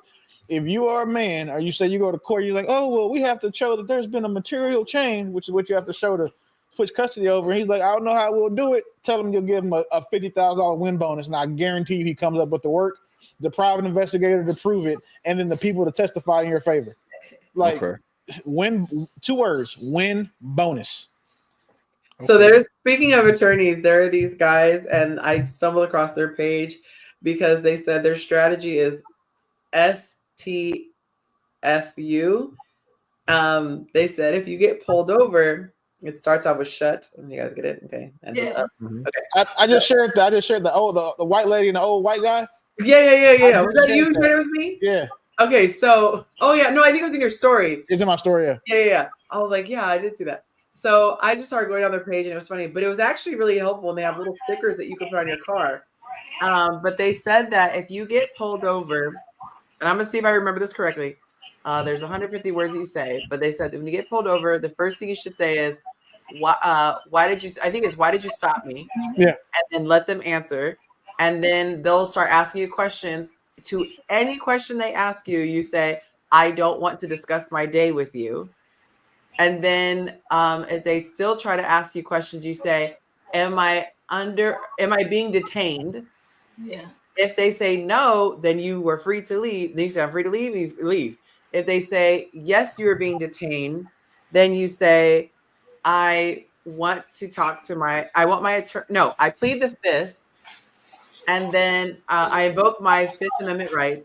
If they still keep asking you questions after that, you say, I invoke my right to an attorney. And then STFU. They said even if you get arrested, and they said the rule is always abide by any physical commands. So say get out of the car or give us a license or registration, whatever. Like you do. And they said film the whole thing. Film the whole thing. So even if you get arrested, you have a way better chance of a good attorney fighting whatever charge you have by shutting the front door. And so, or I guess shutting the front up. But it was just interesting how they were saying like they're trying to entrap you. And so if you just are quiet. So I just thought I would share that free tidbit since we're talking about attorneys. And I've had to do that with my son. He was in a neighborhood selling security systems, and they sent him to Kansas to do it. And then someone called the police on him. My son's a big, black kid. He's light skinned, so not like you get it. And the police pulled up and he was like, "You have ID?" He's like, "He don't have to give you ID." And then I told him to put me on speakerphone, and then I took care of the stop. I was like, "Is he being detained?" And they're like, "Well, who are you?" He's like, "I'm his father." "How do we know that?" I was like, "Ask him. He's right fucking there." And then he was like, hey, well, you know, it's known. We were just going to try to give him a ride, but we need to identify him first. Like, I can call him an Uber. You don't need to give him anything. And then he says, well, what are you doing out here? And I said, he don't want to discuss his day with you. And every time he kept asking questions, I said, listen, the crazy part is, like, his dad is on the phone with you right now telling you to stop fucking talking to him. So you're supposed to stop fucking talking to him. And then they just walked away like, well, you want to handle like that? Then we can leave him out here in the snow. Like, sir, Uber's already on the way. I have his location. There's not anything you can do. But my son will never see the back of a police car. And I don't give a shit if it's to get a ride or not. So unless you're going to go get your personal vehicle, you know what I'm saying, and then drive him in that, you can have a good day. Not the personal vehicle. No, I get it. I get it.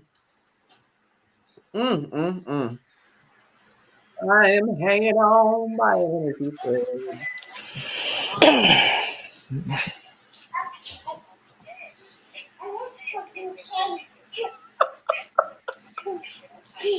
You okay? I said I'm hanging on by an energy thread. I'm trying to stay awake for, what do we have, 30, 40 minutes? Come on, host. Hey, I mean, food poisoning, you could always, and land sickness. You could always, you know, roll this over, you know, to another show. We just, you know, charge you a 20% upcharge. Not a 20% upcharge. Right. You gotta pay taxes. Do you have any interesting stories to tell her? We got 42 minutes. If Keisha tell us ain't too many more stories, she gonna make people never get married. Right. Well, that's why I don't got nothing else. Like, I know that hurt. Listen, I think I'm liking this single life. Like, I don't have no worries, no qualms, no stresses right now. I'm just, working on me. I'm doing shadow work. I just started the shadow work book, and that tells you a lot about yourself. So y'all talking to each other. Oh no. I think so. I feel bad. Every time my kids get hurt, it's funny as shit to me.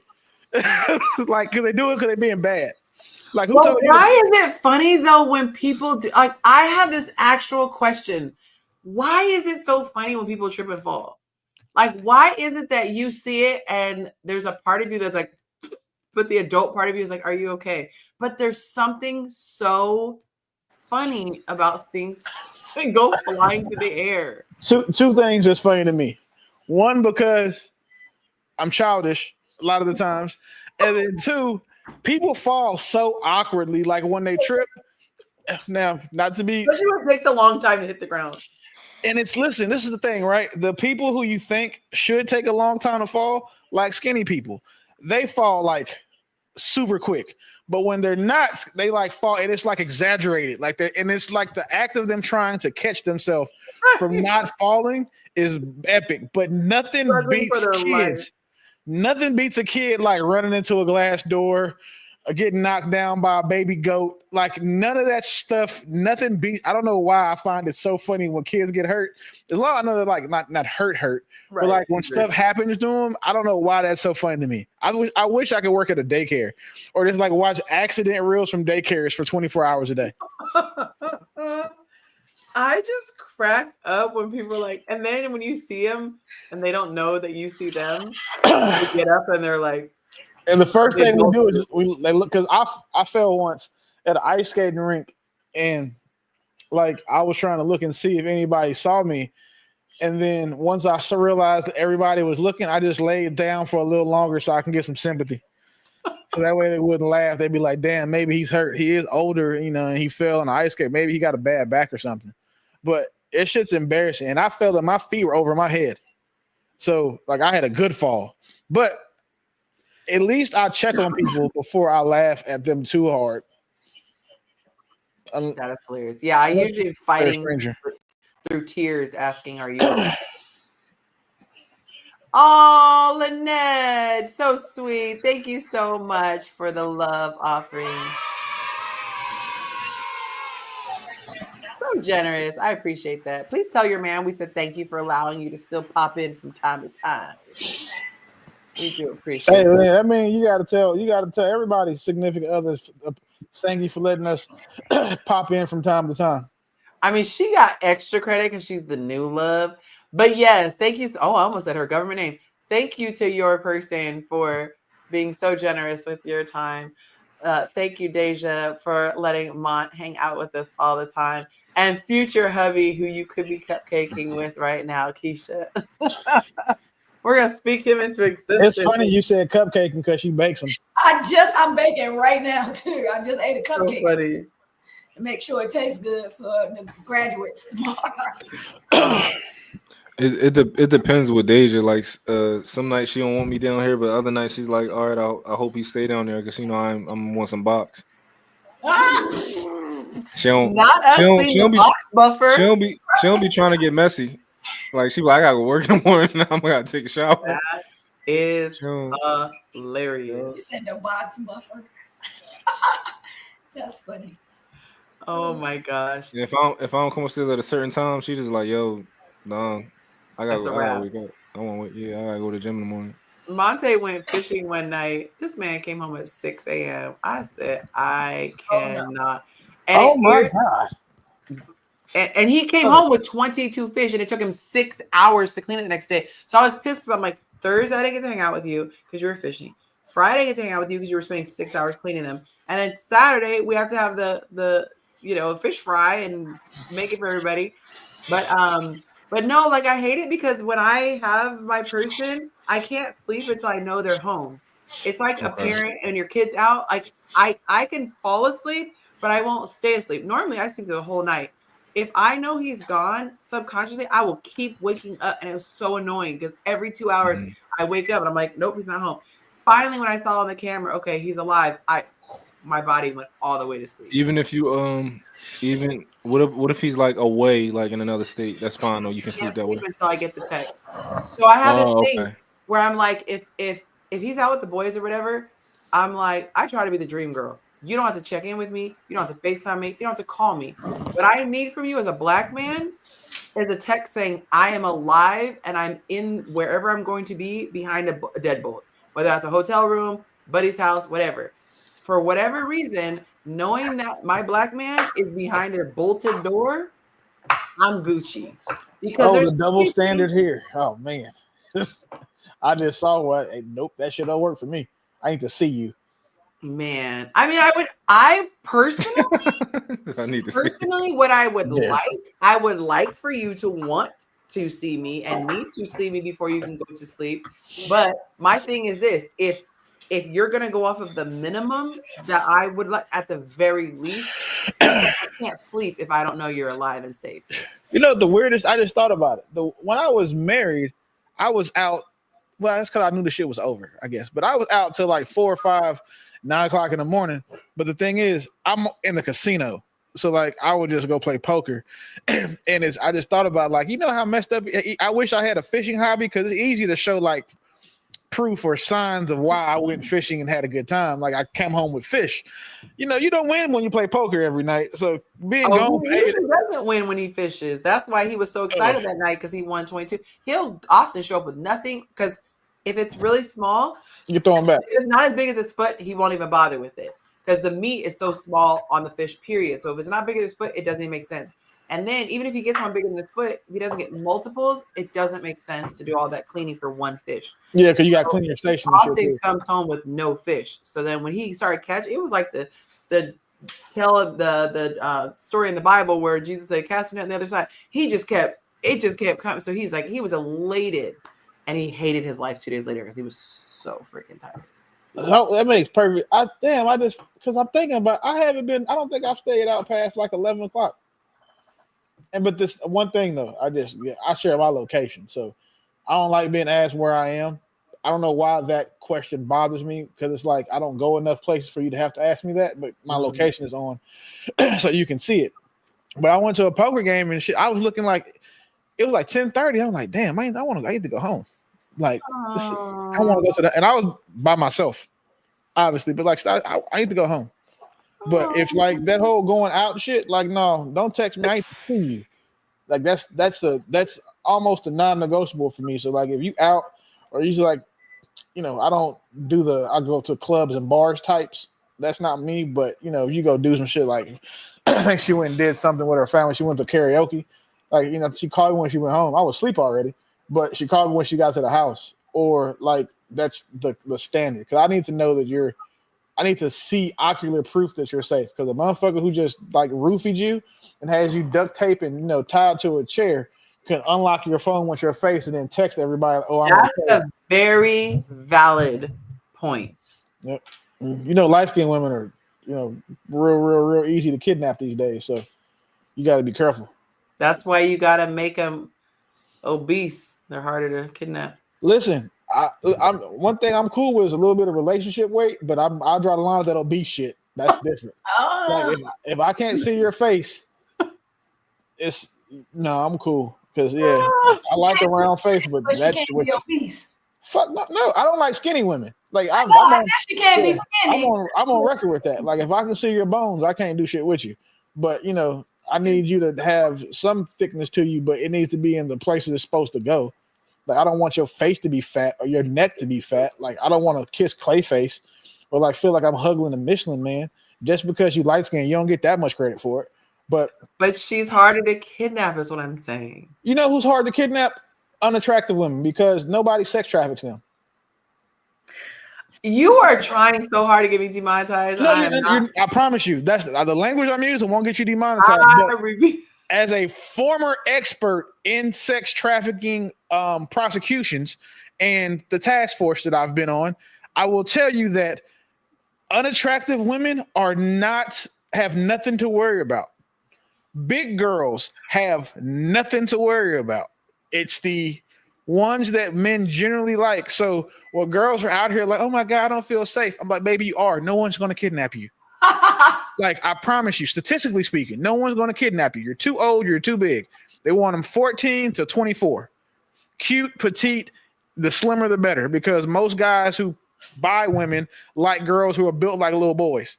So, ma'am, you are built like someone's auntie. You are safe.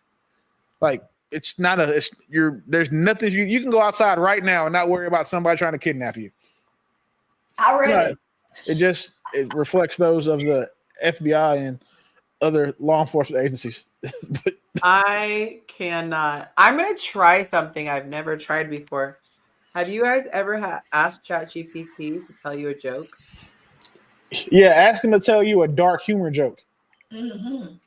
Okay. Like, for example, why do pedophiles never win races? Why? Because they like to come in a little behind. So you can't say that my show. I cannot. I want you to tell me your best joke. No, say dad joke, or at least give him like a premise. I like that. He says my best clean but clever ones. Why don't? Oh my God! Why don't skeletons ever start a fight? Why did what? Wait, say it again. Why don't skeletons ever start a fight? Bones. Something about bones, probably. Bones or... They don't have any skin in the game. They don't have any. They don't have the bones.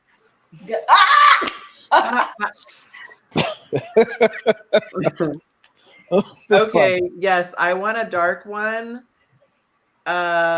Sure. I'll take a dating one and a sarcastic one. In addition to that, I want 10 of your best dad jokes. Not 10. It offered a dating joke because it knows me, and sarcasm and a dark one. Okay, so here's the dark. Not the dark joke. Why don't graveyards ever get overcrowded? I don't know. Because people are dying to get in. That was just bad. Wait, you broke up. People are what? Just are dying to get in. I would almost think it would be the other way. Like they're overcrowded because people are dying. Yeah. Okay, here's a dating joke. I told my date I work in customer service, so I'm great at handling rejection. This isn't good, ChatGPT. She said, good, you're going to need that skill. That just sounds like trash talk. That's not funny. Okay. Yeah, these are not funny. Yep. Not funny. Got a question. What's the difference between a Catholic priest and a pimple? I gotta turn my camera off for this one. Hold on. Popping it. Huh? Something No, a pimple waits until you're a teenager to come on your face. Shut up. Yeah, I can do these pretty much forever. No more bad jokes. No more dirty. Oh my god. Okay, this one's kind of funny. How do you make holy water? You boil the hell out of it. That's a good one. I might post that. I've been posting dad jokes on my Facebook sometime, and people just. I think I'm going to use that one. Yeah. I have a client that when they do their, they have these meetings they do every Tuesday, and they let people tell dad jokes in them. Oh, yeah, that's cute. I'm the king of that meeting. Yeah, you want to hear a construction joke? Sure. Never mind. I'm still working on it. What was the holy water one real quick again? Let me write that in my notes. How do you make holy water? You boil the hell out of it. Did you hear the other one? Yeah, the construction joke. Yeah, I got it. I was just You trying. studied that fast? Yeah, I asked if he wanted to hear a construction joke, and I said, never mind, I'm still working on it. Blame ChatGPT. That was good. That was good. See? Well, you know what I like? What you know who's kind of funny? That new group. One of the girls are from here. The ones. Oh, they are funny. Really? All the girls are from P. Saunders, comedian. She's from Killeen, where I live. But you know the panel with all the women, and they tell those type of things, and you're not supposed to laugh at each other. I like those ones where they where you say you can't laugh.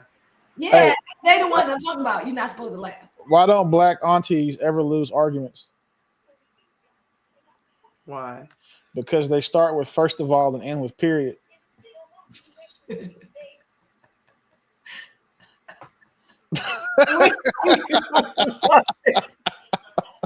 think I'm too tired of that one.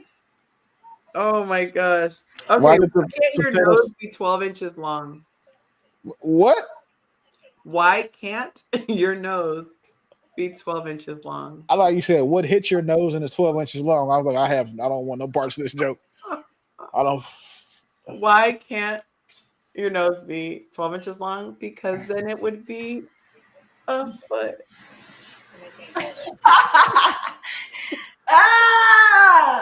Let me write that one too. Oh my god. I got a question though. Any more jokes before I ask a real question? Why did the chicken cross the road? To tell you that the greens needed more seasoning. What do you call a factory that makes okay products?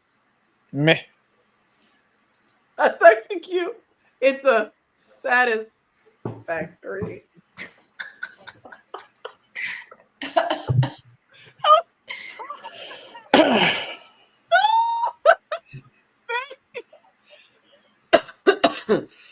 It's so funny.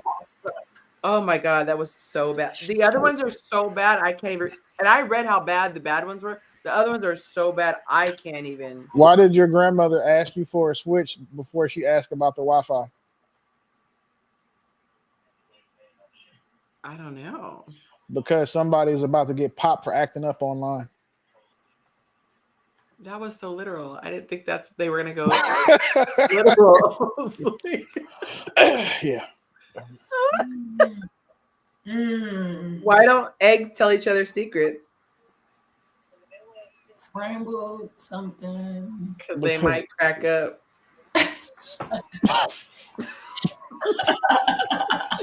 Why did the potato salad get kicked out of the cookout? Because it had raisins in it. Because it showed up unseasoned with raisins. Oh my god! Okay, I need better dad jokes than that. Give me 10 more. Ask for dark humor dad jokes. Okay, wait, he's processing. I'm scared for. Now I want 10 dark humor dad jokes. I feel like if I say 10, he'll give me at least 2 good ones. Okay. Wow. Why did the coffee file a police report? Because it was black. Because it got mugged. No, his is better. Why did the peanut file a police report? Because it was beige. He was assaulted. Why did what follow a piece of Why did the peanut file a police report? My brother told me that joke over 10, 15 years ago. And he always tells the story that I was downstairs and like an hour later, I was still laughing. Like I randomly, he was assaulted. I don't remember it because it took me a long time to get it, but I thought it was funny. Oh my God. What do you call someone with no body and no nose? Nobody knows.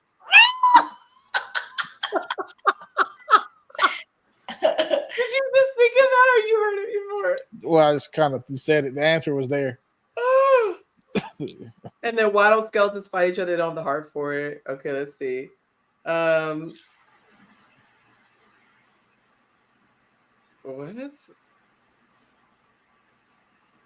Stupid. That's not even funny. Okay. I this is so stupid. I asked the librarian if the library had any books on paranoia, and she whispered, "They're right behind you." That's actually a good one. My wife told me to stop impersonating a flamingo. I had to put my foot down. Stop. Okay, this one is fun.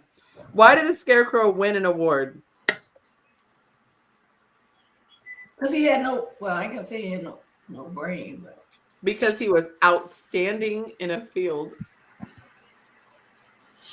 I asked my dog what 2 minus 2 was. He said nothing. Stupid. It took me a second.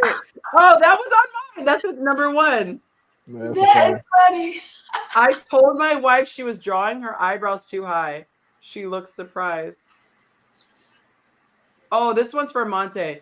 I just found out I'm colorblind. The news came out of the purple.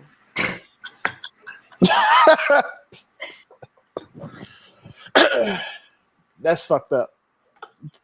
And funny. And funny. Ooh, I'm gonna text him that one. Oh, that was funny. Okay, I gotta send this to him. Girl, one again. Let me put that in my notes. I just found out that I am colorblind, period. No, I'm gonna say that Willie is colorblind. Oh man.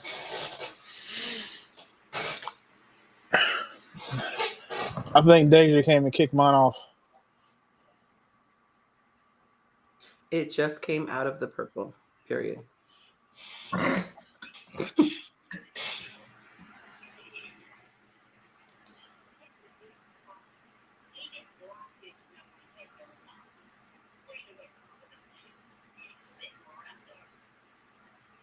What I was going to say was, do y'all really think that the saying of people make time for what they want to make time for? No. Is there an exception to it? Oh, and I'll be right back, y'all. I gotta tend to the kid real quick. 1 second.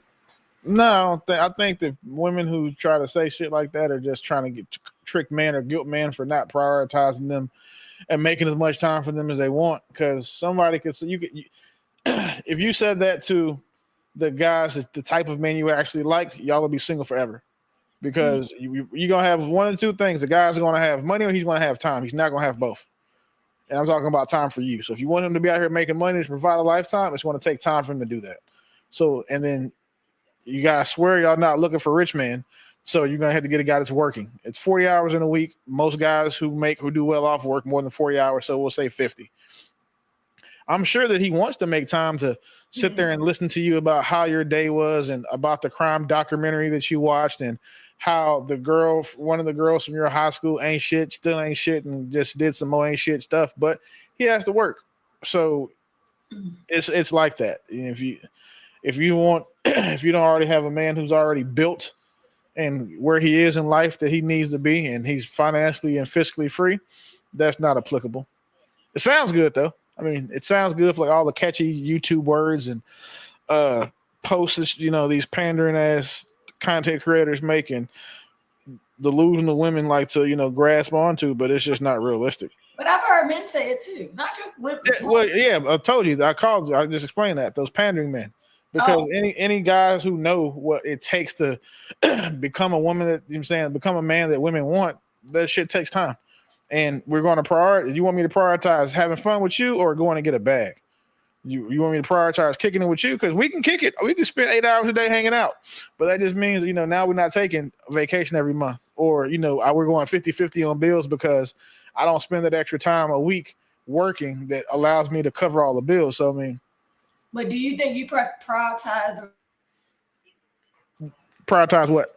Your relationship, your current relationship? Yeah, I prioritize my relationship because I'm in a point where I can. But you haven't always been. Hell no. No. I sacrificed a relationship because I knew what my purpose was and where I wanted to be, and it was conflict. So I mean, and then out of that conflict came like relationship issues. But no, I'll sacrifice anybody that pulls me from my purpose. And what I know my purpose to be is why that I'm able to be in a relationship that I'm in now. Like I don't have there is no I have to pick. I set my schedule. Like I sign the paychecks over here, so it's not like I don't have anyone to answer to. Right. So I don't have that. But a woman would. It wouldn't be fair for say women to expect that from me, or excuse me, for every woman to expect that from every man, because most of us aren't in that position. Mm-hmm. When I wasn't in the position, I hated. Well, do you have to work? Yes, I have to work Saturday. I'm the business owner. My talent is out. They're sick. I have to cover. I don't have anyone to cover, so I have to go work and do whatever it was they're doing. You just had to find a woman that could, I don't want to say fit into what you are already doing. Mm-mm. No man should find a woman who fits what he's doing now. He needs to find a woman that fits what he's going to be. Compromising between the two, or figuring out what works for the both of y'all. I don't think a woman should compromise on the time that she wants from a man, because that's what keeps her. For us, it helps us keep you guys where you are as far as value outside of the other things. But no man should look for a woman that fits where he is right now. We have to find them to fit where we're going. And then I ask that because I've been trying to date a little bit, and I had someone to, I'm saying that he's really, really busy, which I get because he is almost a full-time dad. But I also feel like you can make time for me. No, if you're a full-time dad, if he's a full-time dad, I take that back. Like what you said, I think you every other week or something like that. I heard you say. That's cool. He still has half the time, and of that time, he has to take care of business. I would never be in a relationship that made a statement like that. Well, I understand that you're a full-time dad, but no, because for that man, you will never be number 1 or 2 in his life, ever. At best, you'll be 3. And the way that you earn your way into being in that third position is by being supportive, understanding, and working with what he has. That's also why it's difficult. In though, right? Huh? I gotta fit. So for me, I'm an entrepreneur, right? I work from home, so I gotta fit into. Like he works from home, but you need to fit. You need to fit in what. The only thing you need to fit is his idea or definition of a woman. That's what you need to fit. It's way more than his time and schedule, and a part of that is going to be fitting. Being understanding. Like this is one of the things where I don't think that women who don't have children should be quick to date men that do. I agree. Because even when we don't have our kids, it's always something we have to be at. We got a practice to go to. We got a recital to be at. We got a teacher conference.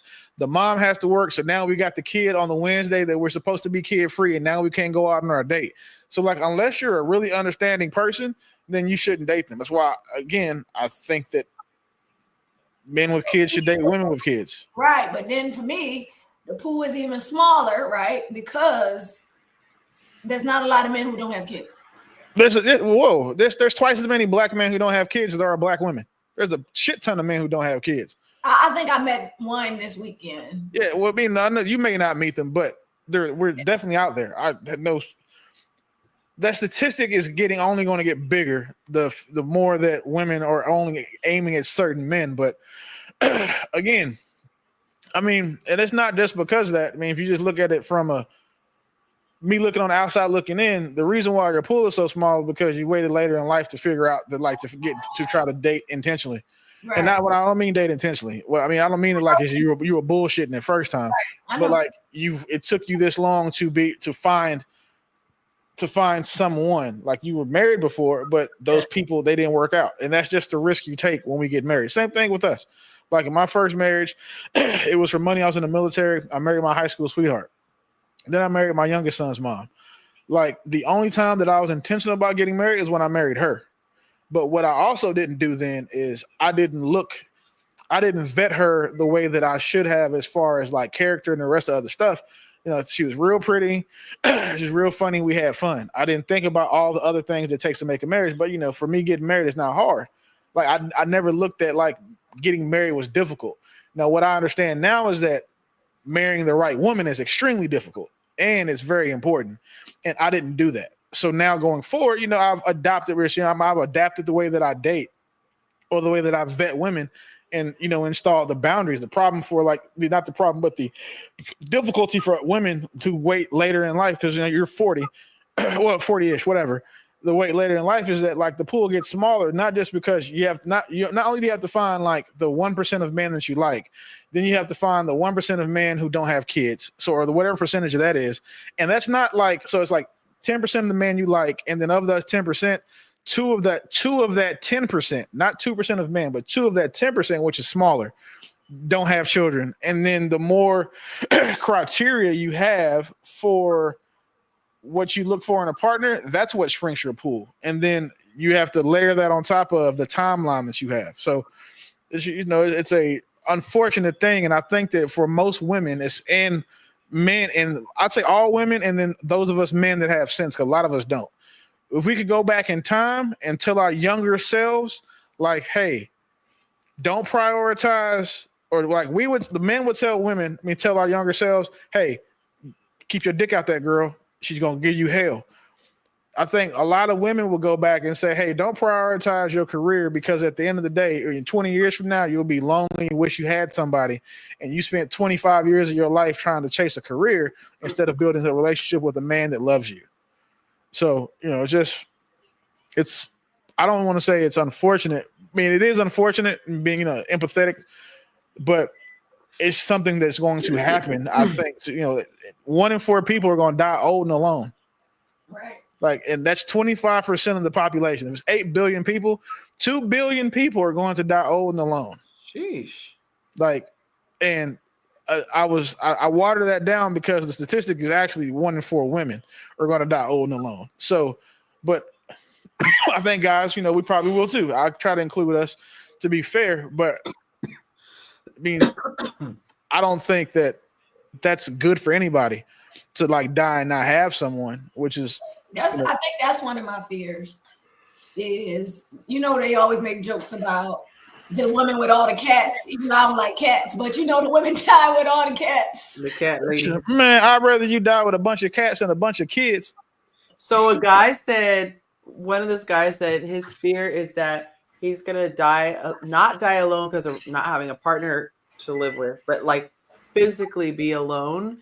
And no one even knew he died for days because he said it messed him up. That's me. Yeah, he said somebody's body was found, and it was like 3 days before anyone even knew. I was like, dang, I didn't think about that. Do you know how common that is? Yep. That's really common, and it's you know, it's one of the things, you know, for men that, you know, yeah, we hit our stride later in life, and we have a little more time to work with than women do, but that wall, when it hits us just as hard as it will a woman. It just hits y'all sooner. But that even happens in like nursing homes, like where someone has been dead all day and they don't know until someone comes and does their rounds. Yeah. Because they're supposed to do it. So in, like, say in Texas, like whatever the regulation is, right? You got to put eyes and hands-on contact on every patient at least twice a day, right? In 24 hours, that's 12 hours. So now say you forget, right? And then the other person doesn't want to do it until the end of their shift. That man has been in there dead for a day by himself, right? Wow. And nobody gets fined for it for real. No one gets punished. It just happens. But then there's been times like where my grandmother lives. She's in an assisted living community. Really, really nice. And for what it costs, you would think this doesn't happen. They had a couple who was married. They were a married couple who lived together. The only reason why they were found is because their daughter was flying in to see them. She got there, went and checked, had a key, went to their room and found them both dead. And they were both dead in 2 different rooms of the house.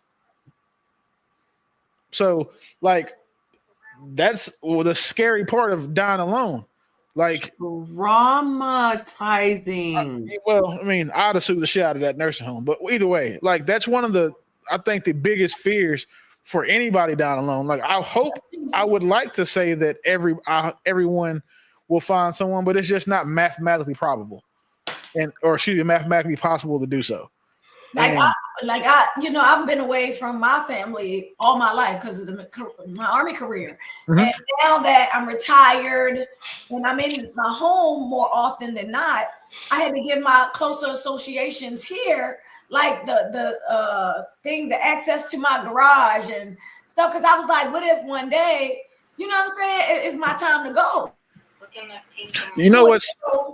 Unless they check on social media and I ain't posted in days or something. That would be the only way somebody would really, really know.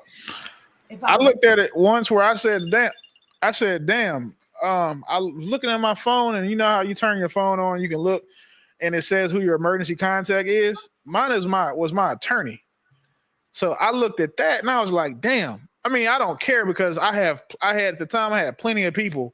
You know what I'm saying? Like, I have friends, so if I don't answer my phone for a day, I know it's people flying to come look for me. Like, I know that. But for the guys who don't have that are older, 50, 60, done really well, but still single, having your attorney as a emergency contact is crazy work. And it never looked like, when I got divorced, I didn't care. I'm like, I just put it in there because, I'm driving fast cars, motorcycles, doing all this stuff. If something happens, I wanted someone to know, to get basically to my children, to let them know. But not having an emergency contact, like, there's a lot of things I have that most people don't. But like I tell, like with Mingo, like, him, he and I were talking about it. He was like, man, I can't wait because, you success and you've done a lot of things I look to do. I'm like, man, that's great, bro. But, we both admire each other for different things. Like, you admire me for my business acumen and success I've had there. I admire you because of the family you have. Like, you have a family that I would trade 99% of the shit that I have for. Like, if I could have a family like that and I was forced to choose between having all the money that I could ever need, being financially free, but then having that family with a wife, the kids at home, under one roof, healthy, everybody prospering, I'm taking that shit 10 times out of 9. Like, I mean, because to me, that's been the hardest thing for me to do.